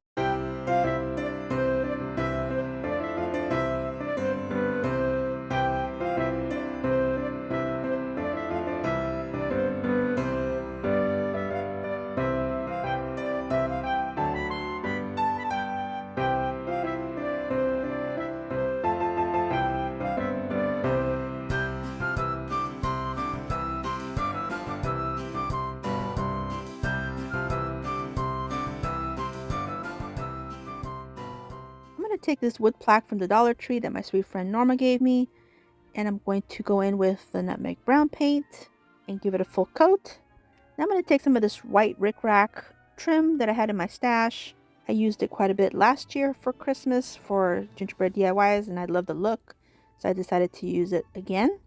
And I'm just going to take little pieces and I'm going to go around this whole plaque with it. And I went all the way around the whole thing. Here's the last piece of it. Now I'm going to take the 2 little girls that I didn't use from my last DIY, and I'm just going to place them here. I'm going to do a little bit of hot glue, and I'm going to place the bigger girl over here on the left, and then the little girl over here on the right. Now I could say this is me and my granddaughter, but she's not that small. She's 12. Now I'm just going to take these Scrabble tiles to spell out the word sweet, and I want to place it up here above, but I feel like it just needs something. So I'm going to take them off, and I'm going to grab my spackle, my lightweight spackle that I have in my piping bag, and do some nice globs of faux frosting, and I'm going to place my little Scrabble tiles on top. And I thought I was going to like it, but I felt like it was still lacking something. So once I placed my little Scrabble tiles and make sure everything was centered, which it wasn't, but I had like scooted down a little bit, but it was okay. You could do it. And then I just kind of maneuvered the little tiles a little bit.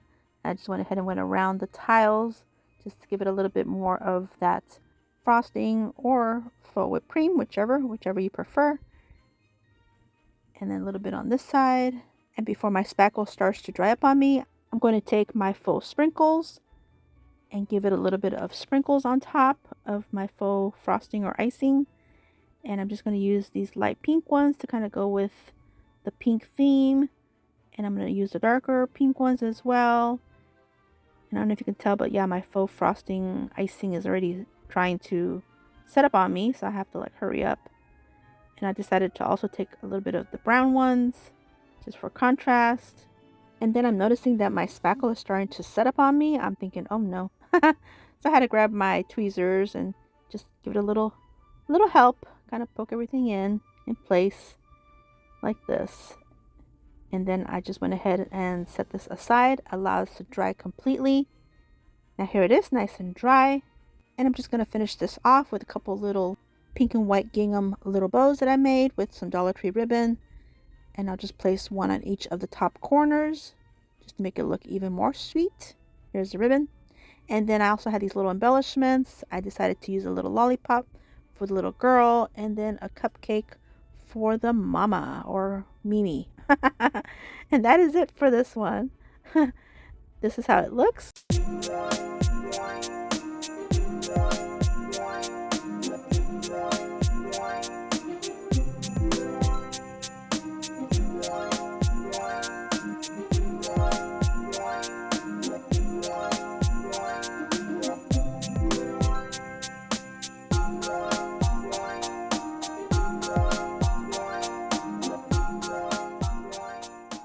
At Target, I found this adorable toy stand mixer, only $5 at the dollar spot or bullseye playground.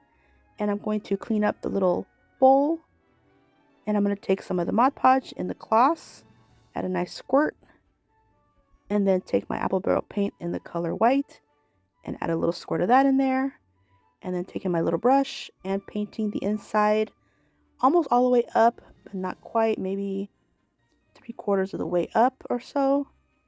Make sure to get a nice even coat and dab it so that way there's no paint lines or brush lines, and then allow this to dry completely. In the meantime, I'm going to take my foam core board and I'm just going to take my bowl, flip it over, and with my pen create a circle, and I'm going to use my X-Acto knife and cut inside the circle about 1/4 or so till I have a little round that'll fit inside, because you have to cut it a little bit smaller than the actual cup. Now with my X-Acto knife, I'm going to cut off 2 little squares. These will be my supports. And I'm going to take my hot glue and add a little bit to one of the pieces, adhere it to my little circle. Do the same thing to the other side. Here I had to trim off a little piece and then adhere it on the other end like this. Now I'm going to take my little mixer, and using my Cricut, I created a little vinyl decal that says Home Sweet Home. Just something super sweet. And I'm just going to place it on the front of this little mixer. Press it all down with my fingers. And then removing the transfer tape. Super simple, super easy. And now I'm going to take that same Mod Podge in the gloss and give it a nice sealing on it. Seal it up. Brushing it really gently where the wording is. And then going ahead and going around the top piece of this mixer. Allow this to dry completely. And look how adorable. Now I'm going to take my little piece of foam core board, and I need to cut out a piece in the center. That way The whisk portion can fit inside, and I'll just cut it out with my little X-Acto knife, create a hole.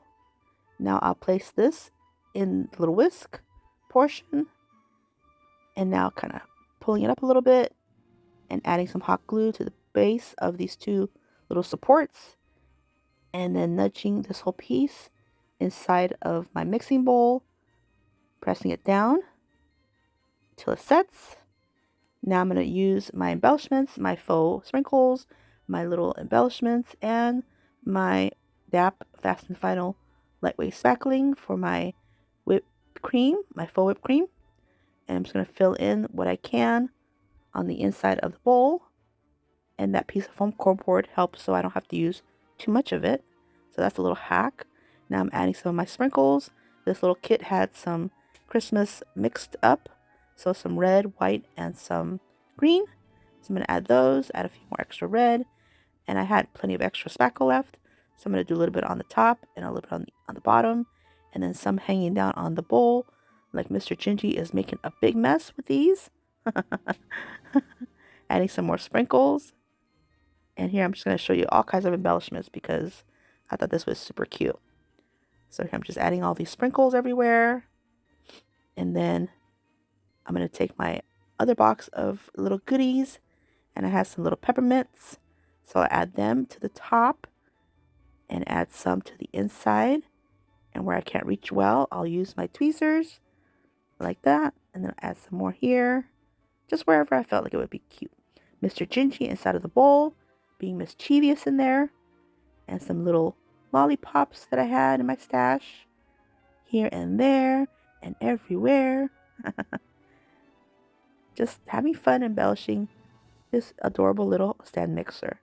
Now I'm going to top it off with some faux greenery from the Dollar Tree. I'm just going to add it to the bottom part here, and then I do add some little berries at the end, and I do add a couple bows and some other peppermints and other little things. And here's how it looks.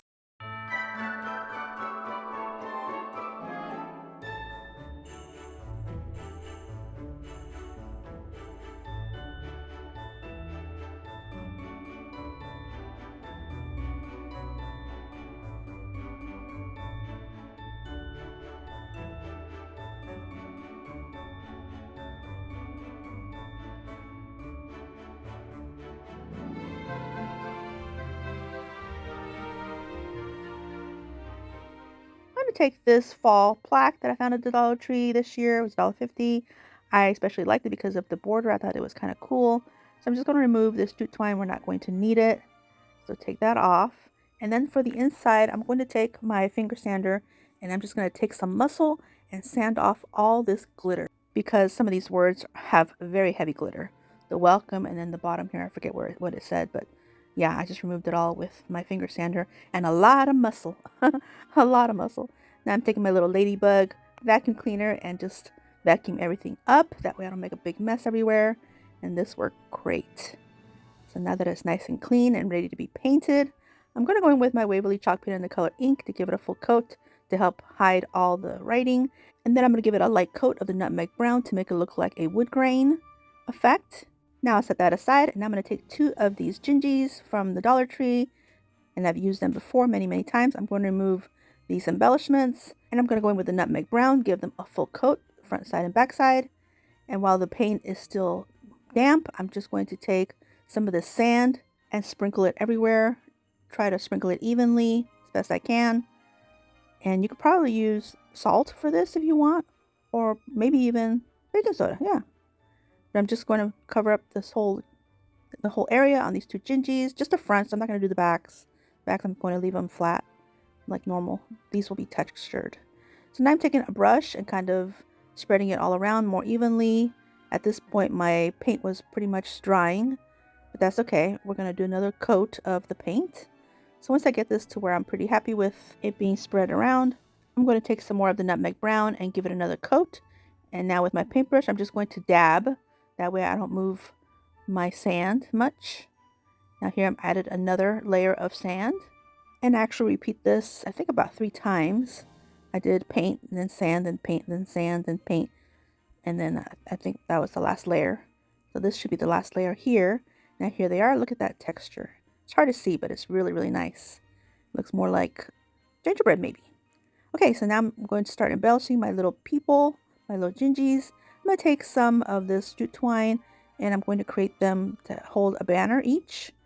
Now I went back and forth on what kind of banner I wanted to make. I knew I wanted to use this fabric here that I had pieces of, and I'm just going to snip little notches and then tear and rip the fabric like this. And this just gives it a more like rustic edge on them. This last one was a little harder to tear, so I made the notch a little bit bigger, and then finally that tore just fine. So here I'm just going to cut these in half. They're just a little too long, so I'm going to cut them in half, and then I'm going to take these pieces and tie them to this piece of jute twine. And so I'll do both of these pieces of jute twine. I'll tie these pieces of fabric onto them just to make it look like a banner. And I do this to both. And now I'm going to add some more embellishments to these. I'm going to add these teeny tiny peppermints that I had in my stash. I'm just going to add some hot glue and place them on the jute twine itself right here. And then I'll do another. So in between my tied fabrics, I'll add these little peppermints. They're teeny tiny ones. They're not as big as the ones I usually use for my projects. These are smaller. So right here. Now I'm going to go ahead and attach these banners onto their little hands. But first I'm going to make some little knots on the ends of the jute twine. That way the glue has something a little bit better to hold on to. So a little dab of glue and then place the knot in there. And then do that the same thing to the other side. Place the knot inside. Maybe I should have made this banner a little bit longer, but that's okay. This still works. And then press down the little knots. That way they're nice and secure on there. And then I do another peppermint where the knots are. That way you don't really see the knots. And this just kind of goes with the flow of the whole look.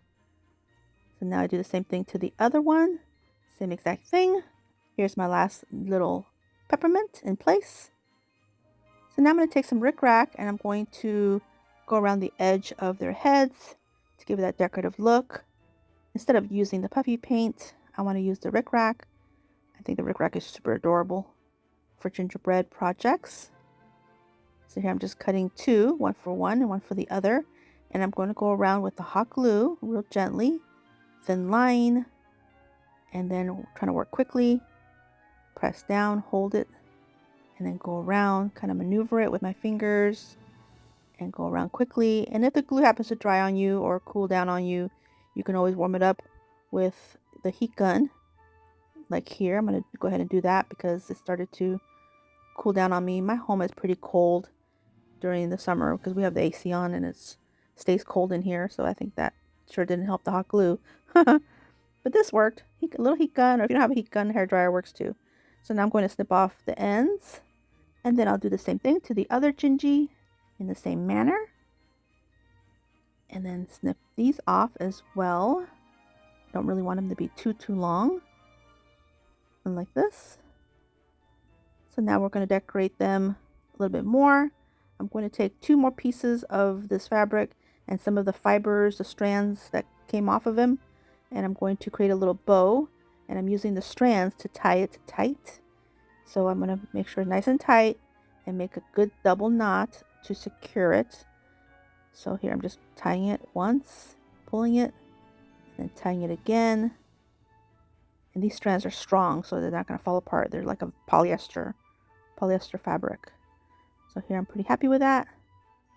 So now I'm just going to take a little dab of glue and I'm going to place this one on his little bow tie. This will be for like a little bow tie right here. Look how adorable.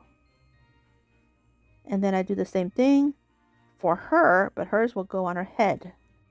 So just a little dab of glue, same as the boy, and then placing that one on her head. A little bow like that.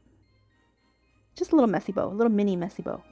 Okay, so now I'm going to take some more of these little peppermints. I'm going to add one to the middle of her bow and one to the middle of his bow tie right here. Okay, so now I was debating whether to leave them alone or start embellishing some more, but I decided to add some more of the rickrack. I'm going to add these little pieces to their feet.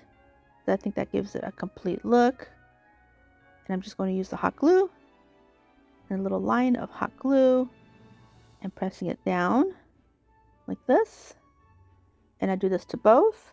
And now I'll just trim off the little ends that are sticking up because they don't look cute. Gotta make it look cute. So now I decided to put a face on them. And I'm just gonna go in with the puffy paint, and I'm just gonna do something very simple. I'm just gonna do 2 little eyes and a little smile and a little nose. And that's it. Real simple. 2 little eyes, a little nose, and a little smile. And I am taking the red puffy paint to give them some cheeks. Right on the little cheekies. Like this. And then for her, I decided she needed something on her neck. So I'm giving her like a little collar, like a little choker. And I'm just going to do a couple little wiggly lines and a couple little scallop lines and straight line and something like that. Then just add a little tiny bow made out of jute twine. And then that is it for this one. I think I'm going to be done. And I'm ready to attach these to my plaque. So here's my plaque, nice and dry. Now here I'm trying to figure out placement because I want this to look like a tray of cookies. And I had this ornament that looks like a heart gingerbread cookie. I'm going to place this on the very top in the middle. Try to figure out where the center is. And then place these in this order here, in this placement. Add hot glue just where I know it's going to attach right here. Press them down. And that is it for this one. This is how it looks.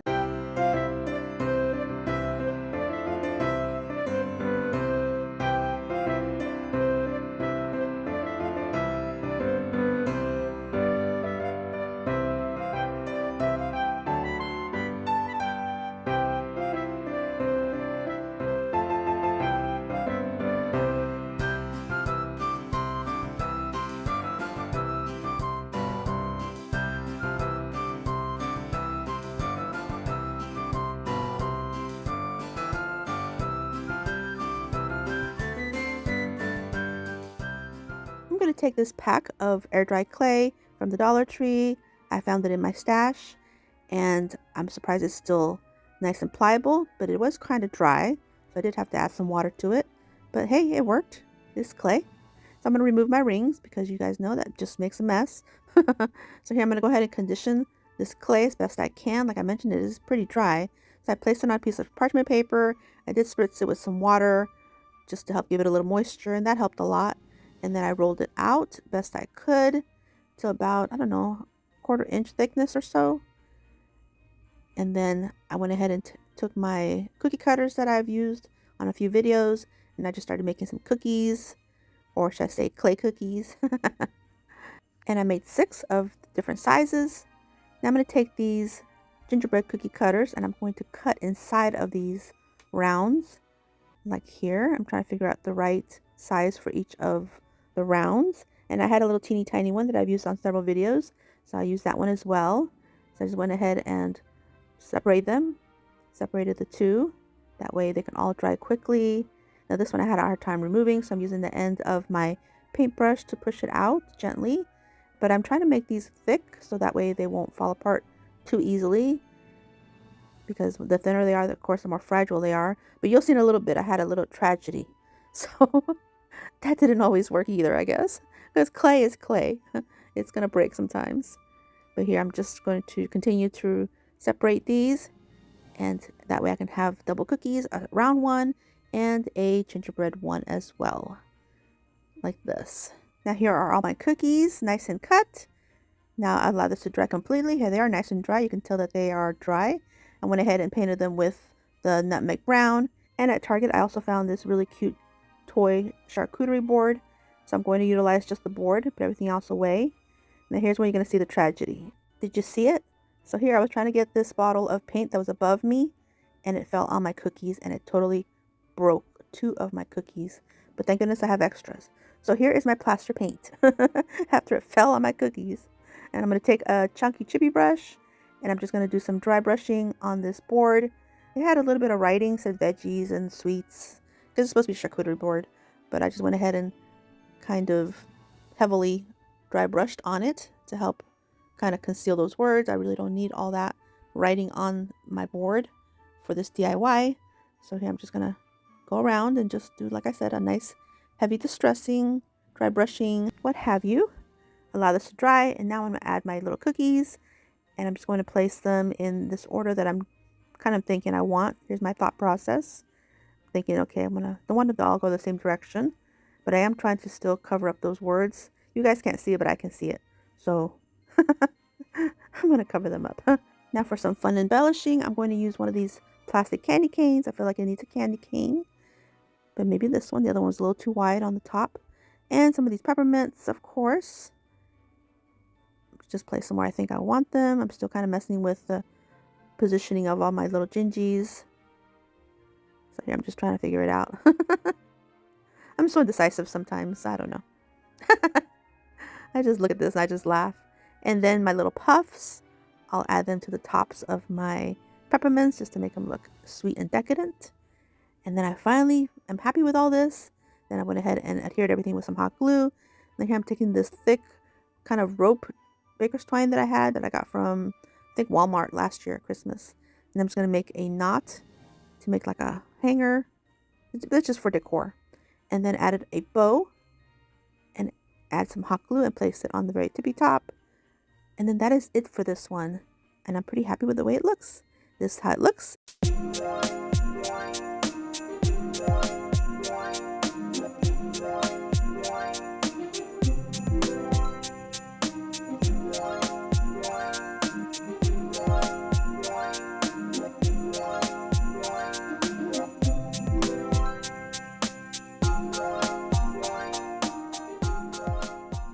I'm going to take one of these toy frying pans from the Dollar Tree. I've had this in my stash for a while, never really did anything with it. And I decided I'm going to make something with it today. Something with the gingerbread theme. So as I'm opening this up and it has burgers and fries, I'm looking at all the pieces and I'm thinking, wait a minute. Okay, I'm going to use a spatula. That's good. The fries, I don't think so. But then the rest of it, I was looking at, I was like, wait a minute. This looks like a pancake. We're going to make pancakes. Or at least one. One works for me. So now I'm going to take my paints in crimson and nutmeg and paint them up. And so I painted the handles and the bottom of the pan and then the little burger bun, which is going to be my mini pancake. So now I'm going to take my puffy paint and I'm just going to go around the middle edge of the bottom of this pan. And I'm just going to make some little scallops like this to get them all done all the way around. I'm going to take the same puffy paint and I'm just going to make some little eyes. And I'm trying to be very careful because the inside paint is still actually wet. So I'm trying to be really, really careful. A little nose and then a mouth. And my puffy paint was starting to run out, so I was trying to be so careful not to have an air bubble just pop out, because that happens. And then I decided to make a little tongue, like he's hungry for a pancake. And then I'm going to take some red and give him some cheeks like this. And then I'm going to take the blue and just do his little eyes towards the bottom, just some little dots, kind of make it look alive. And then I'm going to carefully turn it around. Mind you, all the paint's still wet under there. I'm going to do a nice glob of glue and I'm going to add my little pancake. Yes, my little smiley face is still doing well. And I'm going to take the puffy paint, turn the pan over carefully and just do like a little swirl, like the pancake has a little bit of icing, and then some little dots all over the inside of my pan, just for interest, just make it look cutesy. And the whole time I'm just trying to be very careful with that paint underneath. Oh my goodness. But yeah, looking cute. Okay, here, it's not dry yet, but I'm ready to add my bows. So here is a little bow that I'm going to add to my spatula. It's actually a little longer bow, longer tails. And then a little bow for the very top of the underneath of my pan. And then another bow with hot glue, being very, very careful. Flip it over and put the other bow on the back. So double-sided. And here's how it looks.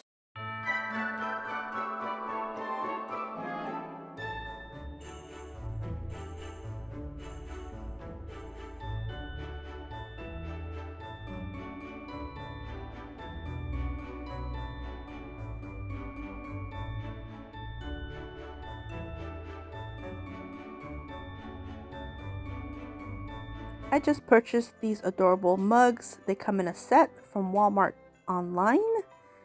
And I'll have that linked in my description box for you guys. They are adorable. They were only $10 for the set. What a deal. So I'm going to take these ribbon spools that I had in my stash. They're just the excess cardboard. And I'm going to remove this piece here, thinking I'm going to use the inside of it, but no, it's a little bit too large. So kind of nix that idea, and instead I'm going to use this piece here is still a little bit too large, but I could cut this down easier. So I'll go ahead and put the rest away for another time. I'm just going to take my scissors and just cut around, I'd say about, I don't know, a 1/4 inch or so all the way around, and that fits much better. And I do the same thing to the second one as well. Just about a 1/4 inch. And it fits. Yes, looks good.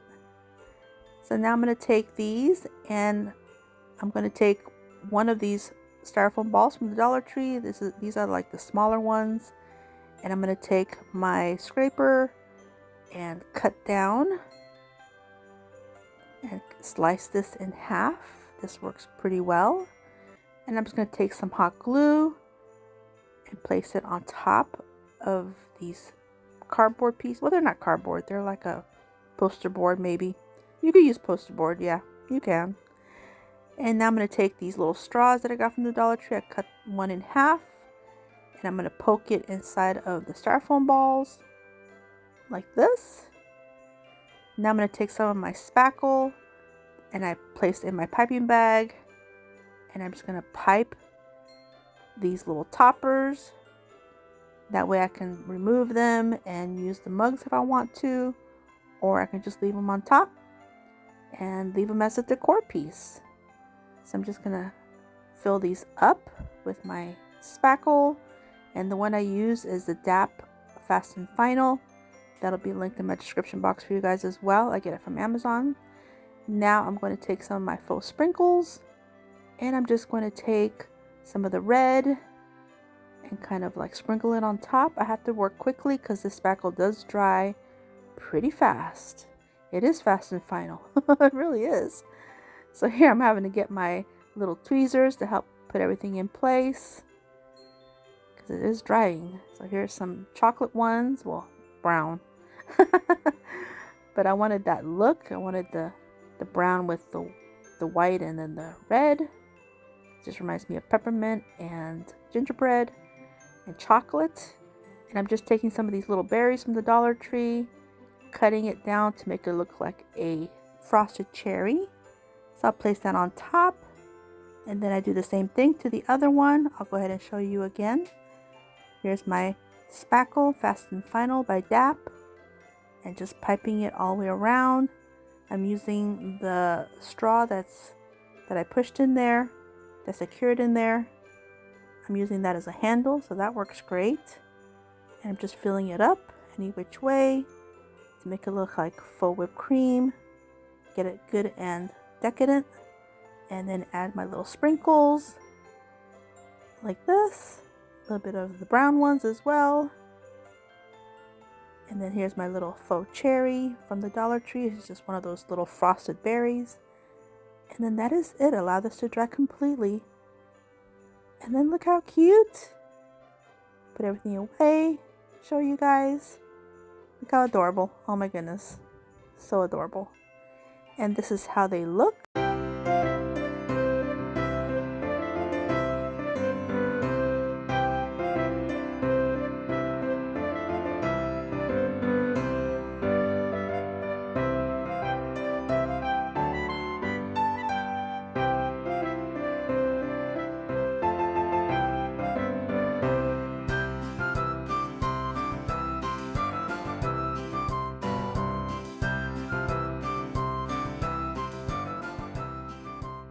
going to take one of these tinsel gingerbread men from the Dollar Tree, and I'm just going to remove all the embellishments.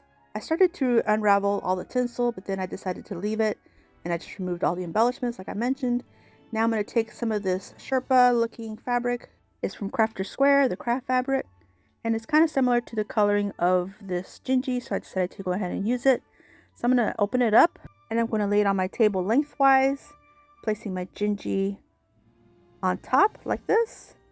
Now I'm just simply going to cut the form of this Gingy with my scissors with the fabric on there, and I'm just going to go ahead and show you the whole form, how I cut it. I just basically left a good ½ inch or so, or you could do a little bit less, however you want.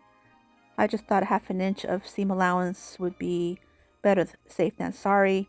So I'm just turning this around and cutting in the same manner, just around the shape of the Gingy, like this.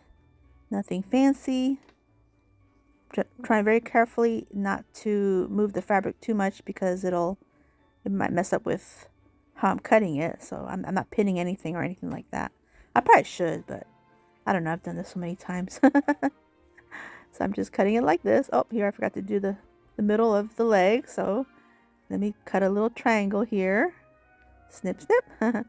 Okay, here's my form. Now I'm going to cut a second piece. So I'm going to place this first piece on top.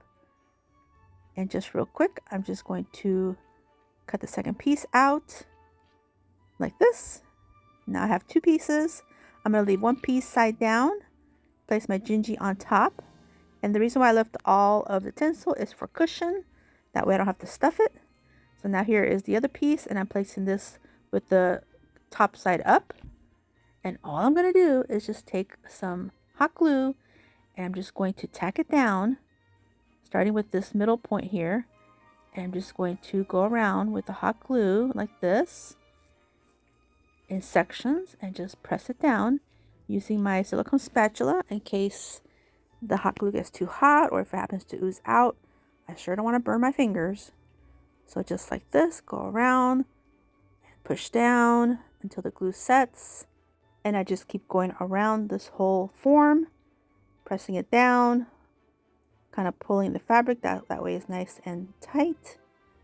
Going around each section at a time, just working each section so it doesn't have to be so overwhelming. And right now it's not looking like much, but I promise you it's going to be really, really cute. And I will be fixing the top, the head part. Okay, here's the bottom. Do the same thing, going along the line, pressing it down. Here's the other side. And now for the center part of the bottom, just add some hot glue and press down. So now my basic form is done. I'm just trimming off some extra pieces that were just hanging off right here. Now I work on the top. Now the top, I decided to go ahead and cut off that hat. I don't want to use it. So here I'm just trimming off some of this fabric, and I'm going to then cut this top off. It's going to make a mess, but hey, sometimes it just has to be because the tinsel went everywhere, but that's okay. Just need to cut off this piece, and it's the plastic piece too. So it's plastic and tinsel. So now once I got this piece off, I can round off my head, but I gotta clean up this mess. This mess was bad. Okay, so now here is my head. Now I'm going to go ahead and close this up in the shape of the head in a rounded shape and press all the fabric down, pinch it down, that way it hot glues down. So now here I have my form. Now I do need to trim off all this extra. And if you happen to trim off any of the glue, no big deal. Just go back and add some more hot glue and it'll be just as good as new. So here I did end up trimming a little bit off the glue part, but it was okay. Now I did find that I needed to add some glue here and there in different areas, but like I mentioned, it's all good.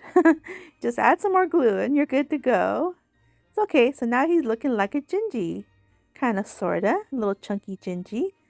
I like him. And he's a little chunky with the tinsel inside. Okay, so now I'm going to start adding some of the embellishments back on. I'm going to begin with the eyes.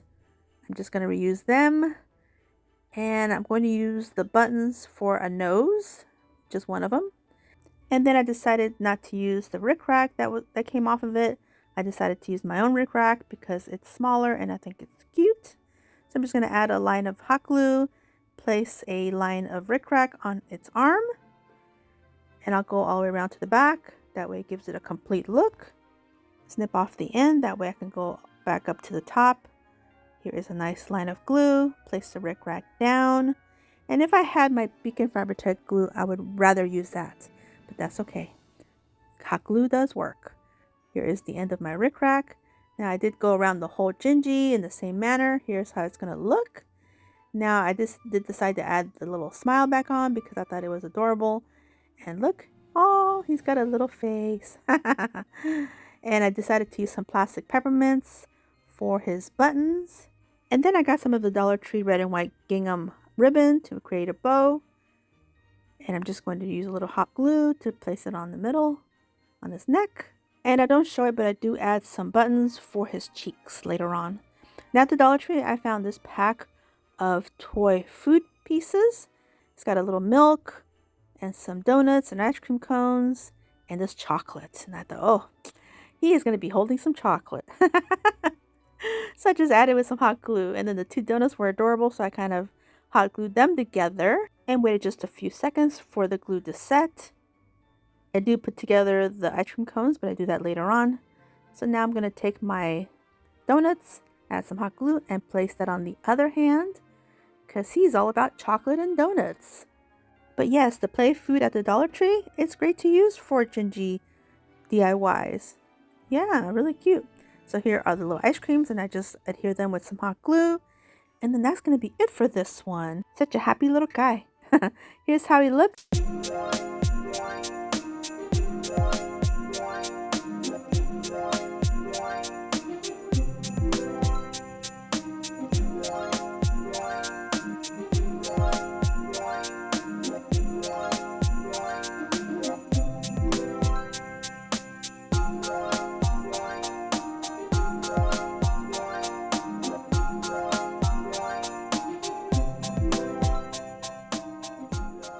Take one of these wood rounds. These I got from Walmart and they were only like $1, like 20 or something, or I don't know, maybe less. And I'm going to paint it in the nutmeg brown. And then I'm going to take one of these metal signs from the Dollar Tree I had in my stash. This one is in a black, but I'm going to paint that because it doesn't go with this theme at all. But I like that it does say home. So I'm going to take the apple barrel paint in the color white and I'm just going to paint it. And I only paint one side because I want the other side to adhere to the wood round a little bit better. So I'm just going to use this Fix-All adhesive from the Dollar Tree. It's very comparable to E6000, but of course a lot less because it's at the Dollar Tree. I believe this one is still $1.25. I think it is.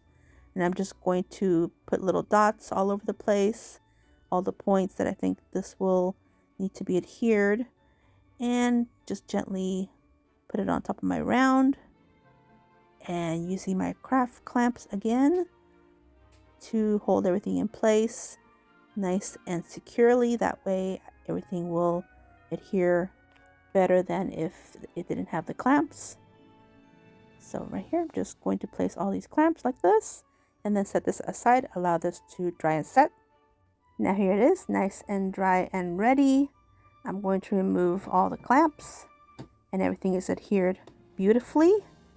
Now I'm just going to do a little embellishing with some evergreen and a ribbon and a few little Gingis and a peppermint and a little faux dollop of whipped cream.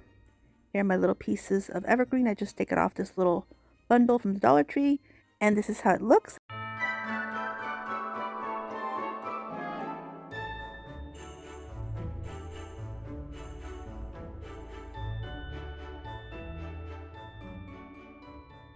going to take this pack of wooden dice from the Dollar Tree, get 3 in a pack, and I'm going to go in with my apple barrel paint in the color nutmeg brown, and I'm going to take my white puffy paint from the Dollar Tree, and I'm just going to create sweet little faces, just 2 eyes, a little nose, and a little mouth, and that is it. And then I do a little bit of faux frosting on the top of the hairline, just going over the top. I don't go around the whole face or anything, just like that.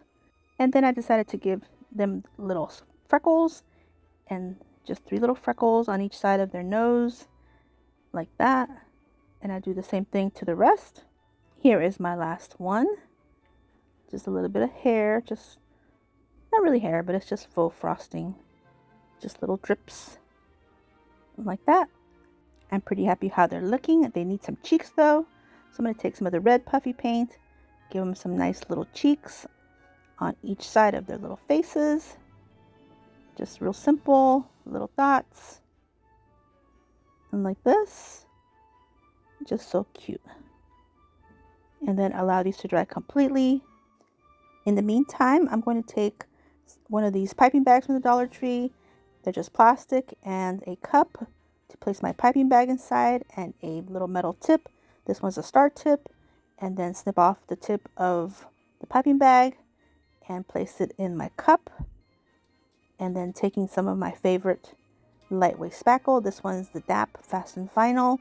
It's very creamy, almost like a marshmallow fluff texture. It's super fluffy, almost delicious looking. So I'm going to fill my cup to this point, put everything away for another time, and then taking my piping bag, pushing all the contents down to the tip, twisting the top of the bag, and I'm ready for action.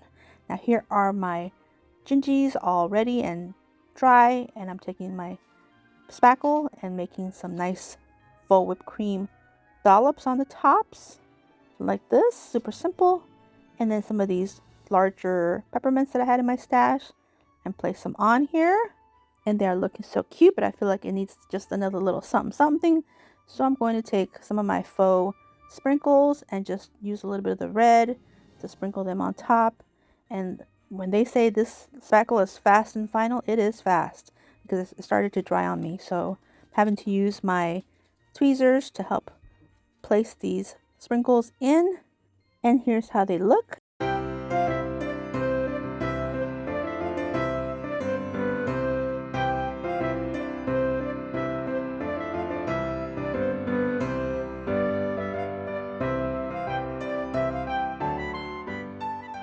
I'm going to take this little decor piece from the Dollar Tree. I got it last year. It was half off because there were a lot left. I couldn't believe it. And it says believe in magic at Christmas. And I'm going to take these little ornaments that have the little Gingis on them. These are like a galvanized, and the little Gingis are like a wood or MDF. So I'm just going to remove them off their packaging. And I want to embellish this little plaque with these little Gingis. So I'm going to take my heat gun to heat up the glue to remove these Gingis off these pieces of galvanized metal. We will use these for another project later on. So here I'm just heating up all the glue, and I'm taking my little spatula and popping them off just like that. And if you do this, be careful because the galvanized metal will get hot. So be very careful with that. So here are my pieces. My little Gingis are ready to go. And I'm also going to take some of this baker's twine. I got this from the Dollar Tree a long time ago. It was a big roll. Now I'm down to where I can see the end of my roll. That means it's been used a lot. And I'm going to do some lines of hot glue on the edges, on the inside edges of this plaque, and going around with this baker's twine just to give it a little bit of embellishment. So this one here is a pretty easy DIY. It's basically just revamping this little sign just a little bit more. I figured we'll give you a little easy one here since we just did a little stuffed Gingy and all kinds of things. So this one's like an easier one. And I'm just going to continue the line of the inside frame with some hot glue and some of this baker's twine like this. And then just to make it look really cute, I'm going to take the little girl Gingy, give her a little bit of hot glue, place her down on the very bottom corner. This one is a little Gingy with a Santa, and since it says believe in the magic of Christmas, he went on top. And then the little boy, the normal one, he just went on the bottom. And then some more little peppermints just because. One on the very top corner, one in the center. I didn't use the third one, but I did take a little piece of baker's twine and made a little bow just to place on the very top. I felt like I needed a bow, but nothing overwhelming, nothing huge. I already have a lot going on here, so just something teeny tiny. Snip off the ends, add a little bit of hot glue, and then place it in the very center. And I think that is it for this one. I think it's pretty much embellished enough. You guys have to let me know what you think about this one. A little revamping. I think it looks adorable. And here's how it looks.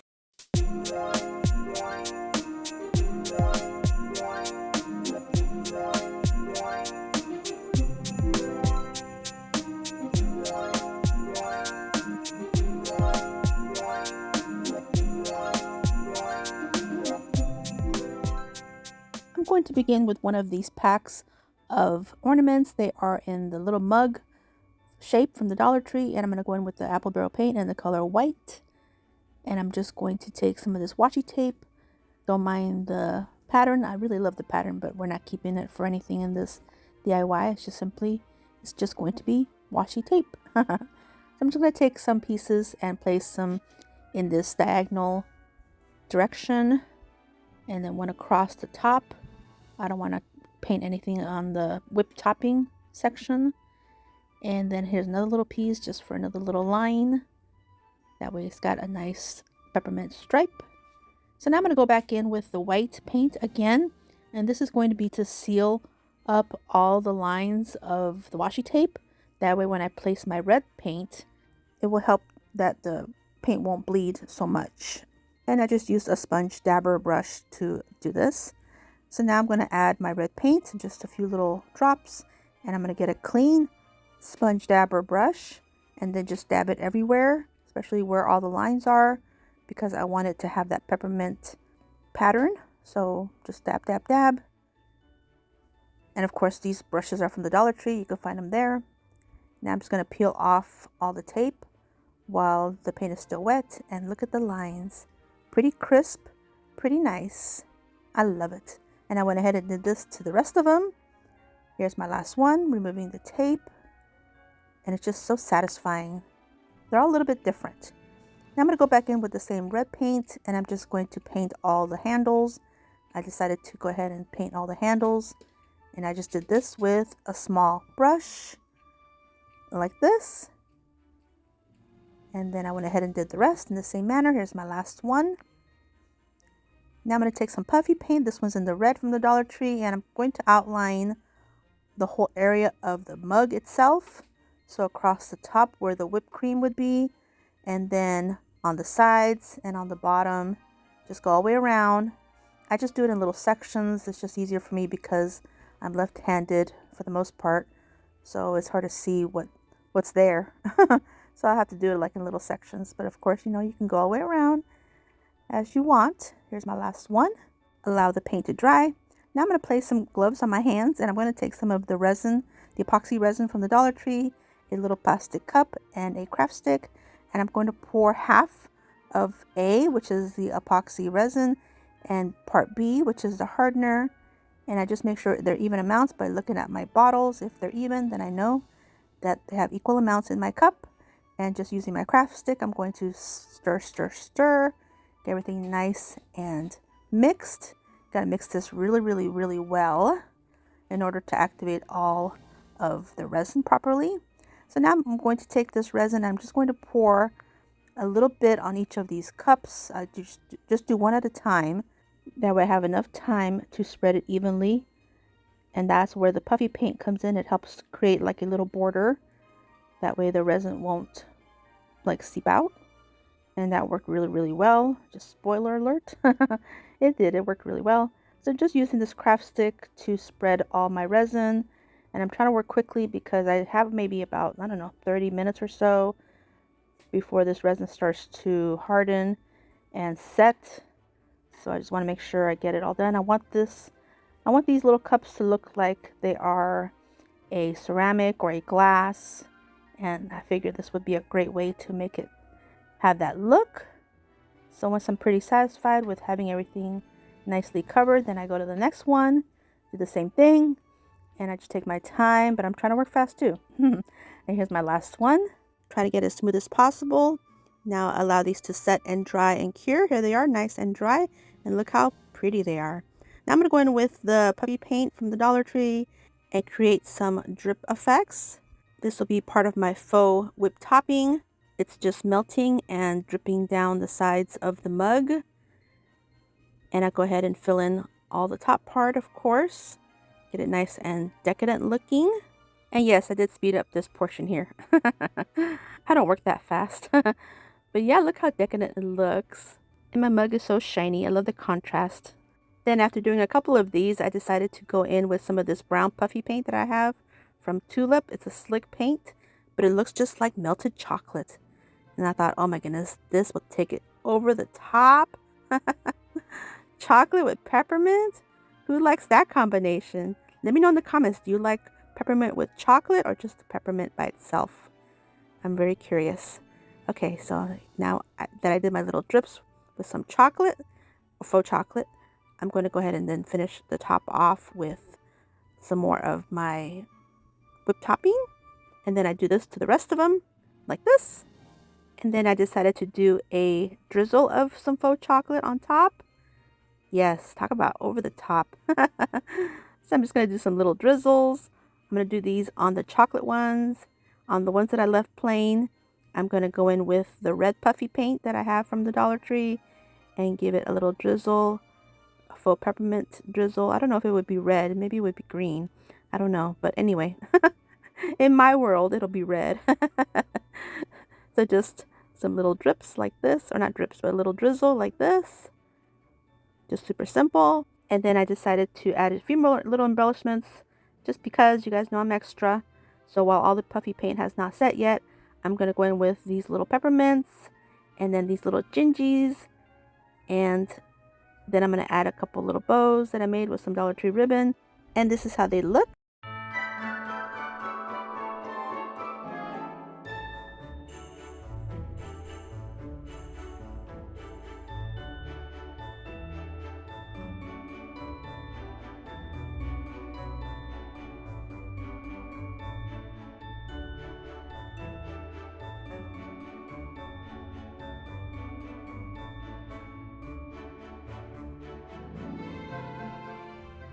Take 4 of these wooden balls that I got from Amazon. I think they're 2 inches. And I'm going to paint them up in the nutmeg brown.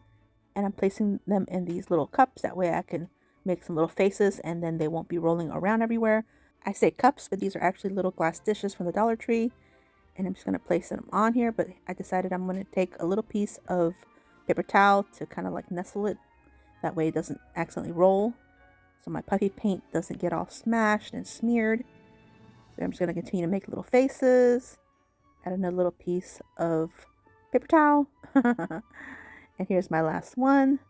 This is just the Dollar Tree puffy paint. And I really like it a lot.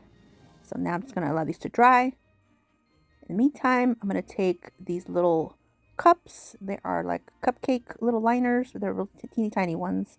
And I'm going to take some of these glass stones from the Dollar Tree. And I'm just going to use some hot glue to adhere one on each. That way they have some weight. And they have a good base. Because these are going to be some really cute little cupcakes. Like bomb cupcakes. So here's my last one. Now I'm going to take a piping bag with some of the Fast and Final Lightweight Spackling by DAP. That's my favorite one. And I'm just going to do a nice generous amount of faux frosting. Add my gingerbread bonbon. And then continue this process. Do the rest. And I'll just go ahead and show you how I do them all. Because this didn't take any time at all. Here's the last one. Kind of lost him for a minute. That's okay. Thank goodness all the puffy paint is nice and dry. Put them down, and then I'm going to do a nice dollop of whipped cream on the very top, like this. Now here I wanted to show you guys how it looks, but then it started to smash a little bit. So I thought, oh no, this is not going to work. So I'm going to place them back in their little dishes, and this will protect them as they set. And that is it for these. Super simple. Now as a bonus, I picked up this pedestal at my local thrift store. And I went ahead and did a thin coat of some of the Waverly chalk paint in the color white. And I love how it came out. And this is how they look together.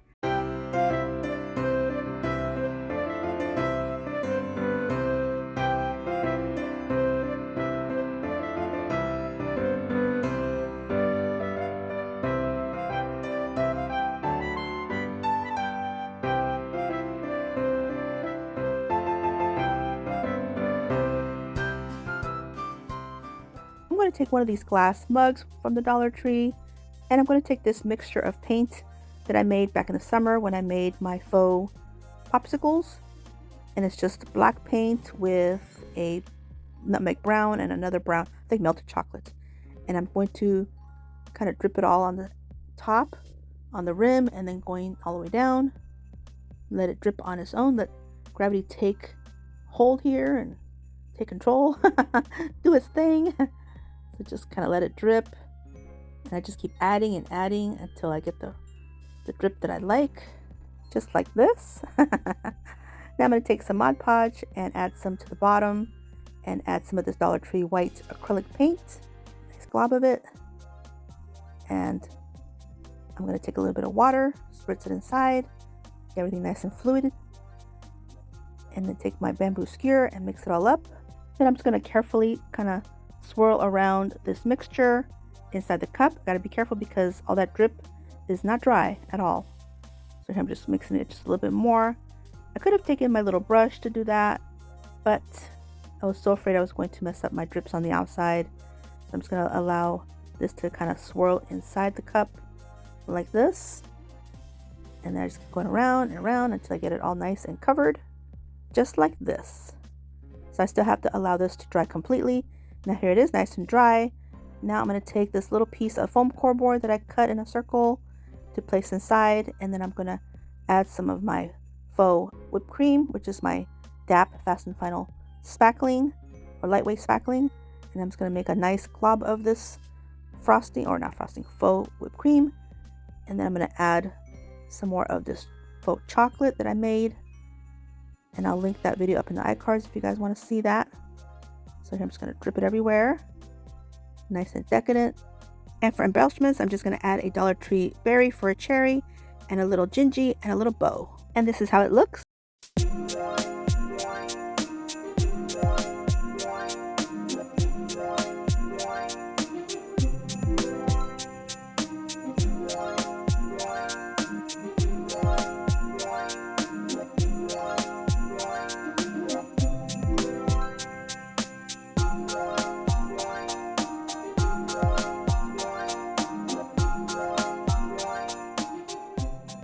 Take some of the wood cubes from the Dollar Tree and some of the wood tumbling tower blocks, and I'm going to take some of the wood glue that the Dollar Tree sells by super glue wood glue. I love it. And I'm just going to start attaching these together with some wood glue. I'm not using any hot glue on these. I'm just going to lay them on their sides, that way you can see how I'm creating this form. Kind of looks like a dumbbell, but nope, it's not a dumbbell. And I'm just going to create another one here with just wood glue, and this wood glue works great. Everything seems to adhere pretty quickly with this stuff. So here I'm just going to add another piece of tumbling tower block and another little bit of the wood glue to make a stand. This is going to be a stand. Now I'm going to take a few more tumbling tower blocks to create a piece that goes outward. This will be like a hanger, and I'm just going to adhere them together. And then another wood cube on the end. I added too much glue, so I'm just going to share it with the other side. And then kind of like building it like this. Now allow that to set completely. Here it is ready. Now I'm taking one of these wood slices from the Dollar Tree, and I'm just going to remove this twine. We don't need it. And removing all these clamps as well. They're like staples. Get rid of all that. Now I'm going to go in with this apple barrel paint in the color white and paint these pieces like this. Now I'm going to take some more of the wood glue, and I'm going to add it to the bottom of my little stand. And I do add a little bit of hot glue for this. That way I can keep working. So here I'm just trying to figure out which side do I want to place this. Pretty happy with this direction here. I'm going to set this here so it'll adhere. In the meantime, I'm going to take this little bit of pom-pom trim that I had in my stash, just a little bit, and I'm just going to adhere it to the top, which is the hanger of this stand. Add some hot glue and place it on, tacking everything down. And now I'm going to take another tumbling tower block that I painted white and some of this thicker kind of like baker's twine it's kind of like a rope though, and I got it from Walmart last year at Christmas time. And I'm going to take a couple pieces and add some hot glue on the bottom piece of the tumbling tower block and place the rope on it like this. Then I do the same thing to the other side, to the other end.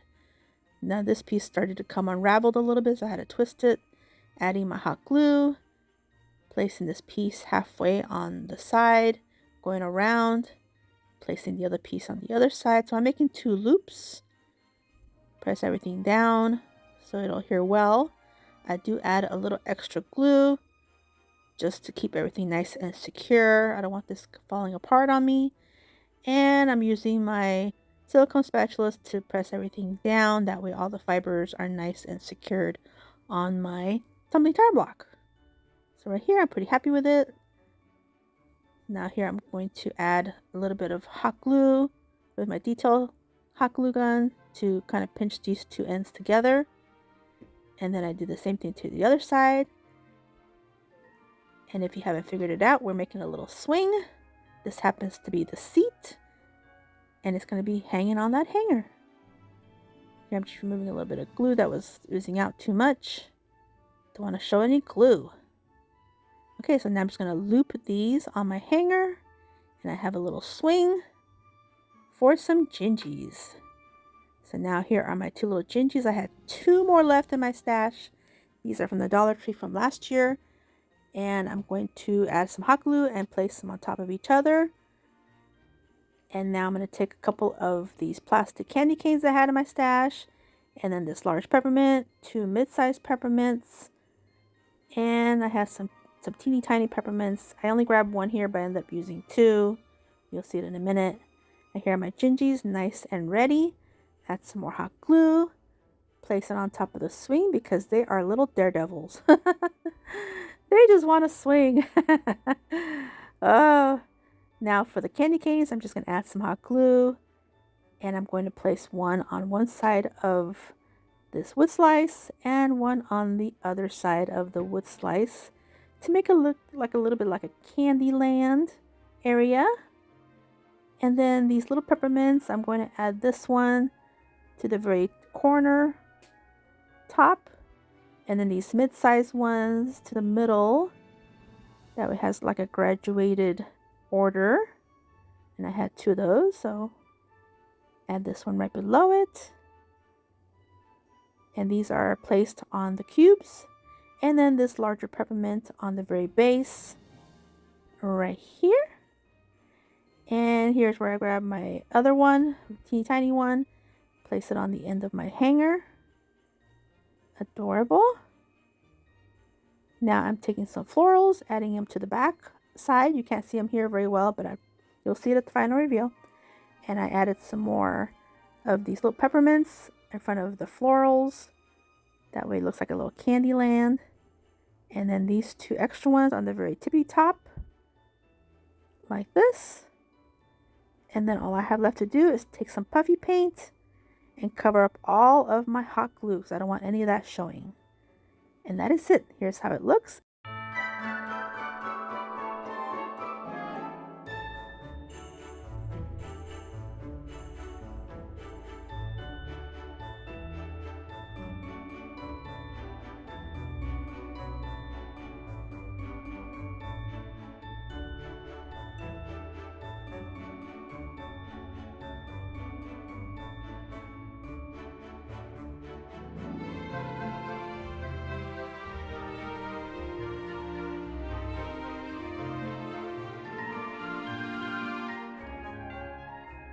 I'm going to take two of these little gingerbread men that I got from Amazon, paint them in the nutmeg brown, and I'm going to take my puffy paints from the Dollar Tree, and I'm going to create the little faces and accents.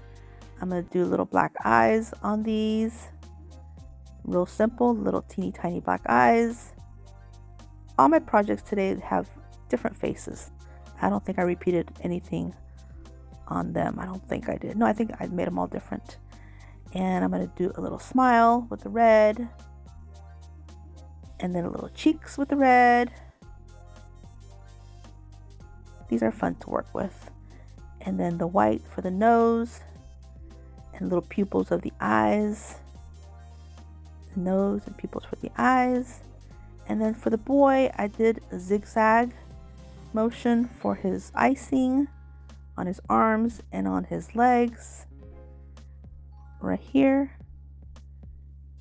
And then I give him a little bow tie. Oh, some little buttons and little bow tie by making two little triangles point to point like that.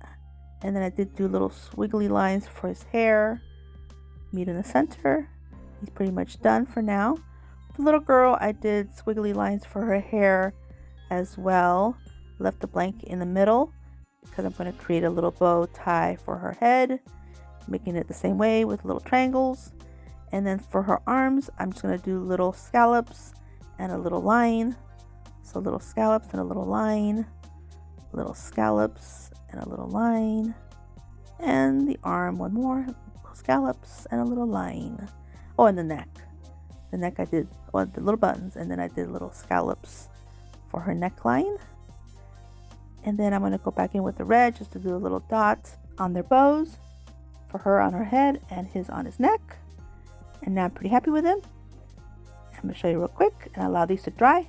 In the meantime, I'm going to take these little candle holders I got from the Dollar Tree. They're in the gold. I didn't mind the gold, but I think I wanted to paint them in a white instead. So I'm going to take some of the Apple Barrel white acrylic paint, pour it in my little dish, and taking one of these little sponge brushes, I'm just going to dab all the way around. But I only end up doing one coat to make it look a little rustic. Now here are my Gingis ready to go. Look how adorable. All I'm going to do now is just adhere them to the back, or should I say the front, of these candle holders with a little bit of hot glue. And then I'll just flip it over and I'm going to place this one directly right behind. The second one I do a little differently. I add the hot glue in the same areas, but I add him a little bit more forward just to see which one I can add more greenery to. Which now here comes greenery. So all I'm going to do is add some hot glue and place it in the back. I show here too, but I end up doing 4 little sprigs just to make it look a little bit more full. And I do the same for the girl. For the girl, it was a little bit tighter squeeze because I put her so close to the candle holder, to the ring, but it still worked out. It still looks super cute. But I'm just giving you options. Okay, so now I'm going to add a few more embellishments. I'm going to add these plastic peppermints in the center. That way you don't see the candle holder on the underside. And I'm just going to add them with some hot glue. And then I'm going to take these tiny little candy canes and give one to each of them to hold, just because they're super adorable. And then one each of these little peppermints. These are polymer clay peppermints that I got from Amazon. And I have everything linked in my description box for you guys in my Amazon storefront. So if you guys ever wonder, everything is always there. That's from Amazon. Okay, here are my taper candles. These are the LED ones that I used a couple videos ago. And then just to kind of conceal the hot glue on the peppermints, I'm just going to add some puffy paint to help cover that up. And then that is it after I get done with this. And here's how they look.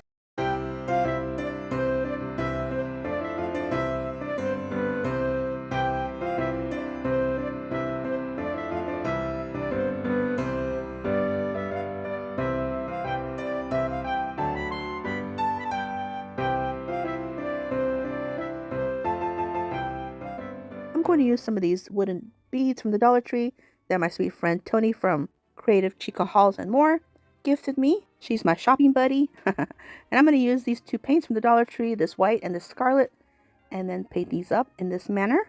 Now over at Cracker Barrel, I found these adorable miniature salt pepper shakers, and I just had to get these. They're super, super cute. Only $1.49 each or so. Very affordable. And I'm going to remove all these bottom pieces. We won't be needing them, but I don't throw them away. I'll use these eventually for something. So we'll put that away in my stash. And now I'm going to get myself some ribbons ready. These came from Home Goods, I believe. And these from Walmart. And I think one from Amazon. And I'm just going to start cutting some of these ribbons. I'm going to do about 8 inches or so, I think. I mean, you can do whatever length you'd like. So I'm going to do 2 of each of these ribbons that I have. Now for this project, the thinner the ribbon, the better.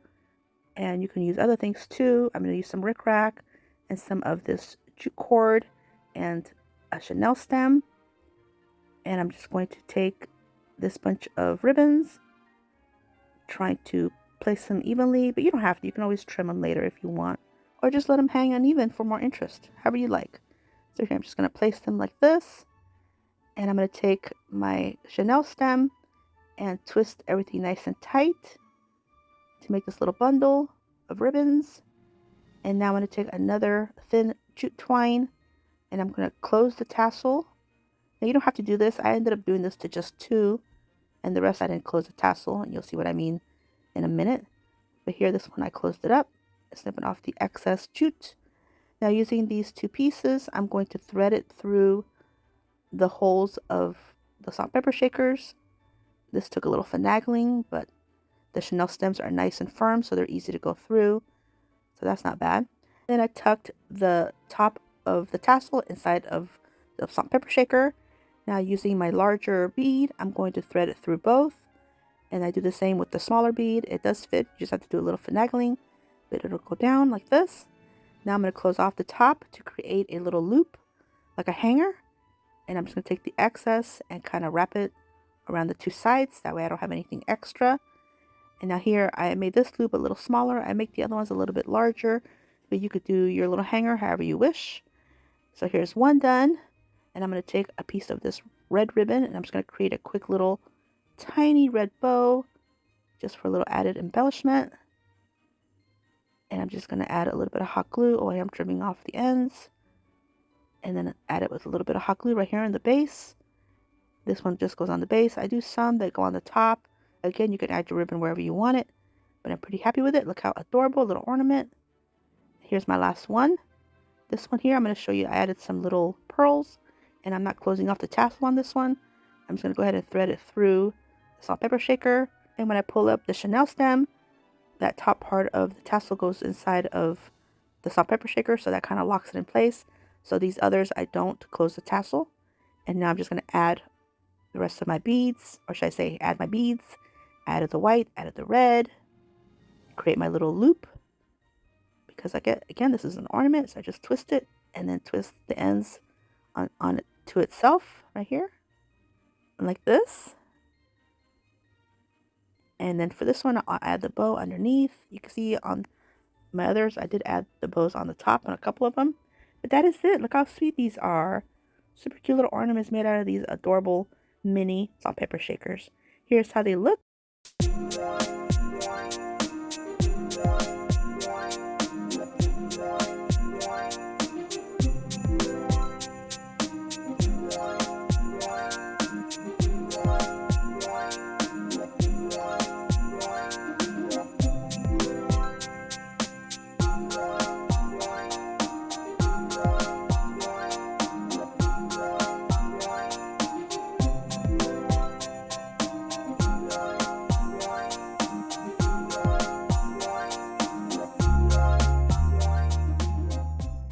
I found these really cute plaques at the Dollar Tree, and I'm just going to remove the jute twine, but we will be using it again. Now I really like the shape of this plaque, but I'm not really wanting this color combination. So I'm going to take some of this red acrylic paint from the Dollar Tree and add a nice little glob of it into my little dish. And I'm going to add some water to thin it out some. And I'm just going to use this as kind of a stain to color my buffalo check into red and black buffalo check. And I like this much better for my gingerbread DIYs. Now I'm going to take my crocodile to create another hole. That way I can hang this vertically instead of horizontally. So here I'm just going to make a hole here. And I start off by making a small hole, but it's kind of too small. So then I turn it over to the other side and make a larger hole. And that worked much better. Now they're pretty much even. So now I'm going to take my jute twine, put it back in like this, lock it in place. And now I can take my little Gingis, and here are the boy and the little girl. And here's my second one that I did off camera, exactly the same. Now I can have a little matching set. And I'm just going to take some hot glue and put it on the back. And put the little girl on her little base. And look how adorable. Now I like this color combination much better. Press her down. Do the same thing with the little boy. Add some hot glue. And press him down. And then off camera, I did add a few extra embellishments. And that is it. This is how they look.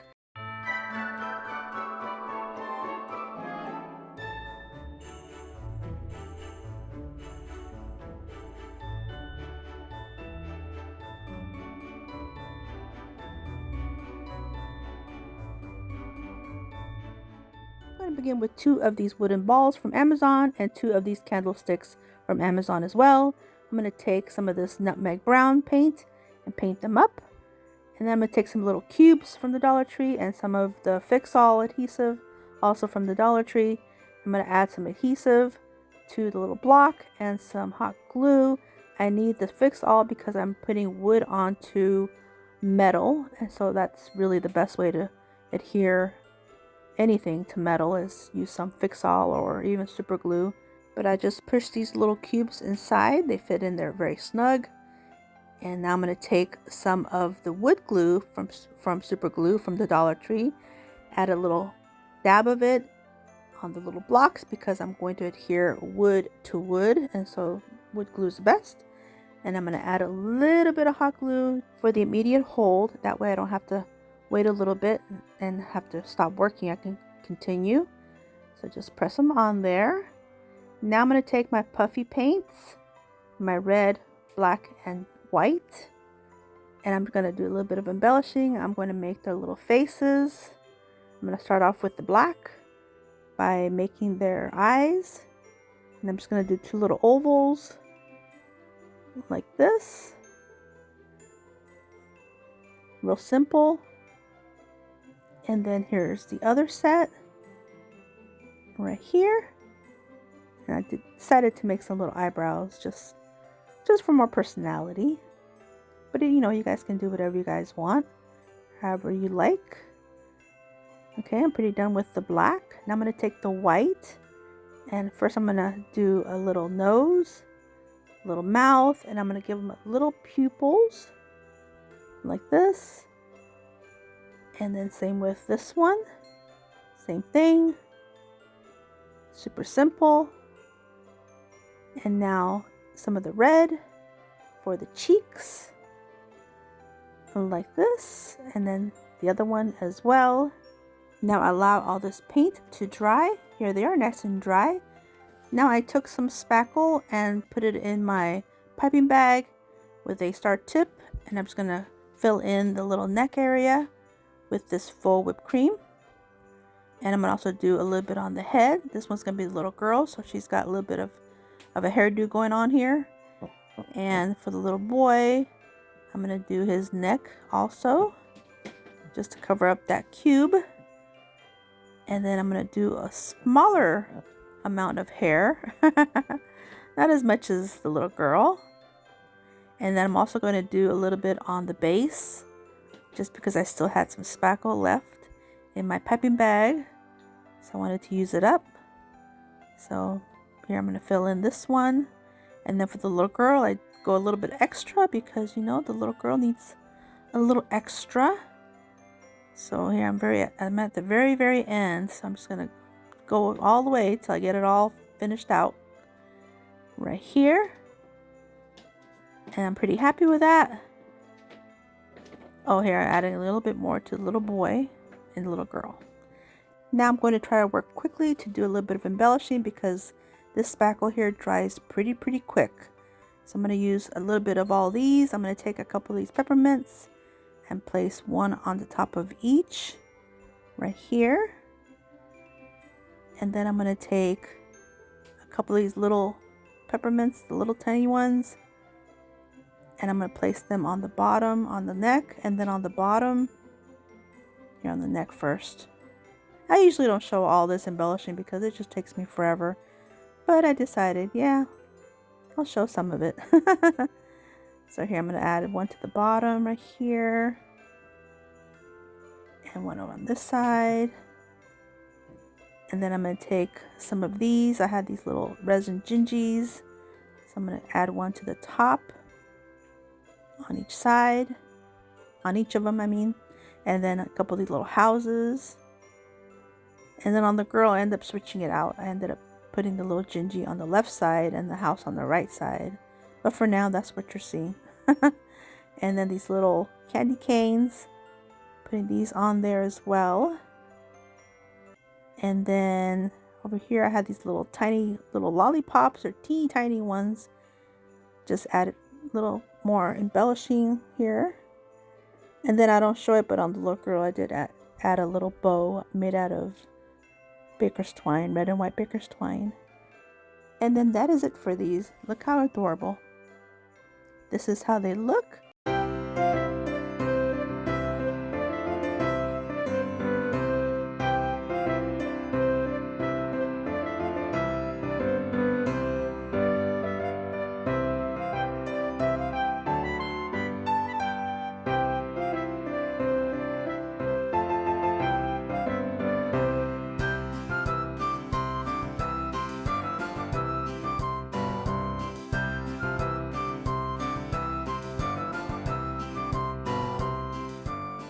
Another one of these wood rounds from the Dollar Tree. My sweet friend Norma gave me quite a few of these, so I'm very grateful to her. I'm going with that apple barrel paint in the color Nutmeg Brown again. This time I'm going to place a piece of parchment paper under my wood round because I'm going to use this faux chocolate that I made from a video from the summer. And I had this left over in this bag, and I'm just going to pour it on this wood round to make it look like chocolate is dripping down. So I knew this was going to be like a little bit of a messy job. But it was fun. Chocolate, who doesn't love chocolate? Now I was really wanting this to have some natural drips, and since this was pretty much a good mixture of two different paints, a black and a brown, I believe, and I'm just going to set these on these craft clamps, that way they'll drip naturally and they'll dry in this manner. Now here it is, nice and dry. Now I'm going to take my puffy paints from the Dollar Tree, and I'm going to start by making some eyes. I'm going to use white this time and make one big eye, make another one, and of course they're not going to be even, so then I have to go back to the first one and try to make them even, make them match. I'm going to do a little bit of icing for her eyebrows. This is going to be a gal, and then a little nose, a little mouth, little corners of her mouth, and I'm going to move on to the red for the cheeks. Do nice little globs for the cheeks. Oh, I do add some little freckles later on, but I don't do it on camera. And I'm going to take the black to make the little pupils, make it look like she's looking down a little bit because she's going to be looking at her collar. She's going to have a nice little necklace in a minute. So now I'm going to take these embellishments, and I'm going to take two of these little peppermints, and I'm going to place one on each side of her cheeks and let the red paint kind of ooze out. And now here I'm going to work on her little necklace, her little collar, and I'm just going to do these little dots of puffy paint, but I'm going to utilize these little puffs that I made. These were lightweight spackling that I had left over in my piping bag, and I just piped them onto a piece of parchment paper in these shapes, and then I just allowed them to dry, pull them off the parchment paper, and then place them in my little box for embellishments. So look at her little collar. She's got a little necklace. And I'm just going to top this off with a little bow for the very top, just something red. And that is it for her. She's so cute. Here's how she looks.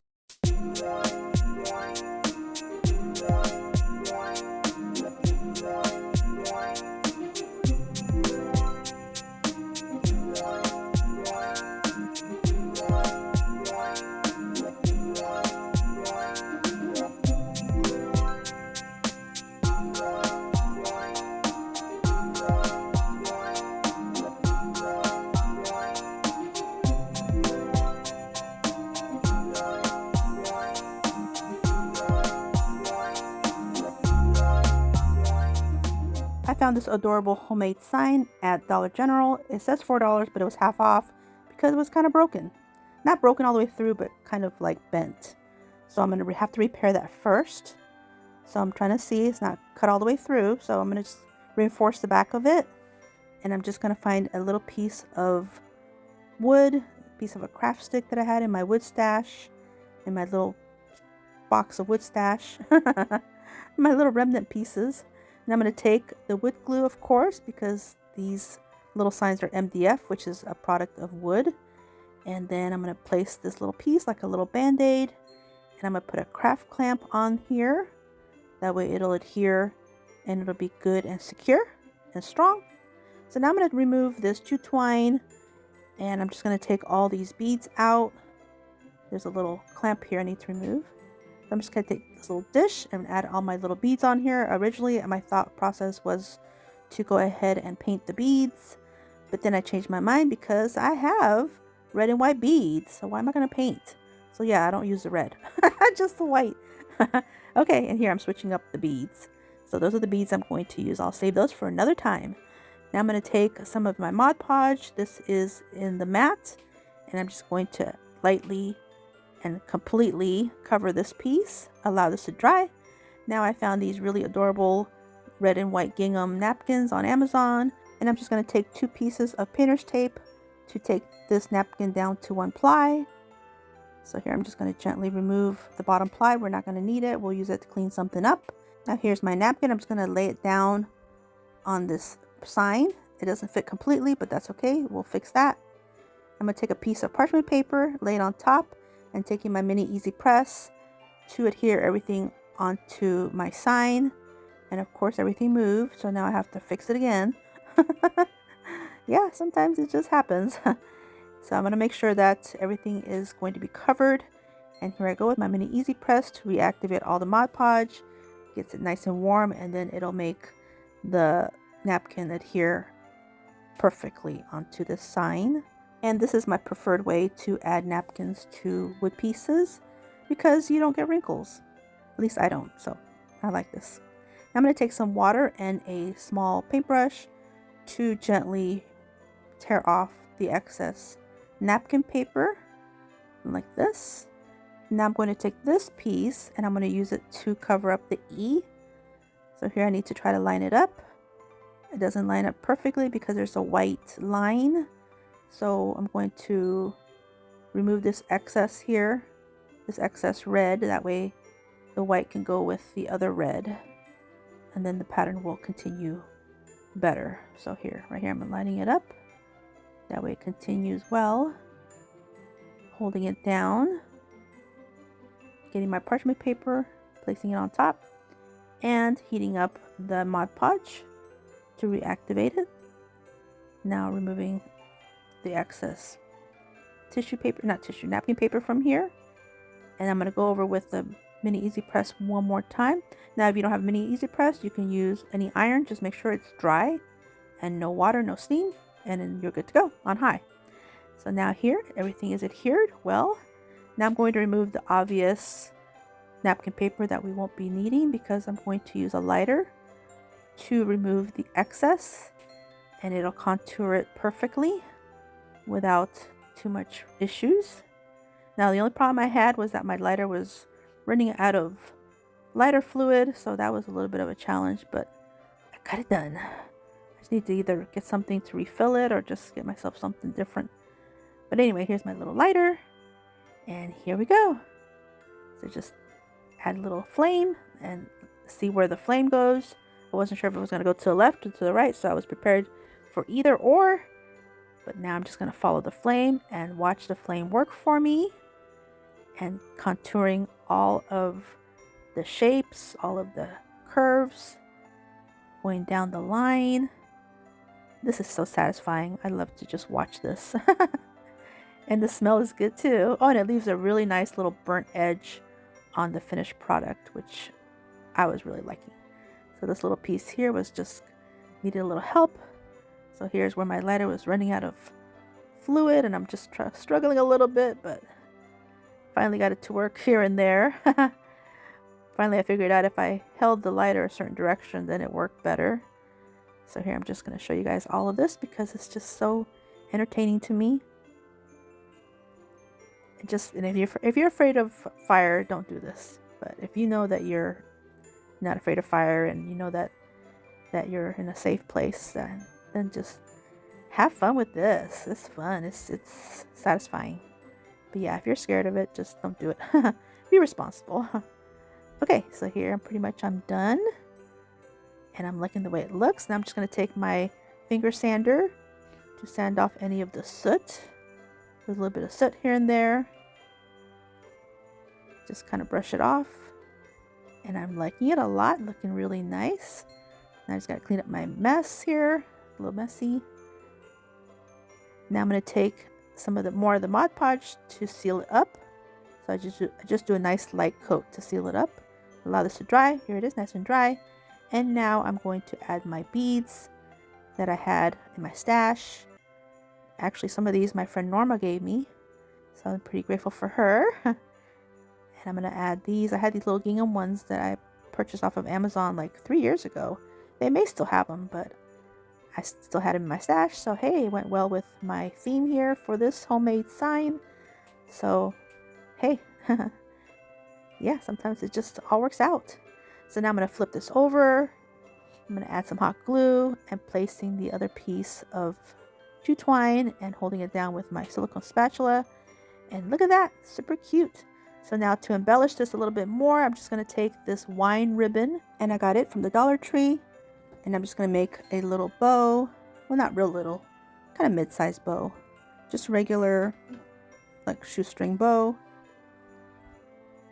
And then here I'll snip off the excess and dovetail the ends like this. I like the color of this ribbon. I like the width of it. I like the feel of it. It's just pretty. So now here I was undecisive where to place my bow. I was thinking the top or the bottom. Then finally I just decided the bottom. There's just more space there, more opportunity. So I'm going to add a little hot glue, place my bow. And I'm just going to add a couple pieces of this greenery that I had in my stash while the glue is still nice and hot. And then I had one of these little teeny tiny rolling pins, so I decided to add that just for a little bit of embellishment, and I placed it in the middle of my bow. And then that is it for this one. This is how it looks.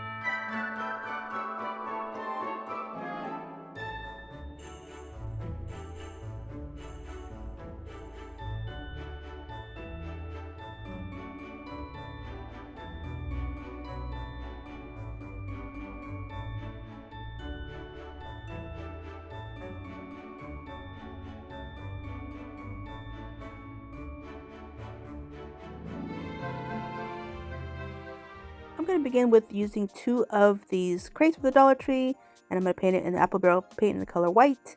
I'm going to take some of this ribbon from the Dollar Tree. It's got the candy cane stripes, and I'm just going to take some of this and go around the center of this whole crate on the outside.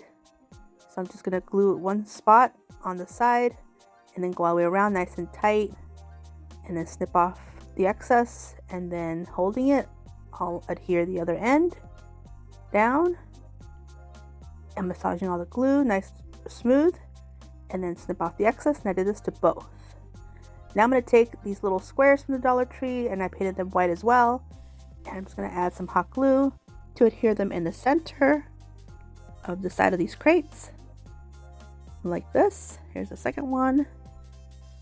And now I'll take these big plastic peppermints that I got from Amazon, and I'll add a nice generous amount of glue and placing that on the little cube.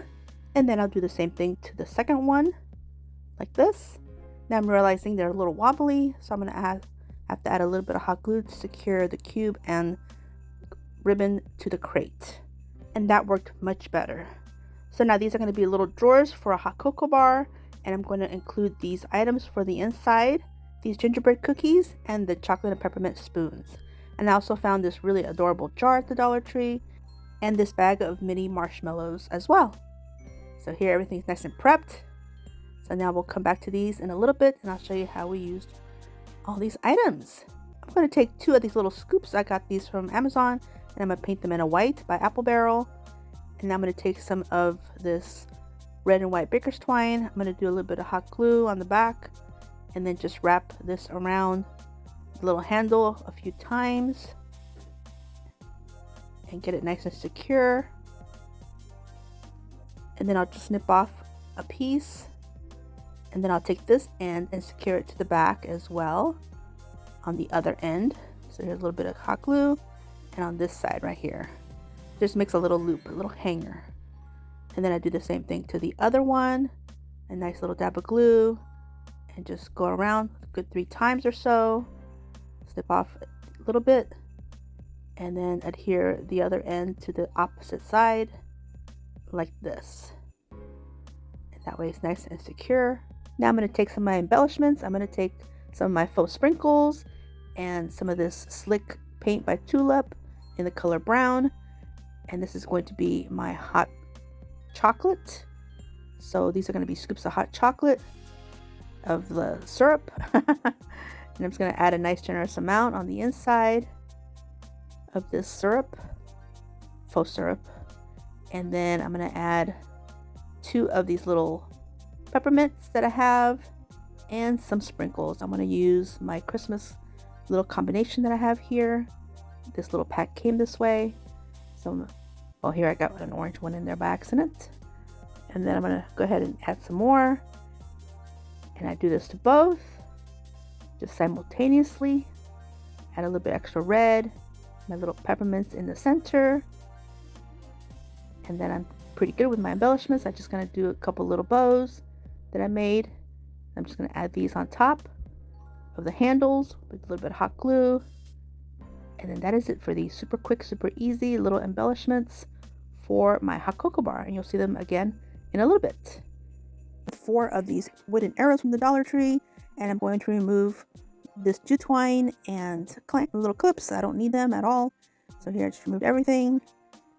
Put away the jute twine for another time. Throw away the little clips. Don't need those at all, the staples. So now I'm going to take some of the wood glue, the super glue wood glue that the Dollar Tree sells, and I'm going to kind of saturate this wooden arrow on one side, and I'm going to use my brush to spread everything nice and even. That way it doesn't ooze out on the sides. And I'm going to take a second arrow and place it on top. And then I'm going to take these craft clamps and I'm going to clamp everything in place. That way nothing moves and everything's nice and flush and even, because all I'm trying to do is thicken up this arrow to a thicker piece of wood instead of just a thin one. I want it to be a thicker piece. So I'm going to do this to both. And now I have 2 thicker arrows. Now once all the glue is nice and dry, I'm going to remove all the clamps. They did their job. These are fantastic for this kind of job. Now I have them ready to go. They came out perfect. Now in my stash, I had these 2 long pieces of wood, and the Dollar Tree does sell wood that's similar to this, but since I have these, why am I going to buy any? I'm not going to buy any. So now I'm going to go in with some of the Dollar Tree super glue wood glue and a little bit of hot glue for the immediate hold, and I will put this against the bottom of the side of this plank of wood. And you see that it doesn't fit perfectly on the side, but that's okay. We will remedy that a little bit later. And I'm going to use my heavy bottles of paint to keep this piece in place till everything sets. I do the same thing to the other side and get another bottle of paint. Utilize my bottles of paint because they are heavy, so hey, why not? Do it right here. I'll just allow this to dry for a little while. Now I'm going to go ahead and take some more of this wood glue and fill in this little gap. It looked like it was like a little gap there, so I don't like that, so I'm going to go ahead and fill it. I'm going to use it like as wood filler. Now here it is, nice and dry, and here I'm taking 2 of my little mugs just to try to figure out the height, and I add another piece of wood, like a 1/4 inch width. That way I have a little gap, and I'm just going to use this so I can add my second piece of wood, and that way it's nice and even, and I don't have to use a level or anything. I know this is level. So here I'm going to place it, kind of squeeze everything together, wipe off any excess wood glue, get it nice and clean, and then again I'm going to do a little line of wood glue to kind of work as wood filler, because this stuff is really good and it dries clear, so it won't interfere with my painting later on. And then just to be on a safer side here, I'm going to take some little wood cubes. Oh, here I'm just wiping off some more of this wood glue that came out a little bit too much. So here are my little wood cubes from the Dollar Tree, and I'm just going to add some of these on the underneath to reinforce all my pieces of wood.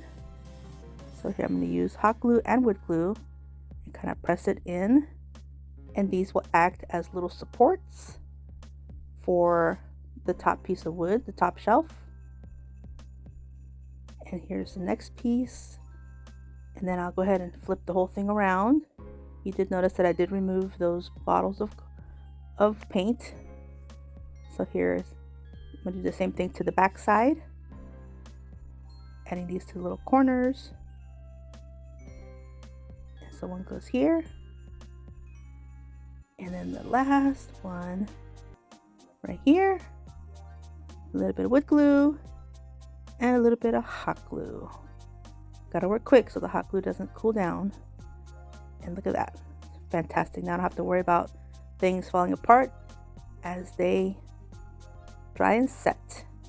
I can remove this piece here that acted as a spacer, and I can remove the mugs. But for now, I just left it. Okay, so now I'm taking some of these wood dowels, which are from the Dollar Tree, and I'll show you the package a little bit later. And I'm just going to add some hot glue, and they actually fit here pretty well. They measure 12 inches, and this space happened to be 12 inches as well. So that was perfect. So here's one, and then I'm going to add another one to the bottom part of the arrow right here. Get it nice and secure. And then I do the back side later because I couldn't find the rest of my dowels. So I do that later on. So I'm going to allow all this to dry. In the meantime, I'm going to take a piece of this fabric that I got from the Dollar Tree Shore Living line last summer. And this is a nice piece that I had left. And I have these picking shears, but they cut in scallops. So I thought this would be perfect to create an awning kind of thing, kind of piece for my hot cocoa bar. So here's my little, I'm showing you right here how it cuts. And here's the rest of it. I go ahead and do this to both sides of this piece of fabric. Now I'm going to take a piece of parchment paper, lay my fabric upside down, and take some of my Mod Podge in the mat. Do a nice generous amount to just really saturate this piece, and taking my little brush and smoothing everything out nice and even like this, and then setting this aside. Allow this to dry completely.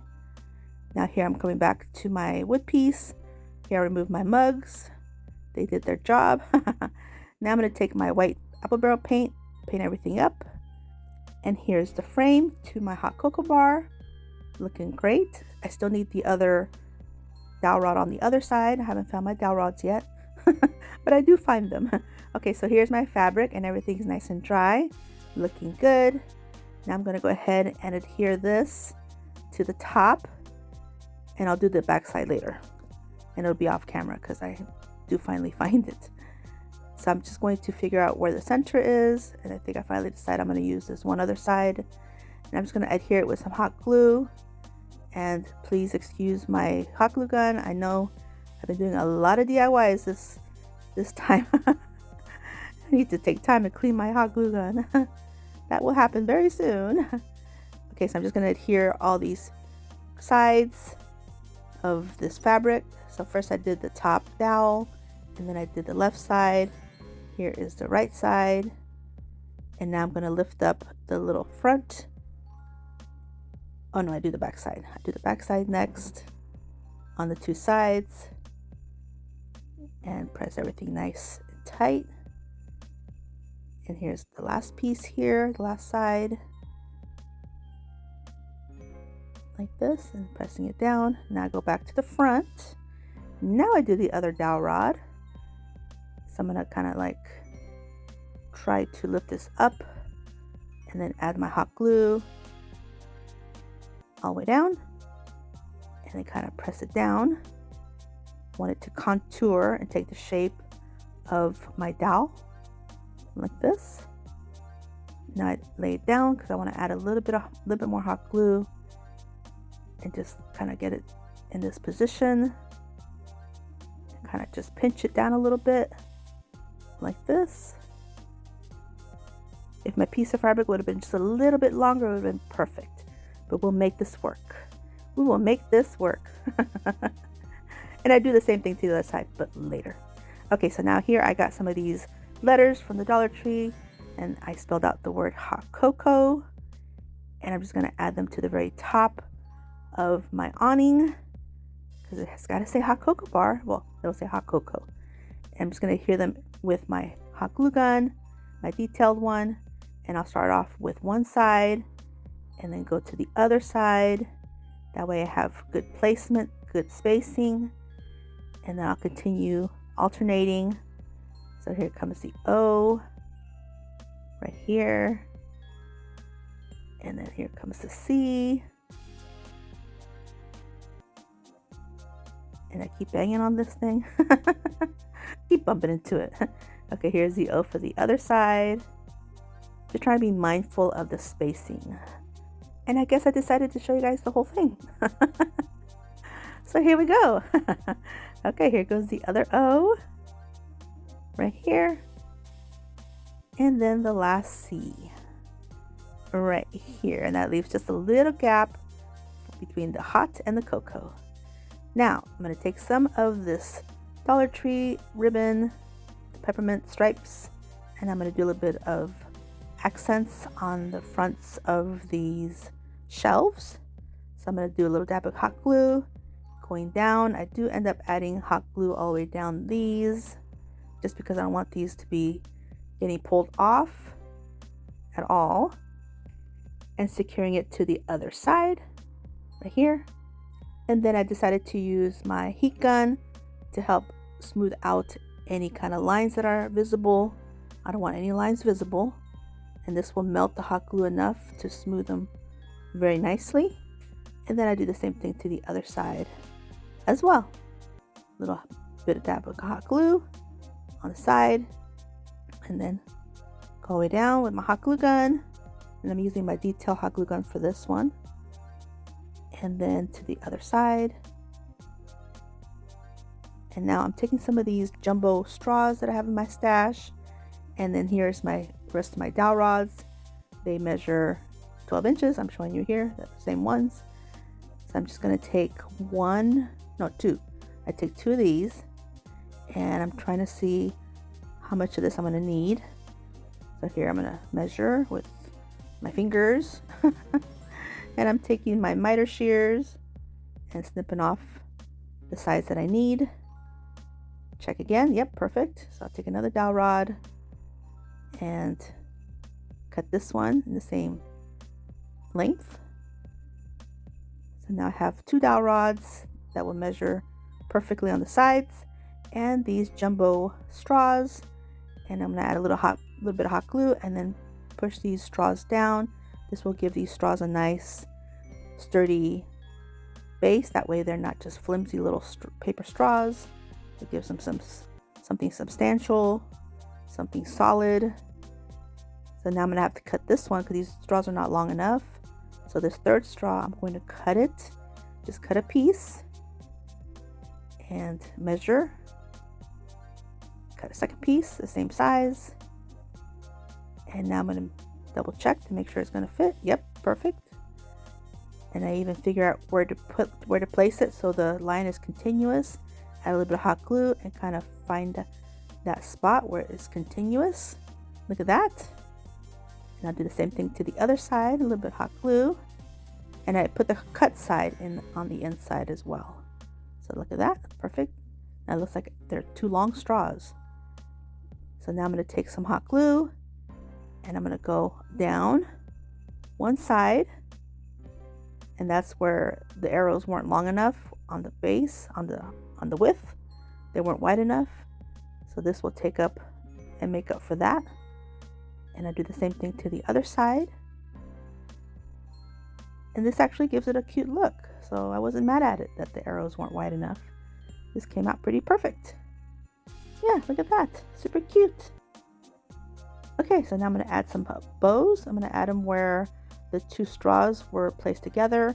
Even though the stripe looks continuous, you can kind of see it where they were put together. So, and then at the Dollar Tree, I found these little ornaments with the little gingerbread people, and I'm going to remove them from their packaging. I start off with just two, but then I do use three. And I'm going to take my heat gun and heat up the adhesive by heating the metal on the back. Just be careful because this metal does get hot if you do this. If you find these and you want to repurpose these little Gingy kids, just remember that metal does get hot. So you got to work kind of quick. But it removes the little Gingis really easily with the little scraper or spatula. And so now I can add these to help embellish my hot cocoa bar. And I'm just going to add a little bit of hot glue. I'm going to place them where all the O's are, since there's three O's here. So a little boy on the right, a little girl in the center, and then the little Santa one, which I do remove right here. I'm gonna place him where it says hot, right there. And now I'm ready to put everything together. So I'm gonna take my little drawers that I made, place the little one with the chocolate spoons on the left, the ones with peppermint spoons on the right, and then my brand new Dollar Tree gingerbread mugs, and then I add the rest, and you'll see those in a little bit. And here's how everything looks.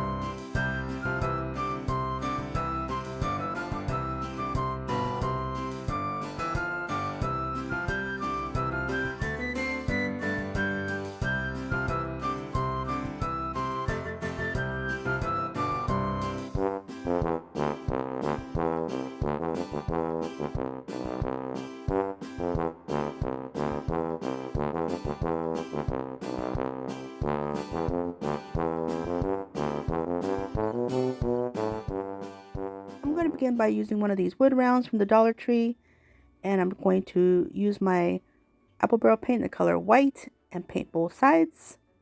Set this aside for a second. I'm going to take one of these towels that I got from Dollar General. They come in a 2-pack for $3. Great deal. I love these prints, especially this one that says the sugar cookies.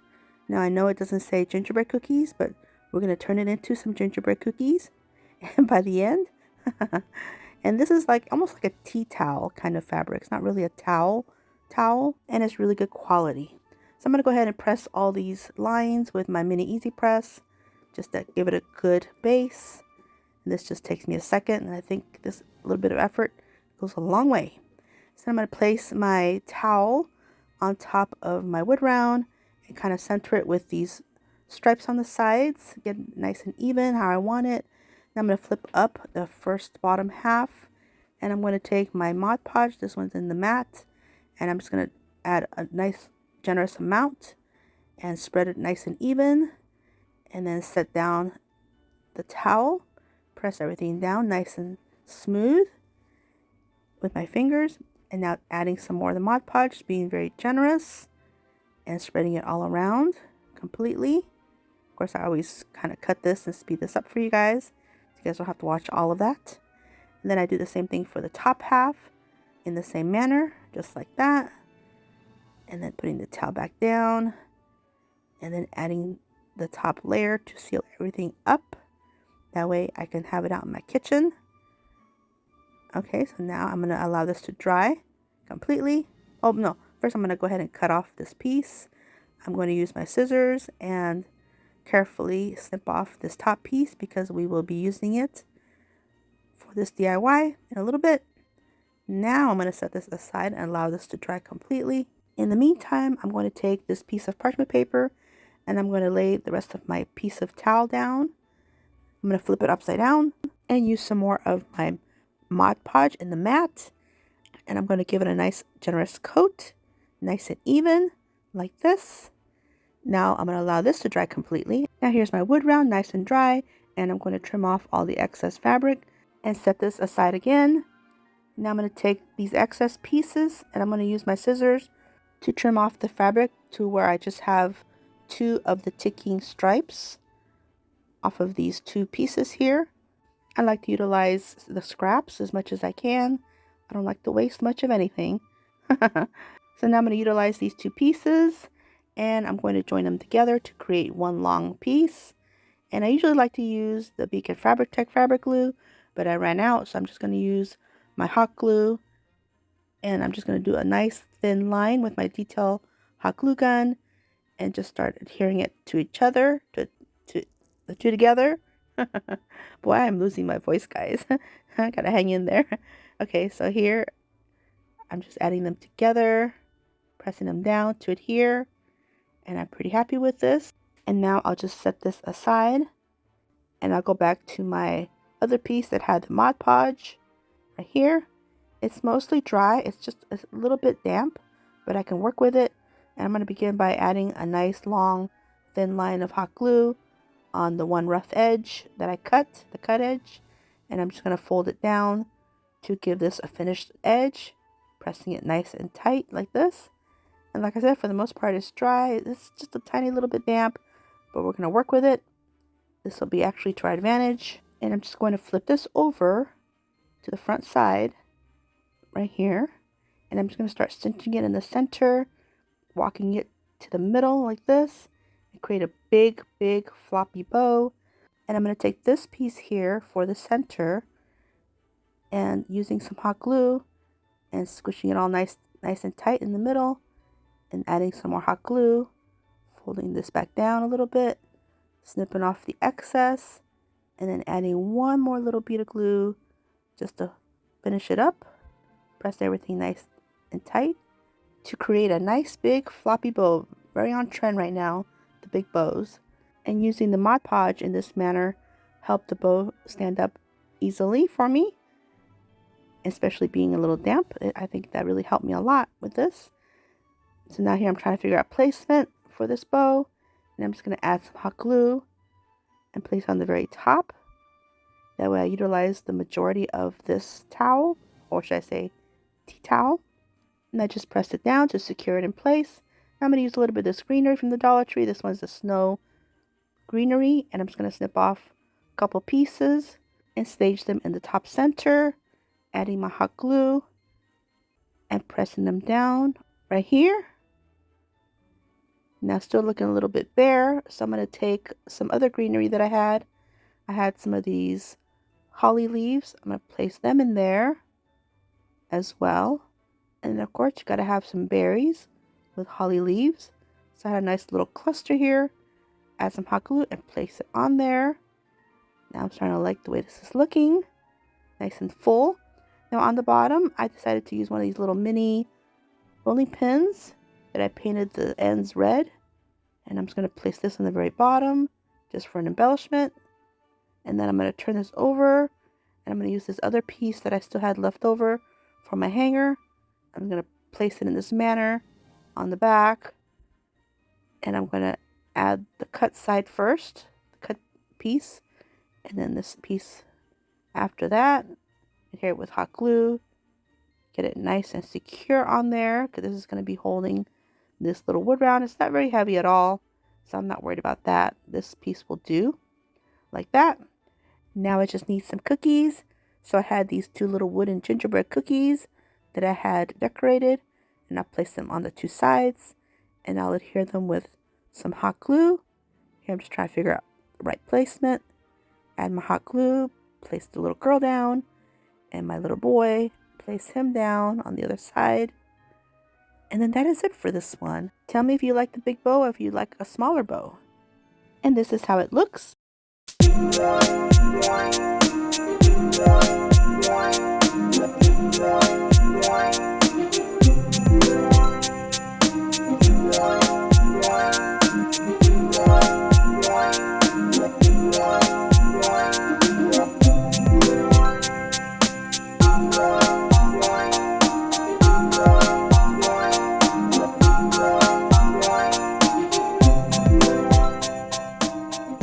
So at Target, I found this countdown calendar.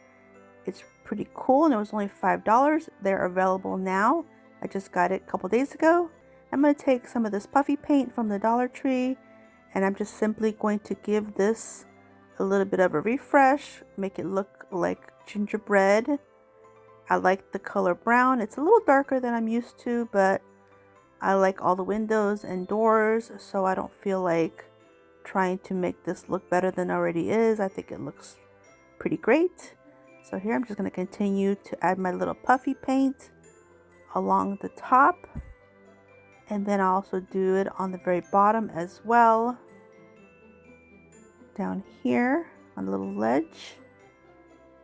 And I just take my time to get it all nice and decorated.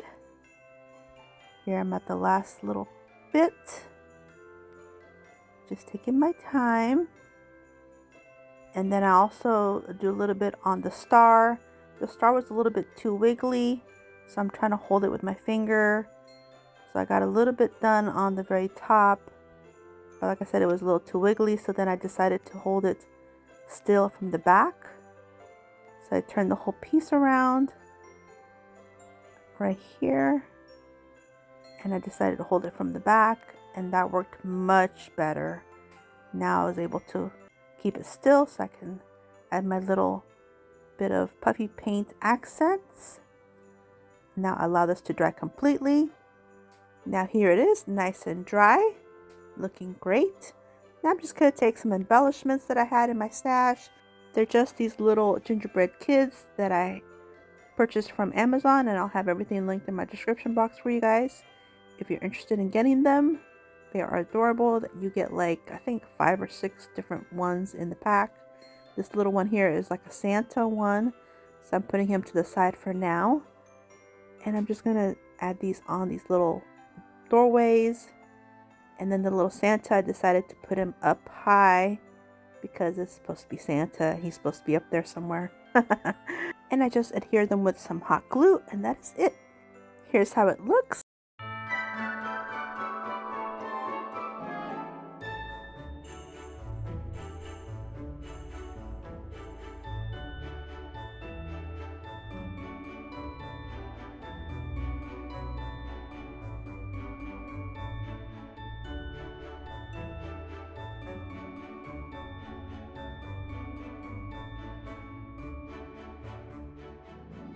At the Family Dollar, I found this really adorable wooden decor piece that lights up, and it's in the gingerbread theme, so you know I had to pick that up.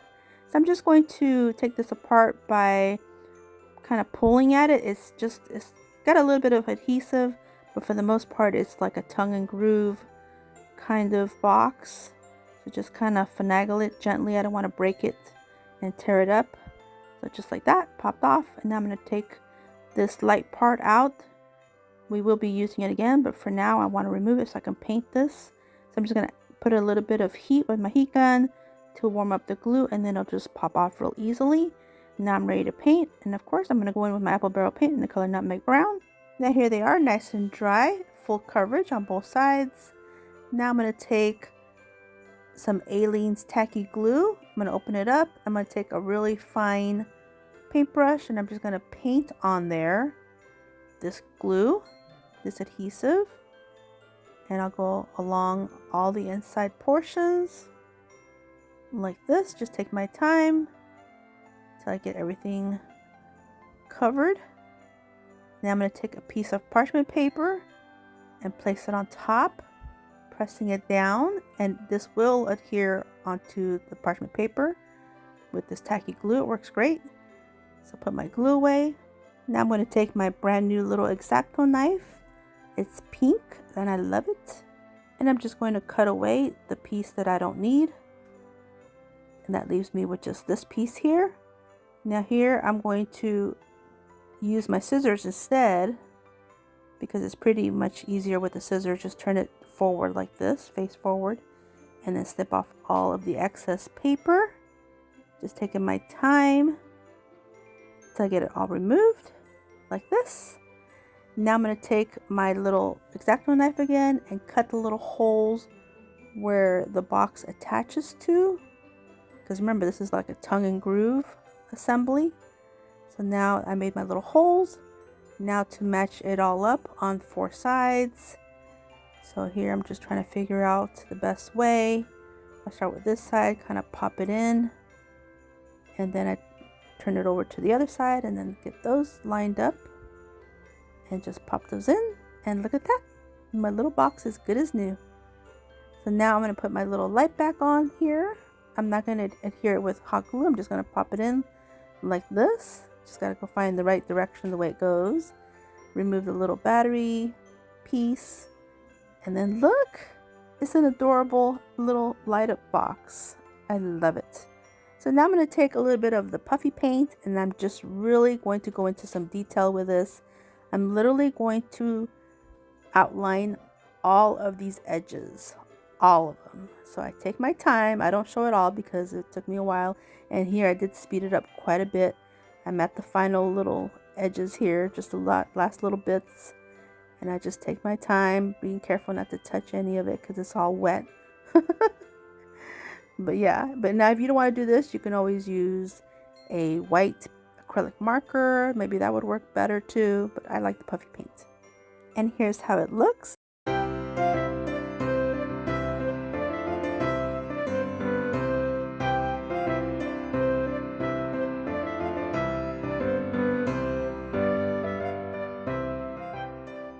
I'm going to take this plaque that I found at the Dollar Tree, and it says Christmas wishes and hot cocoa kisses.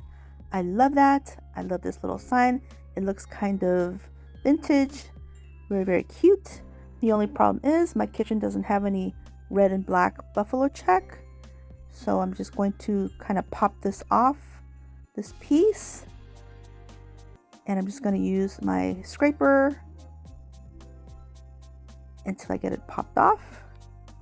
I'm going to show you guys the whole thing because it did pop off pretty well when I was bending it, but I just needed to do this much here to remove the rest of it. So like this. Now for the paper, I'm not going to remove it all. I'm just going to remove a portion of it. And at Ross, I found this wrapping paper here, which is a huge roll for $6.99, which is really a better price point than even the Dollar Tree stuff. And this stuff is thick. Look at that. You can't even see through the paper.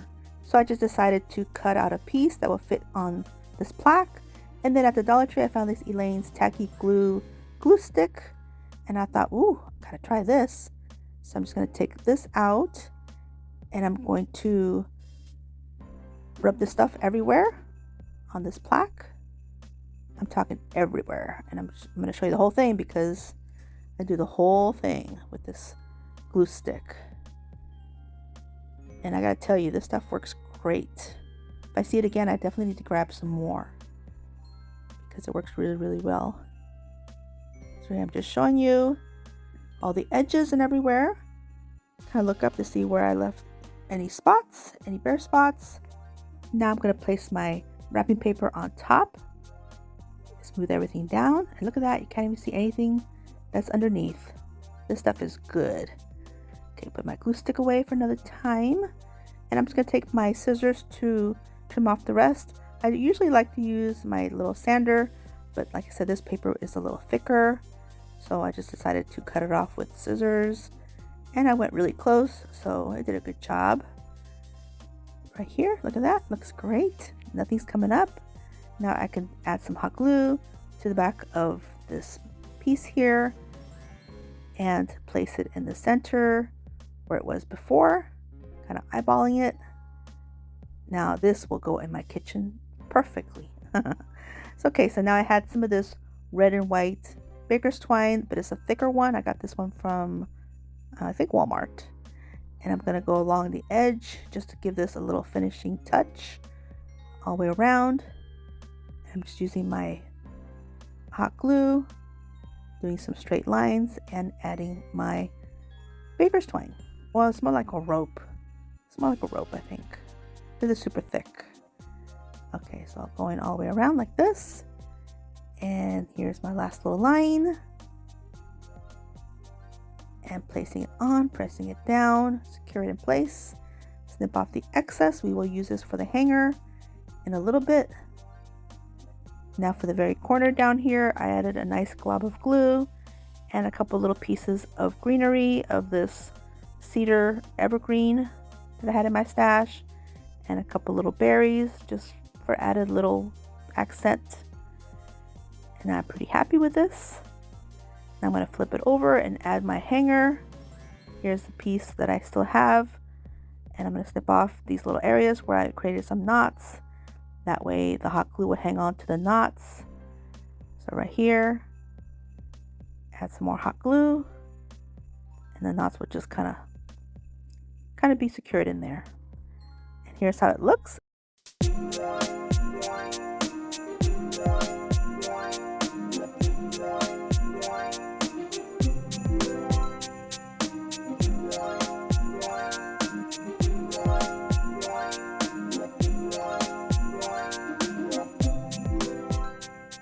going to take a paper envelope just to keep my table tidy. And I'm going to take some painter's tape and place it on this paper with the sticky side up. And I'll do 4 rows of this tape like this. I'm going to take some half wood beads, and I got these from Amazon. They're the small ones, and I'm just going to place them on these tape pieces. Now I'm going to go in with these 4 colors, this red, this green, this blue, and this yellow. Paint them up like this. Now I'm going to go ahead and remove the tape from the paper, and I'm going to go ahead and remove all these pieces. And these will be my faux candy for some of my projects today in this video. Next, I'm going to take this super sweet silicone mold that my sweet friend Tony from Creative Chica Hauls gave me. And I'm also going to take some of this resin that I like to use. I've used for many projects, and it works great. But first I'm going to put some gloves on. And here's my mixing bowl that I use to mix up some red and a craft stick. The actual epoxy is part A, and then the hardener is part B. And you just add equal amounts, and then you're good to go. Next, I'm going to add a little bit of paint because I want to make these little bows red. So I'm just going to take some apple barrel paint in the color red and add a good little squeeze.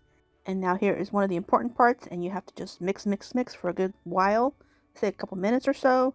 I just sped it up for video purposes, but follow the directions and mix it up well. Now just take my time and pour all the resin inside of these little wells until I get all done. And that turns out I made way too much of the resin mix, so I'm going to have to make some other things. Okay, that's okay. Might as well. So I had these other little bow silicone molds. So I'm going to fill those up as well. They're just different shapes, like a little bit larger and flatter as opposed to the ones that my sweet friend Tony gave me. So I'm just going to fill these up. And then I still had some resin left. So I went looking at my stash to see what else I could make. I definitely didn't want to waste any resin. So I found this silicone mold in my stash, and it's got different spirals and some dots and some wiggly lines and just a variety of shapes. So I went ahead and filled this up, and then that used up the rest of the resin that I had in my bowl. Now here they are, nice and set. I'm going to go ahead and unmold them. And these little red bows turned out so adorable. Just so cute. They look like candy, like gummies. And then these larger ones that are flatter, adorable too. They came out so cute. Now I'll go ahead and remove the rest of these, unmold them, and then my longer pieces, they came out great as well. They look like Twizzlers or licorice. We'll be definitely using this stuff eventually. Maybe not this video, but eventually we'll be using this stuff. I just didn't want to waste it. So here's the rest. Here's the last one. And now I can use these for my projects. I'm going to use these 3 pieces of Dollar Tree wood, this little plaque here, this tray that we all love to use, and this little treasure box or jewelry box. On the box, I'm going to remove all the hardware. We won't be using any of this, but we will save this stuff for another time. And I'll put away the lid of the box. We won't be using this right now. So I'm just going to use these 3 pieces for this project. And I'm going to use my nutmeg brown paint by Apple Barrel. Give it a full double coat on these. Now I'm going to take a larger peppermint. This I got from Amazon, and some of the Dollar Tree baker's twine. And I'm going to thread this into this peppermint and secure it down with a good triple knot. That way it's nice and secure and it won't come off.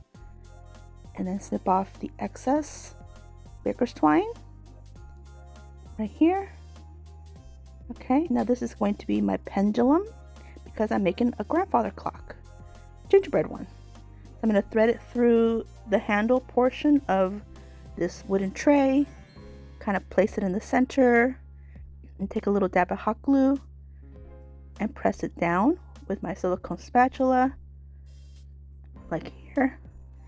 Allow the glue to set. And now I can continue. I'm going to take this little Gingy that I have from another project, and I'm going to adhere him to the back of this peppermint because I thought that would be a cute look, like he's hanging on there being mischievous. That was like one of my grandkids. Okay, so now I'm going to take some of the wood glue, the super glue wood glue that I love. I'm going to add this to the bottom of my tray, and then a little bit of hot glue for the instant hold, and place it down in the center of this little wood plaque. And then taking this box portion Here I'm trying to figure out placement. And now I'll add some of the super glue, wood glue, and some hot glue for the immediate hold. And pressing it down, centered. Now it's starting to look like a little clock, I think. Now we just actually need a clock face. At my local thrift store, I found this adorable piece. And the little clock face does come out. It kind of comes out in pieces, but I figured the size was right and the price was right. So whether or not it actually functions, it didn't matter to me. It is battery operated, so I did remove the old battery that was in here. And got one of my Amazon batteries. Put it in, and guess what? It actually works. Wow, win-win. So I was pretty happy about that. The little arm is moving, yay. And come to find out, this is actually a name brand. I didn't know. So I'm taking the cover piece, cleaning it off with some rubbing alcohol, getting it nice and clean. And then for this portion, I'm going to go ahead and paint it with a little bit of white acrylic paint. But I'm trying to see if it fits perfectly, and it does. Oh my goodness, unbelievable. So here's my white paint, paint it up like this, and use some Mod Podge as well in the gloss. Now I'm going to put my little clock back together. I'm going to place my cover on first, kind of place it, and then get the little clock inside. Took a little finagling because I wasn't really sure how it went, but no problem, we got it. Put it inside, and look at that. So cute. So now we're going to go ahead and do some embellishing because you know we got to do embellishing. So I'm going to begin with some of these straws from the Dollar Tree. And I'm going to take these pieces, these resin pieces that I created in another video. I never used them, so we'll be using them here. So I'm just going to set this on a little dish. That way I can keep the head part a little bit upright. And I'm just going to go ahead and measure these, and they fit pretty perfectly. So I'm just going to take some hot glue and add it to the two ends, and pressing it down in the very front here on the side for a little embellishing. And then I do the same thing to the other side, of course, just placing these here. And then I'm going to decorate the corners with these straws from the Dollar Tree, just going up with some hot glue and placing it on. And then I do the same thing to the other side. And later I do go back and do the back side of it too, but at the time I couldn't find the rest of my straws. I know I purchased more, so for now this is what we're doing. Here's a few more pieces that we're going to utilize because you guys know I like to utilize everything that I possibly can. So this long one here, I'm going to go ahead and cut it and place on the very top. So here I'm trying to figure out placement, which ones to cut. And I apologize that I'm a little out of frame. Sometimes I forget. I'm so sorry. I'm just doing a line of glue and then placing the straw across the top. And then I'm going to do a couple on the sides. I just have to measure and cut and trim. This would fit perfectly here. So I just go up with some hot glue, place that on here, and then do the same thing to the other side. Kind of measure, snip, and then do a little bit of hot glue. This one needed just a little more trimming. And then go up with my hot glue. And these actually help hold the clock face in place actually. So it's a win-win for sure.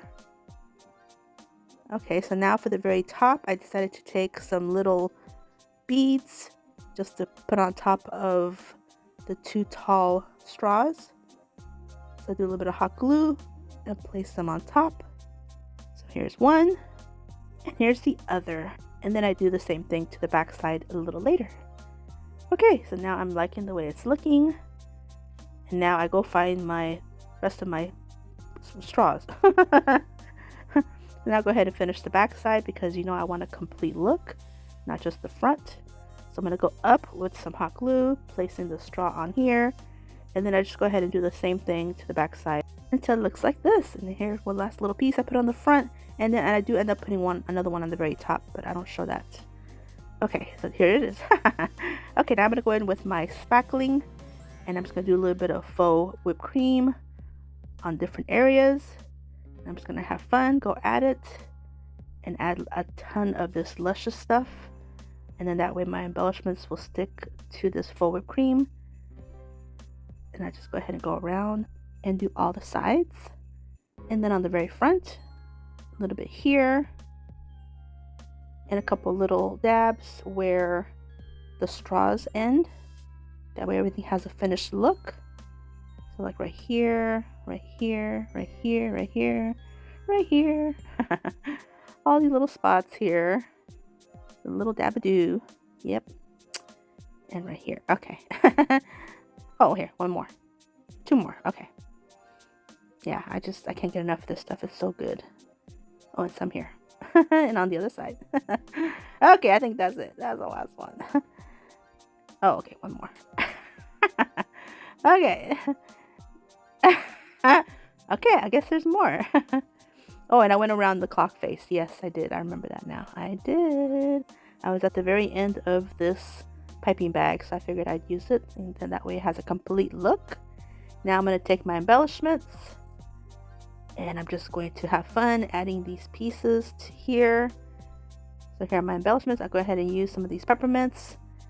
I used 2 of the smaller ones on the 2 sides, and then a larger one in the center, and then a couple more on the inside where the little handle is, the tray handle that I placed some of the spackling there. So I added a couple pieces down there, and then I'm going to use a little bit of greenery, and then some of my embellishments that I have in my stash. They're just little gingerbread house, a couple little gingerbread trees. These are made out of resin. I think I got these from Amazon. Might have been last year. And then some pieces on top. These little guys, I got them this year for Christmas in July, I think. I'm just trying to take my time. Well, I gotta go a little bit quick because the spackling, it's called fast and final. Yes, it does dry fast. So I just gotta kind of work a little quickly. Some little candy canes. And then my greenery, I decided to just pick off one for each side. And I just take a little sprig, add some hot glue, and I place it inside my spackling. And then this one I had to add a little bit of hot glue going up to hold onto. That way it didn't fall. And then I did the same thing to the other side. This piece here, a little bit of hot glue. This time I went up a little bit with the hot glue and then placed it against my little grandfather clock. And then off camera I did add a few little berries here and there, and I think then I added a bow. Oh, here's some more of the little berries. Okay. And then I do add a bow. I didn't make the bow on camera, but I made it off camera, and it's right here. And I'm just going to add it to the very back of my peppermint, and I'm just going to do a little bit of hot glue, put it down right here. And then I take another little berry. I don't know if I filmed that part or not, but little berry goes in the center of my bow. And here's how it looks.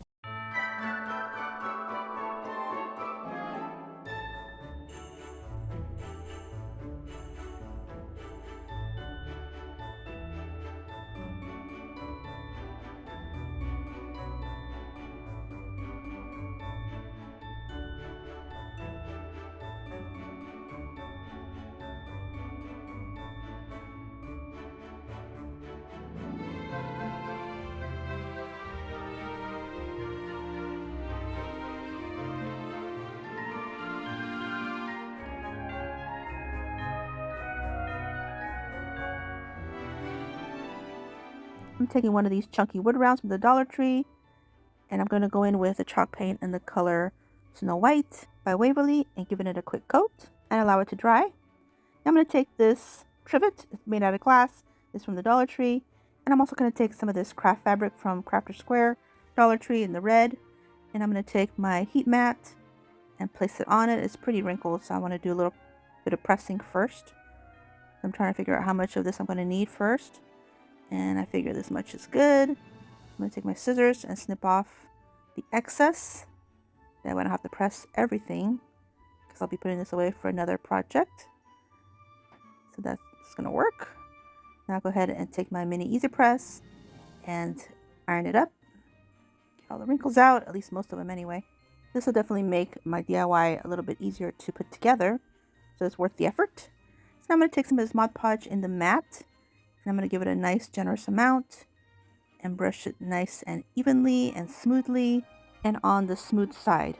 So these trivets have two sides. They have a textured side and then a smooth side. And so if you do this, you want to put your Mod Podge on the smooth side. Nice and thick like this. Now I decided at the last minute to add a window cling just because I wanted to give this red fabric a little bit more of a decor piece. So I'm going to take this huge candy cane. I thought this would look really cute. So I'm just going to place it on. Doesn't really matter which way. It's going to be either way. And then add some more Mod Podge to seal it up. And now I can add my fabric. And then that way when you flip it over, it'll be the red fabric with the candy cane in the center, looking through the glass.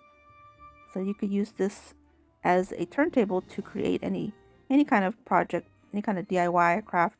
And since it's glass, your glue, your paint, whatever, it won't stick permanently. It'll scrape off easily because this will be glass on the other side.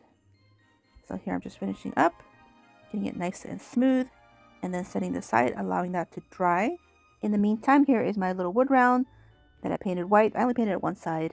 And then I'm going to take some of this candy cane stripe ribbon from the Dollar Tree, and I'm just going to finish off the side edges with this.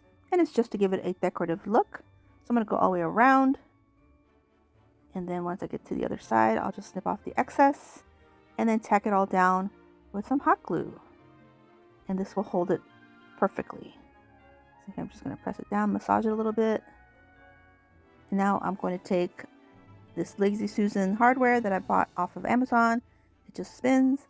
And I'm going to take my hot glue and do a nice generous amount of hot glue. All the bearings and everything's inside, so nothing's going to interfere with this glue. It's not going to interfere at all. So I'm going to place it on here. And I just love how it spins so nicely, so satisfying. So I'll set that aside, wait for this other piece to dry. Here it is, nice and dry, and look at the front. It came out cute. I'm going to go ahead and trim off the excess fabric.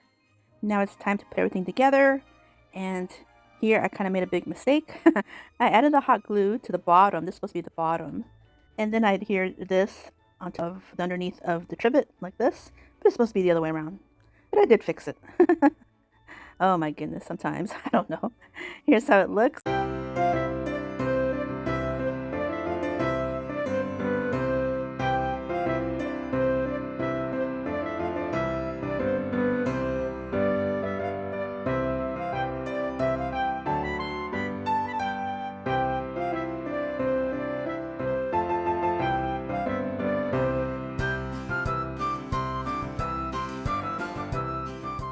I found these adorable wood houses at Dollar General for $3 each, and I found 4 different designs. Now I found these after Christmas, and 2 of them were on clearance pretty inexpensively, and I know now why, because I looked underneath and there's no light. So 2 don't have any lights, but that's okay. They're still a great deal. They are very detailed and super adorable, but they're all different, so I was happy about that. So now I'm going to take my spray paint. This one is from Amazon and it's just a brown, and I also used the Rust-Oleum Espresso as well. Gave them all a full paint like this with the 2 different colors just to make it a little bit more interesting. And these are the little pieces that I removed. We might use them, we might not, I don't know. And now I'm going to take my puffy paint, and using this puffy paint by Tulip, I'm just going to take my time and give all these houses a little bit of detail.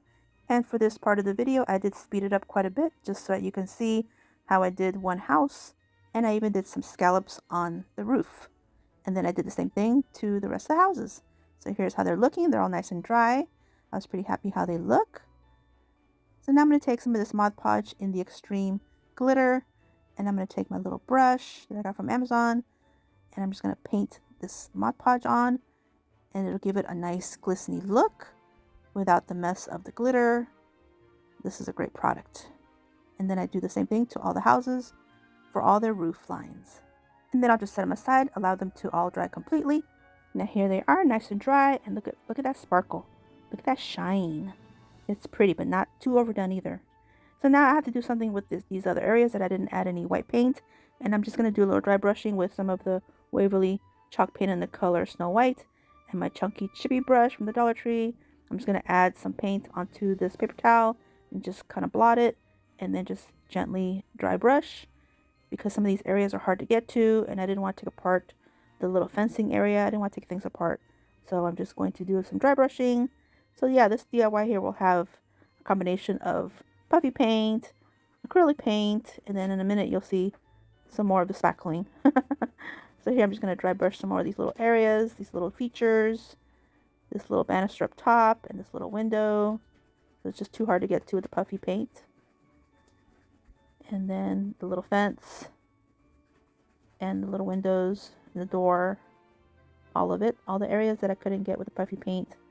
I went ahead and just dry brushed it. And I think it just gives it a different texture, kind of different, little bit of interest, like this. And then one more. And then I'm going to do something different with that little star that's above this one here. There's like a little star there. So now I'm done with this dry brushing. Now here is my spackle again. I'm going to take what's left. It's not much left, but I have to use it up. So we'll just add some. I'm going to start by taking some hot glue and some of these smaller peppermints and kind of balancing them on top. I could have done a nice row of the spackle, but I didn't have enough and I didn't feel like mixing up anymore just for this little piece. So I'm just going to try this instead, and I'm going to place them up top. And I use the hot glue because I needed the immediate hold.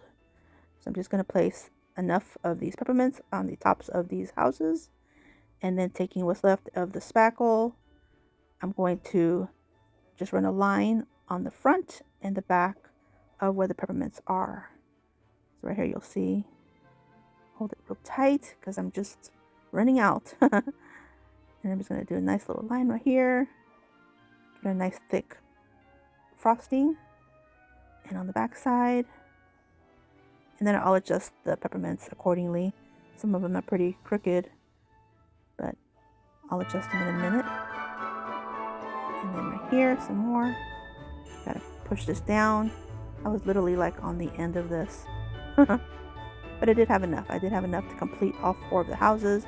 And I still had just a little bit to place on the fronts of the 2 A-line houses.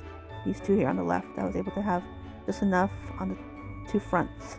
And here's how they're looking. Everything's nice and dry. Here they are. So now we're just going to finish up with a few more little embellishments. I'm going to take some more of these resin bows. Now these 2 here that have the little fences, I'm going to take the little like flatter bows that I made with resin, and I'm just going to take some hot glue, and I'm going to press them on the fronts right here, kind of press it in, and then I'll take another one of the same type and put it on this one, a little bit of dab of glue, and press it on the front right here. Now these 2 houses are complete. I won't be doing any more embellishing, but I think they look adorable. Now for the other 2, place those in the center, and I'm going to take some of the other little bows that I made with the resin, and I'll add these onto the fronts as well. Add a little bit of glue and press it into this one here, press it on, and then one more little piece, this one here, and this one I'll just put it in the very front on the very top, right here in the center. And I think that's cute. Now on these 2 houses, they had some embellishments in the front that I removed at the beginning of the video, but I decided not to reuse them. So instead, I'm going to use these plastic candy canes, and I'm just going to take some hot glue and place a nice generous amount on the bottom and put it down where the little slit is where the other embellishments were. And I do this to both until it sets. And now I'm going to take a small peppermint and I'm going to add it to this little star that's above. I'm going to take some hot glue and do just a real light bit of hot glue and then put it on top of the little star. And now that way it's got a peppermint on top. Now to finish off the candy canes, I'm going to use some more of the puffy paint. I'm just going to go around the very base of these candy canes all the way around. That way it has the illusion that there's frosting around it. And then that is it for these. I am done. I think they came out cute. Here's how they look.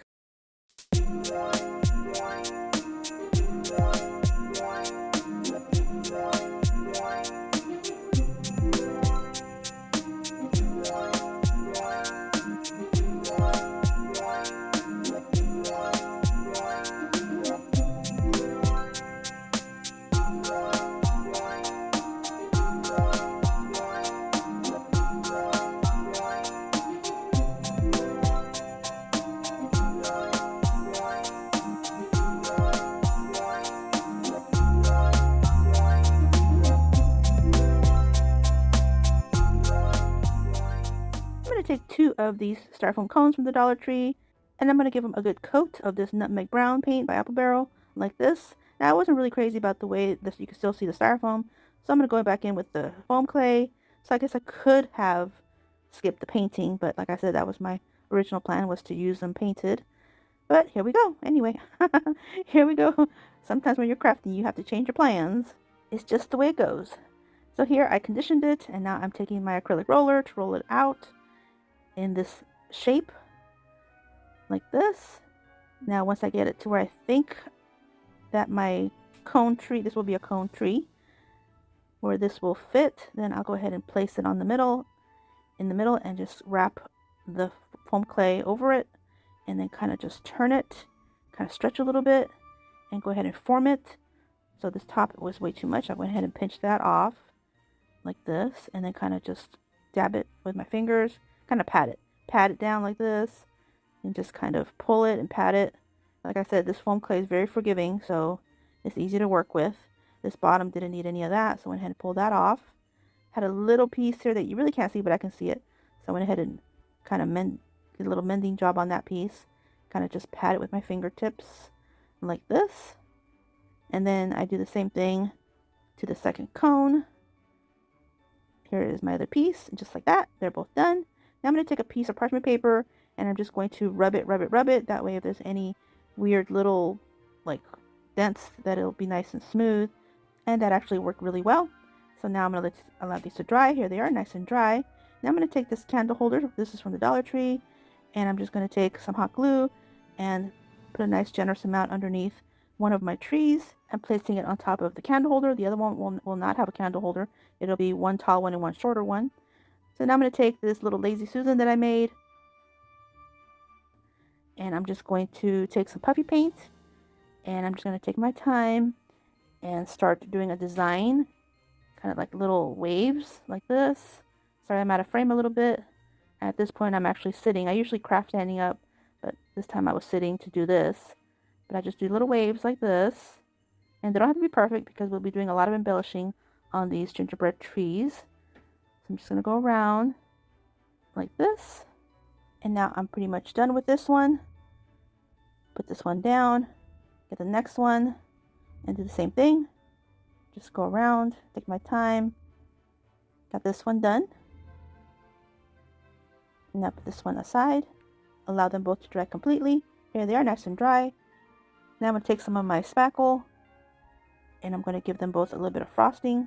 I'm going to take a nice glob of this spackle, put it on the very top, and place a big plastic ornament on the tall one. Do the same thing to the second one, but add a smaller peppermint.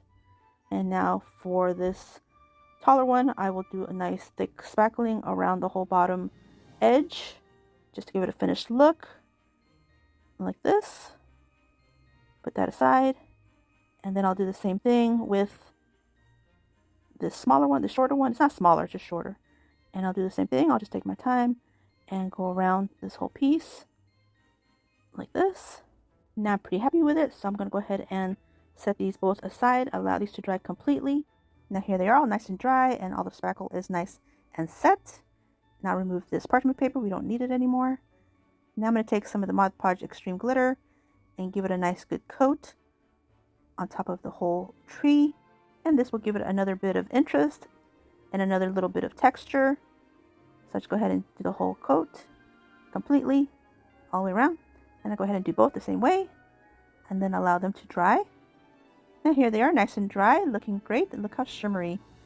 No mess. Now I'm going to take my embellishments that I made earlier in this video. And like I mentioned, these will be faux candy pieces. So all I'm going to do to adhere them onto these gingerbread trees is I'm just going to take the puffy paint and add a nice glob at a time, and then add one of these half wood browns, these half beads that I painted, and let the faux frosting kind of like ooze out, or should I say faux icing ooze out on the sides. And I'll just continue this process like this, and I just continue and do it to both of my trees. Here's the last little bit, and then I'll set them aside, allow them to dry. But look how adorable, my little candy trees. Now I'm going to utilize my little resin bows and do the same thing. Add a nice glob of some puffy paint for faux icing, and then just placing them. I'm going to place them on the base, maybe a few inches apart, and I'll just keep going around both of my little trees just for that extra little bit of embellishment. Another glob or dollop, I don't know how you want to say it. And then another little resin bow, and look, just like that, they're done. Now allow them to dry completely, and they are done. And here's how they look.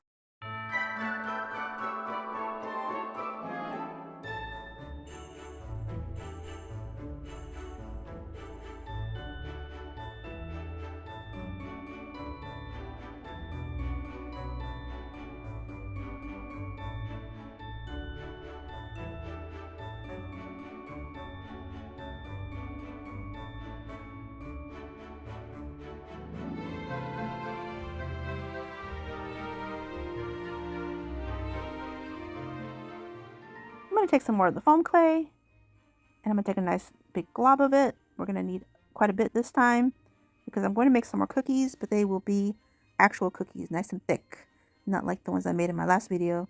They were like cracker cookies. They were pretty thin. So I'm going to condition my foam clay really well by pulling it and stretching it, and it took me a little while to do that until it gets a little bit firm like this. Now I'm taking my acrylic rolling pin and rolling it out, kind of like you would if you're making a pie crust. Just kind of roll it. I had one little air bubble here, but that's okay. We'll work around that. Just keep rolling the foam clay. And this foam clay is very forgiving, so it's fun to use. Now I have these round cookie cutters, and I'm just going to cut one of each size. So this one here, and here are the rest. And I'll set them aside, allow them to dry and cure. And then this little piece, I still had extra foam clay. I don't want to waste it. So I'm just going to roll it out. And I'm going to use these teeny tiny cookie cutters that I have in my stash. A little gingerbread man, a little star. And I'm going to cut out some mini cookies. And I'll just let them dry and cure inside of these cutters, because they're a little bit hard to remove when they're fresh. And then I had a little house one too. So I went ahead and did that. And I'm going to utilize those little cookies and this little piece here. Now here they are, nice and dry. All the clay is dry and cured, ready to go. I'm going to place it on top of some parchment paper, and I'm going to unmold these mini cookie cutters just with the end of a paintbrush. They just pop right out. Here's a little house. Here is a little star, and then here's the little gingerbread man. Spoiler alert, I won't be using these for this video, but they'll be ready to go for a future video, so that'll be coming up. Now here is my Mod Podge in the extreme glitter. I love this stuff. It adds the glitter without the mess. So I'm just going to give it a nice good coat on each of these. And here they are, nice and coated. One of them's already beginning to dry, but that's okay. Put this away. Now here they are, all nice and dry, looking great. And I'm just going to remove them from the parchment paper and any excess Mod Podge that might be on the base of my little cookies. So just like this. Now these little pieces here we'll use for another video, so we'll put those away. And now we're ready to go to assemble our tree. So now I'm just going to take the larger piece, which is this one here. And here's my spackle. And I'm going to start piping some. Now I've never done this before, so I'm trying to figure this out as I go. So first I just start off by adding some spackle in the very center. And I figure that's going to be good enough. It'll ooze out is my thinking. So I place the next size up on top, but it doesn't really ooze out. It's kind of like hidden. So I thought, no, that's not going to work. So I take it off quickly before any of the spackle begins to set. So I just go around one more time, making a larger circle of spackling with my piping bag and press it down. And now that's looking a little bit better.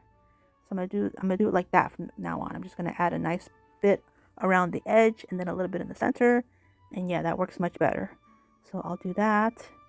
I'm telling you, crafting is a learning process. Always is. You get ideas, but then when you start creating, it's like, okay, that's not gonna work. Let me try something else. It's just how it is. Okay, here's one more, and we're just gonna add these in a graduated order. This is the very top, and add a nice big dollop on the top. And of course, I'm going to get a peppermint for the very top. And I'm just going to use a small one. just kind of press it in there. And we're going to allow this to dry completely. Now here it is, nice and dry and set. Looking cute. So now I feel like this needs some kind of a height to it, some kind of a base. So I'm just taking one of these Dollar Tree candle holders. This one has a pretty shape. Remove this sticker and I'm going to place it right on top. It looks like it's going to fit pretty well. So I'm just going to take my hot glue, go around the outer edge to catch the lip of the candle holder. Press it down, allow that to set for a second. And voila, looking cute. So now I'm going to go into my little resin bows, taking a larger one of the little flat ones and just pressing it on the base of the candle holder instead this time. And then that is it for this one. I felt like that was going to be good enough. And here's how it looks.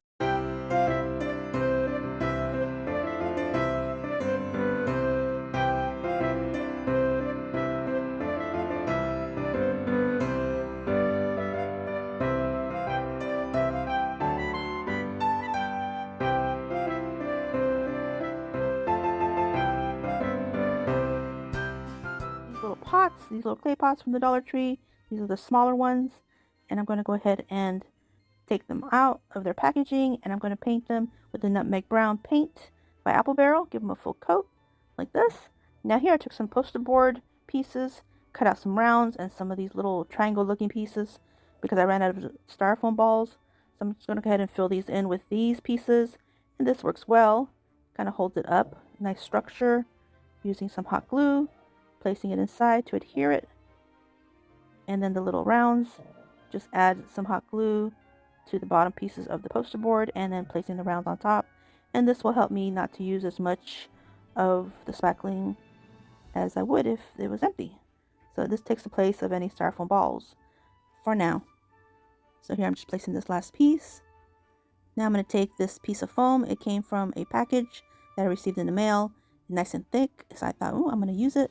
I'm just going to take my scissors and roughly cut out a circle. Kind of see if it's close. It is. Just going to do some trimming like this. It don't have to be perfect because I'm going to actually squeeze it in there. This is going to be the cake part of my cupcake. These are going to be cupcakes. So here I'm just trimming the bottom part so it can squeeze in there better. And this stuff is actually the same stuff as the pool noodle. So you can always use a pool noodle, just cut it down. Now I'm going to go ahead and cut out 2 more pieces. So I have one for each of my little clay pots. Now I'm going to take this Apple Barrel paint in the color Territorial Beige, give them a coat, and allow them to dry completely. I'll set them aside. Now here are my little pots. Now I'm going to take some puffy paint, and I'm going to create a waffle cone kind of design pattern. I'm just going to take my time to do this part. It won't be perfect. My waffle cone designs never are. But after I do some embellishing, it'll look great. So here I'm just going to continue to make my little lines. I'll do one more on this side. And then I'll start doing the opposite side, the other direction. And I'll just keep doing this till I get them all done. Now here they are all done. And I also went ahead and did a little bit of drips on the edges, top edges. And here's a better picture. You can see how they're looking. Now here they are, nice and dry. Just going to remove these pieces of parchment paper that was put on there to protect my table. And I'm going to take the little foam pieces. I'm just going to add some hot glue and place them inside of these pots. Now this one I cut a little bit too short. And then this one I cut a little bit too large. It's very accurate to my baking skills, I think. And this one here I think was just right. Almost like a Goldilocks story. This one fit pretty perfectly. But the other two, well, it'll be what it'll be.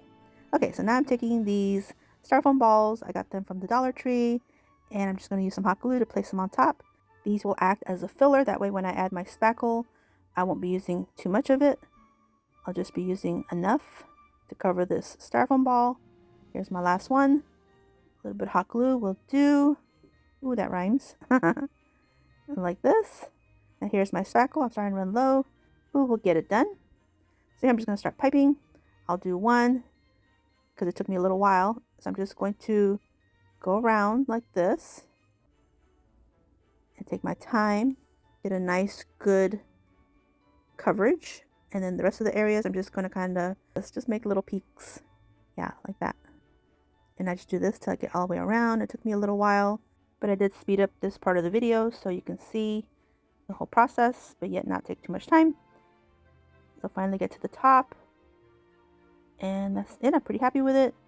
I'm going to now take some of my embellishments. I'm going to take one of these candy canes and I'm going to poke it through the styrofoam ball. So I'm just going to press it down and put some pressure, and then all of a sudden it just goes right in, no problem, right here. And then I add a larger peppermint.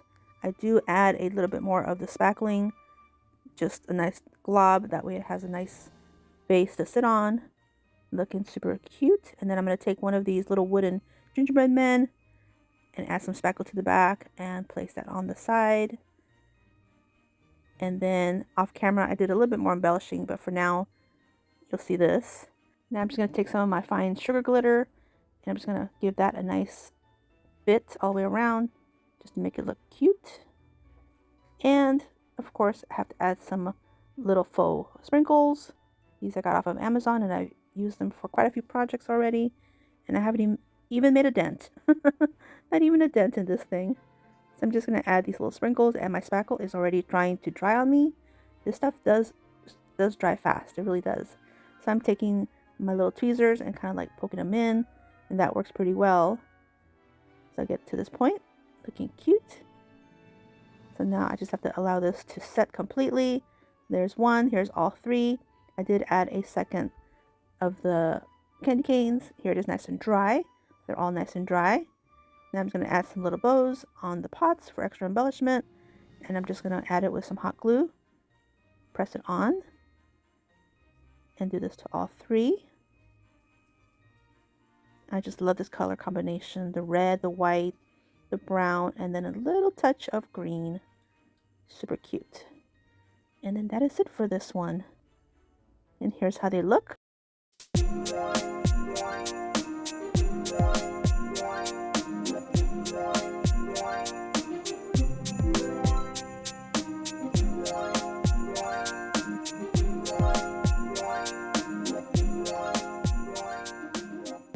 I'm going to begin with 3 of these do-it-yourself little craft kits. They are from Michael's, I believe. My sweet friend Diane gave them to me, so I went ahead and unpacked them. They brought these little paints, but I'm just going to use the brown. I'll go ahead and use that, and I'll just go ahead and paint up all these pieces like this. Now here I went ahead and painted everything. Now for the little gingerbread man, I used crimson from Waverly instead of this red because this red was a little too red, so I wanted something a little darker red. So now I'm going to go in with the tulip puffy paint and the white, and I'm just going to go ahead and kind of outline with the puffy paint like this. And I'm just simply going to outline the little clothing. That way it has a nice contrast for the red and then for the brown. So I'm just going to take my time and go around the whole thing with this puffy paint.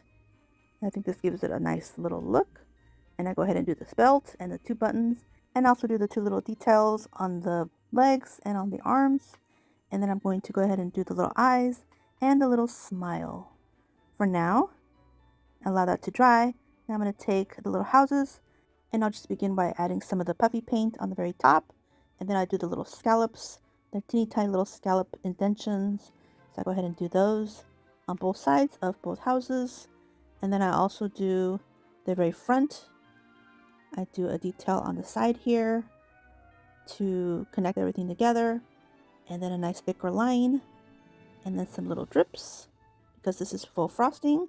Gingerbread house has to have kind of drippy faux frosting, right? So I went ahead and did this to both.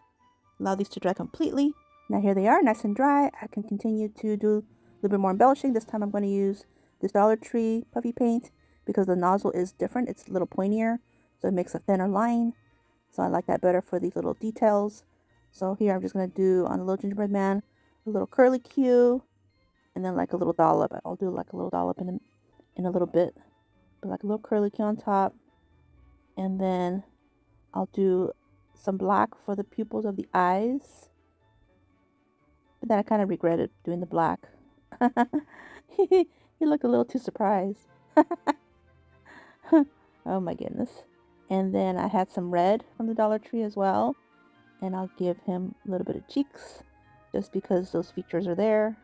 So I'm going to go ahead and fill them in like this. And then I felt like he needed like a nose, even though there was no feature for a nose. I just added like a little tiny dot in the very center. So, and here's where I add the extra dollop of whip on the very top.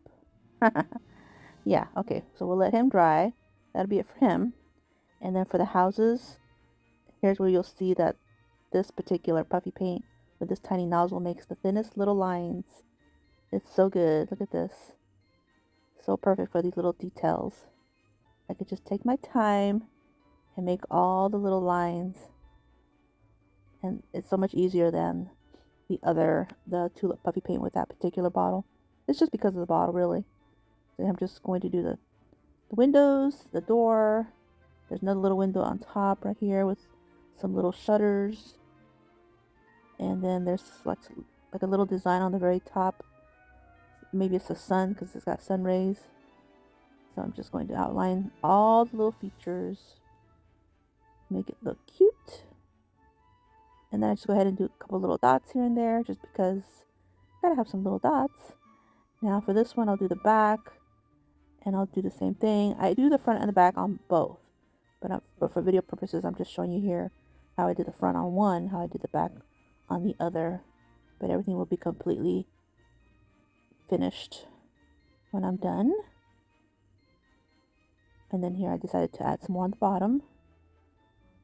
So just a little outline. And then that's it. Oh, and then this one as well. Just a little bit of outline on the bottom. Give it a complete look. And we'll see these in a little bit. In the meantime, I'm going to take this tray that my sweet friend Norma gave me. I guess she got it from Target. And I painted it with the Waverly chocolate in the color Snow White. She also gave me these set of trees, Christmas trees. So I'm going to make a little scene on this tray now that it's painted white. Now I'm going to take some of this Dollar Tree peppermint ribbon. And I'm just going to use a little bit of hot glue and place some on the front of this tray. Just because it's got potential. So I figured give it a little bit of a ribbon accent. So I'm going to place it on here. I don't do where the handles is because there's some kind of raffia or something that's holding the handles down. So I just go ahead and do some on the back in the same manner. Snip off exactly what I need. And use a little bit of glue, hot glue, to tack it into place. Like this. And then I go ahead and turn it back around to the front. And I'm going to use the same ribbon and I'm just going to create a quick little bow. Super quick little bow. I like to make these little bows for my projects. They just give it that little bit of cuteness. And it goes well with this project. I'm just going to cut them at an angle, at a diagonal angle, and use a little bit of hot glue to put it in place in the very front. Like this, in the center. Now I can place my little trees. So I'm going to do... Here, you're going to see my thought process trying to figure out where I'm going to put placement. I usually don't show all this detail just because I do a lot of DIYs in one video. But since this one does have just a few DIYs, then I figure I can show you guys a little bit more on how I decide to do things. But, you know, if you do this, of course, this is your preference, how you want to do things. This is just for ideas, inspiration. So here I'm trying to figure out where I want everything. Kind of feel like I want the houses kind of like near each other and the trees towards the back. We'll put gingerbread man in the front and then give it a little bit of florals. And that is it. Everything's adhered. Here's how it looks.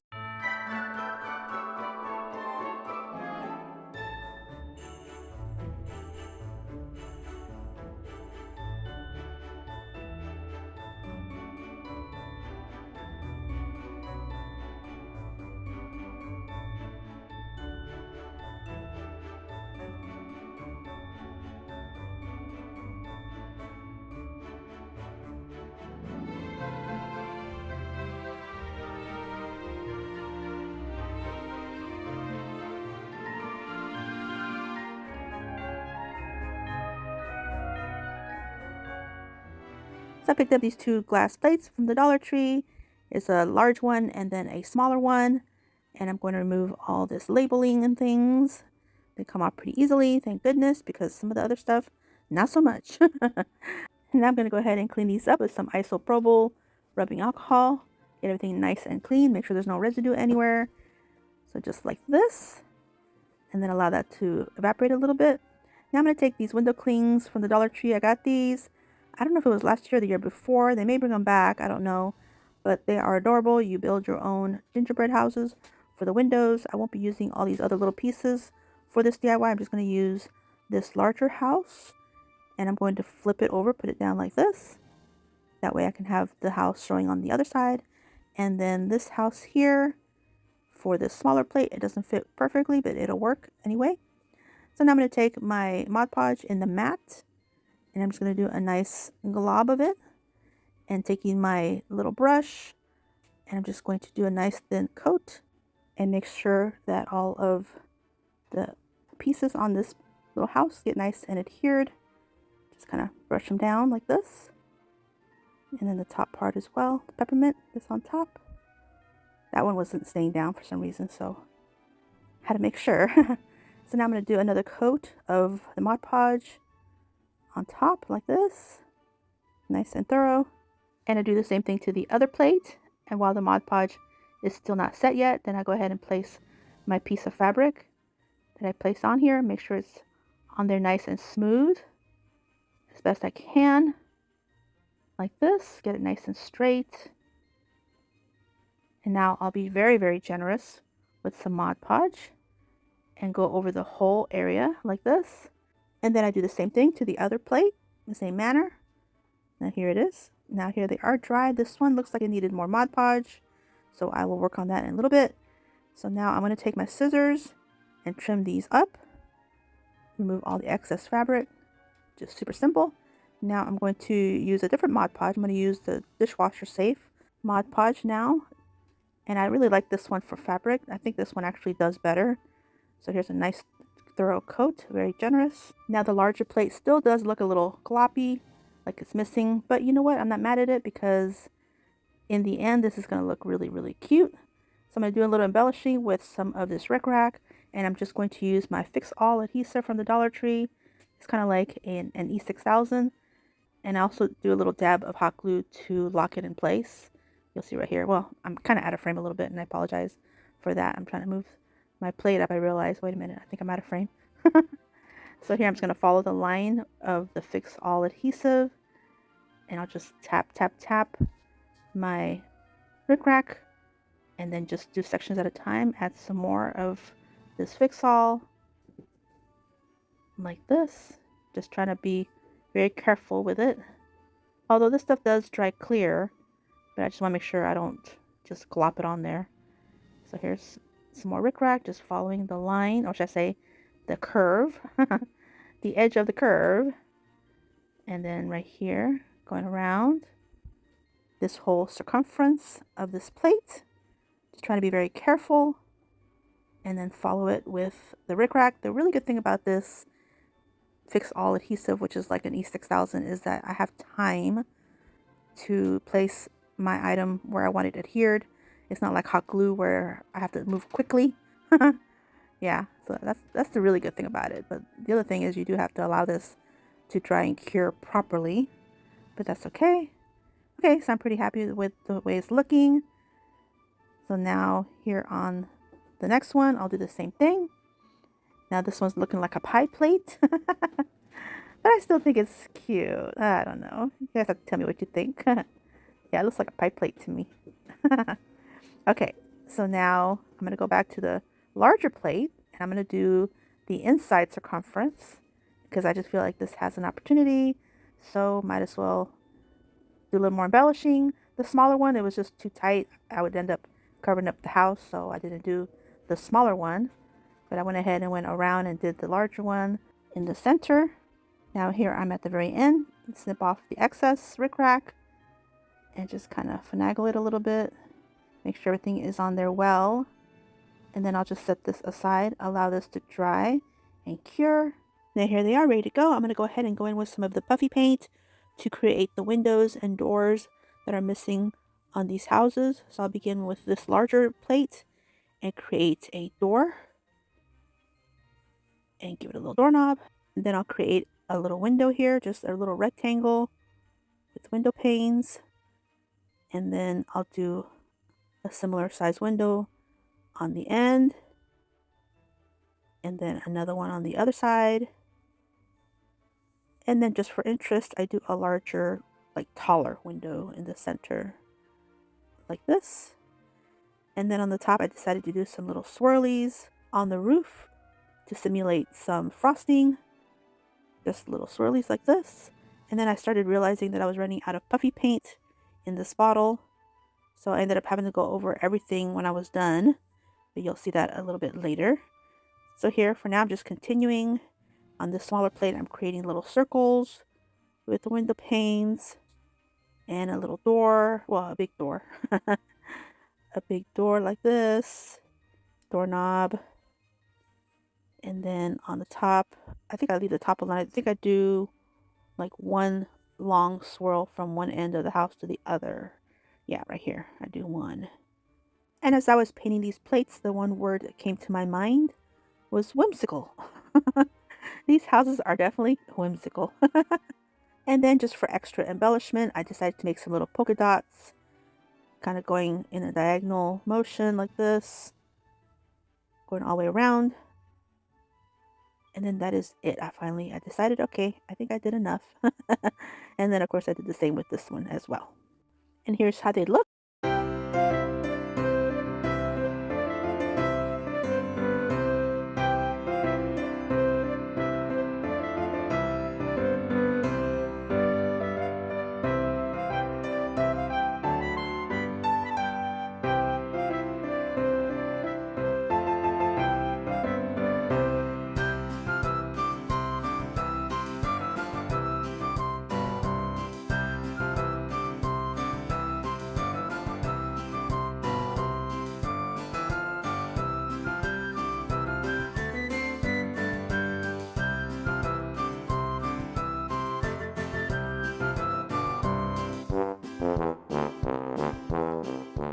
I'm going to use these two pieces from the Dollar Tree. Also came from my sweet friend Diane. One is a station wagon and then the other one is a sled. Now I'm going with the Waverly chalk pen in the color Snow White. Give them both a good coat. Now here they are nice and dry, and I'm going to go ahead and set them aside for a second. Now I'm going to take this Christmas paper pack that my sweet friend Norma gifted me. It was a brand new pack. And I'm just going to show you here real quick some of these designs and patterns. Beautiful. This one stood out to me though. So this one is going to be what I'm going to use. So I'm going to take out one piece like this, and I'm going to figure out how much of this I'm going to need because this is a good size sheet. So I'm just going to kind of do a little bit of creasing with my fingers, with my fingertips, and a little bit with my nails, just to see how much of this paper I'm going to need initially. Now once I have a good idea, I'm going to go ahead and snip off the piece that I'll be working with. That way it's more manageable. I'm just going to cut it with my scissors like this. Put away the other piece for another time. Now here is my thought process. Here I am thinking I'm going to go ahead and snip off this back fender piece. I feel like the crease is profound enough to just snip off and trim. So I'm just going to go ahead and work with that and just kind of crease it just a little bit more just to make sure. I hate to cut this and then it's too small. So I'm just going to really use my fingernail and really get that crease well defined. So now here I'm going to snip off the piece like this, just trim. And then I do the same for the bottom piece or the inner piece. I go ahead and line it up and really get that piece creased like this. Now I can really see the details and it won't make a boo-boo. Because this is easy to do, but I'm just going to show you a couple ways to do this. So this is one way. For me, I think this is the easiest way because it's already trimmed and it's less work, I think, than the other two. But I'm going to show you all three ways how you can achieve this. Okay, see, so it's pretty perfect. Works out great. The other piece, I'm going to go ahead and decoupage it straight onto my wood piece. So here is my Mod Podge, and I'm going to add a little bit to the fender. I'm ready to attach the little fender piece. So I'm just going to do a nice, decent coat, not too thin and not too thick because this is scrapbooking paper. It's not tissue paper. It's not napkin paper. So it could be a little bit more than you usually would for napkin paper. And so now I'm going to add some to the top because this one is ready to go. Super simple, super quick. It's just a matter of getting those creases well defined. Okay, now for the rest of it, I'm going to go ahead and add my Mod Podge to all these pieces, the 2 pieces in the center, and then the front fender as well. And again, I'm going to use a decent amount, pretty liberally. That way it's a good adherence. And then of course my fender, like this. Just showing you everything today. Since I'm only doing 4 DIYs, I figured, let me show you guys a little bit more than I usually show you guys. I usually just make everything so quickly. You guys gotta let me know. Do you guys appreciate these longer videos like this? More detailed? Okay, so here I'm placing my piece of scrapping paper where I want it. Press everything down and then allow this to dry. Now here it is, nice and dry. Now here's the other way I can do this. I can take a finger sander and really press down, put down some pressure, and really get that to just sand off. And it does work. It just takes a little bit more time than you would tissue paper or napkin paper, because like I said, this is scrapbooking paper. So there's that way. Now it does take some pressure. So now the other way is just getting some really good detail scissors and just snip, snip, snip like this. You can do that. Or you can also take a finger knife and just kind of score and cut. So that's probably my second favorite way, is probably the finger utility knife. Or you can use any utility knife really. So here I'm going to go ahead and finish off this fender to show you guys. You just press down with the finger knife. Make sure you have a good sharp blade. Just kind of feel the ends with your finger. Don't cut your finger. Go ahead and feel the creases and feel the edges, but take your fingers away when it's time to cut. And it should cut off really easily. Now here I'm doing the inside portion to show you real quick. Like this. And it just comes off beautifully. I'm just going to keep going around. Kind of move my piece as I need. Make sure my fingers are out of the way. Just want to make sure I feel where I need to cut. And just like that, see, it comes right off.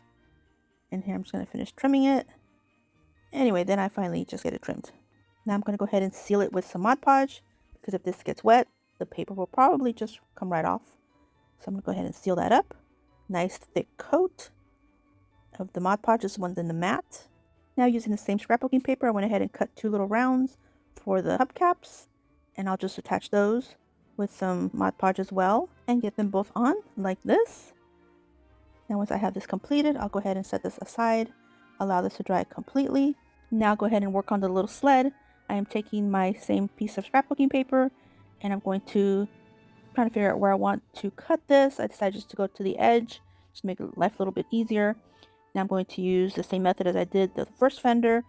And here I'm going to use the back of my tweezers. So you can use really any tool that has a nice, good, strong edge on it and help make these indentions, these creases. So I just went ahead and used this like this. And then I was able to make some really good defined lines. Really good detail. This worked really well. So I don't know if you can see it here. I'm going to go ahead and cut it. So just snip, snip, snip.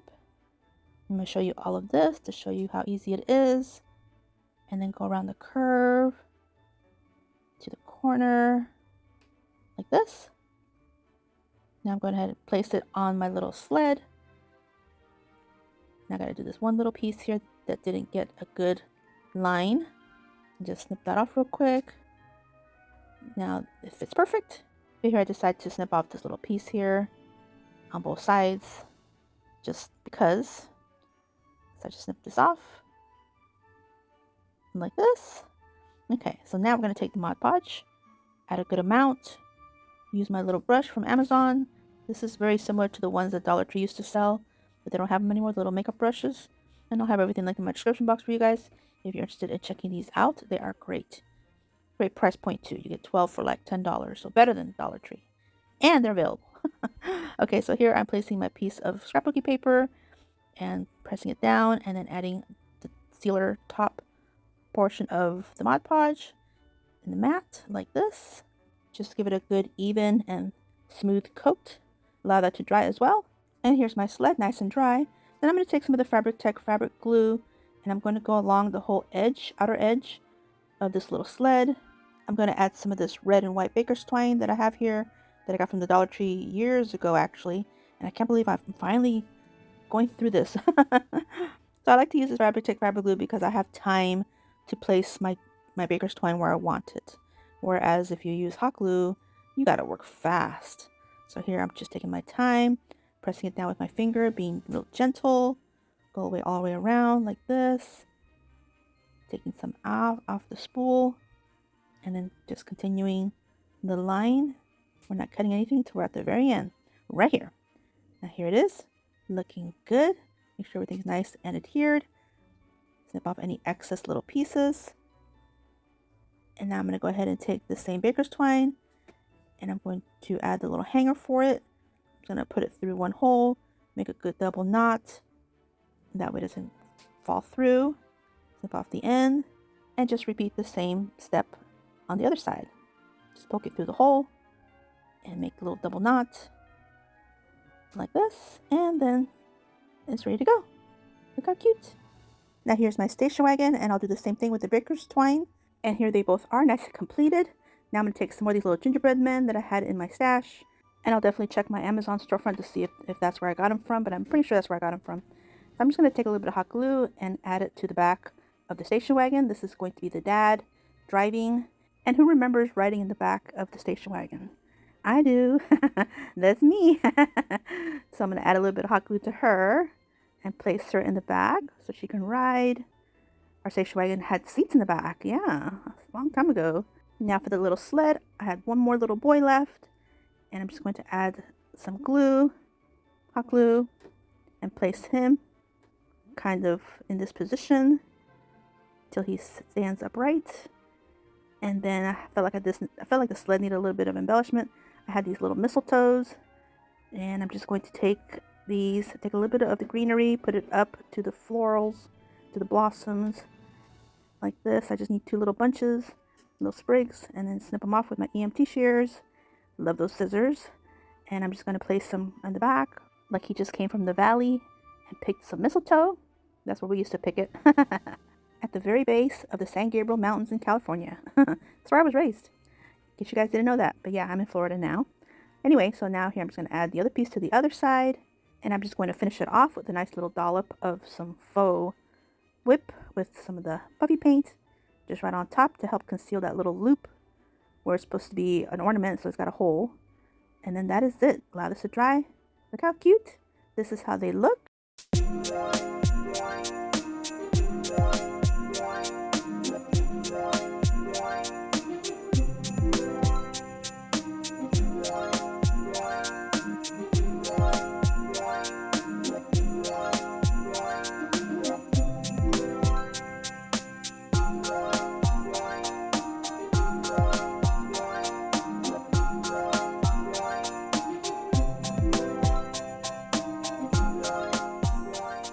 I'm going to take these 3 wooden triangles that I cut off the Dollar Tree arrows, and I'll show you what projects I made right here, and right here.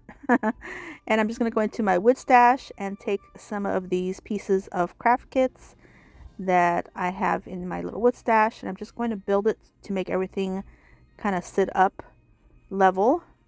So I think the first triangle didn't have any of the craft sticks. The second one had 3, and then this third one is going to have 3 just to make it kind of like all nice and level. That way it looks like it's standing up like a tree. So like this. Now I'm going to take the wood glue from the Dollar Tree, from Super Glue, and I'm just going to add some of that on here and just start building by adding glue and then a craft stick and then glue and then the last craft stick. So yeah, this one here had 4. Here's my last little piece. I'll set this aside, then I'll do the same thing to the second one, and then the third one doesn't have any. Okay, so now the glue's all nice and dry, and now I can add some more glue to the very tippy top of the first triangle, and then I'll place it. Now it's nice and level, and I'm not using any hot glue yet. I do in a little bit, but not yet. And then here's some more of the wood glue. And you guys haven't tried this wood glue, it sets really, really quickly, and it's strong stuff. It's good. Okay, there's my little shape. So now here it is, nice and dry. I'll flip it over. Now I'm going to go back in my little craft wood stash, and I'm going to take this longer one that I found, it'll fit here pretty nicely. And here's where I add my hot glue. And then just place this larger craft stick here. And now I'll flip it over, and now I'll go in with my antique wax by Waverly and some of these wood stems. Well, actually just one. These little wood stems from the Dollar Tree. I haven't seen them in a while, but I had this stash, so I'm going to use one. And then I got this home frame from Target. It was $3. And I'm going to place my little tree in the center and the little wood stem. And I'm going to go ahead and adhere with some hot glue, placing it on the craft stick that's holding my triangles.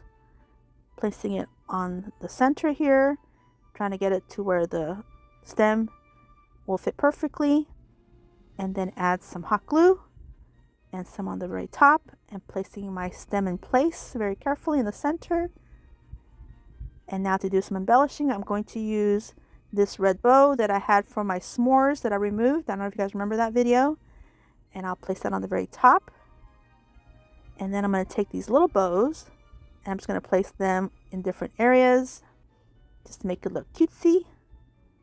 And just using some hot glue to put them on. And some of these spots is where there was like a hole, so this kind of conceals that.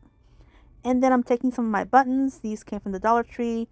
And I'm going to take some of this jute twine that came with the little wooden truck ornaments. I didn't use these pieces of jute twine. And I'm going to find some of the larger ones, this one here, and I'm going to thread the jute twine through the holes to give this button a nice rustic look. Snip off the excess and then thread the other side because this particular button had 4 holes. So I'll go like this, pull them all through, and then snip off the excess, and then add some hot glue. Don't drop it like I did. And then add some hot glue. And then I'll place this one on this side here. And then I just take my time and do the rest. And this is how it looks.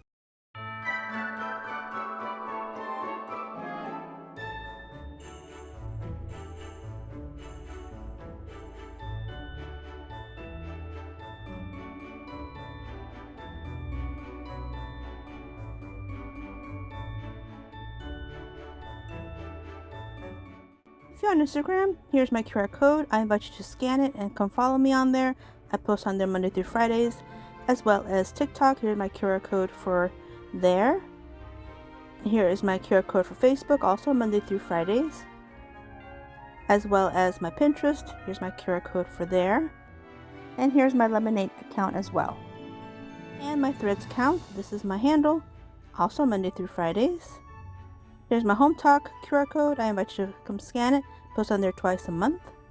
I do have a Facebook crafting group. I invite you to come join us there.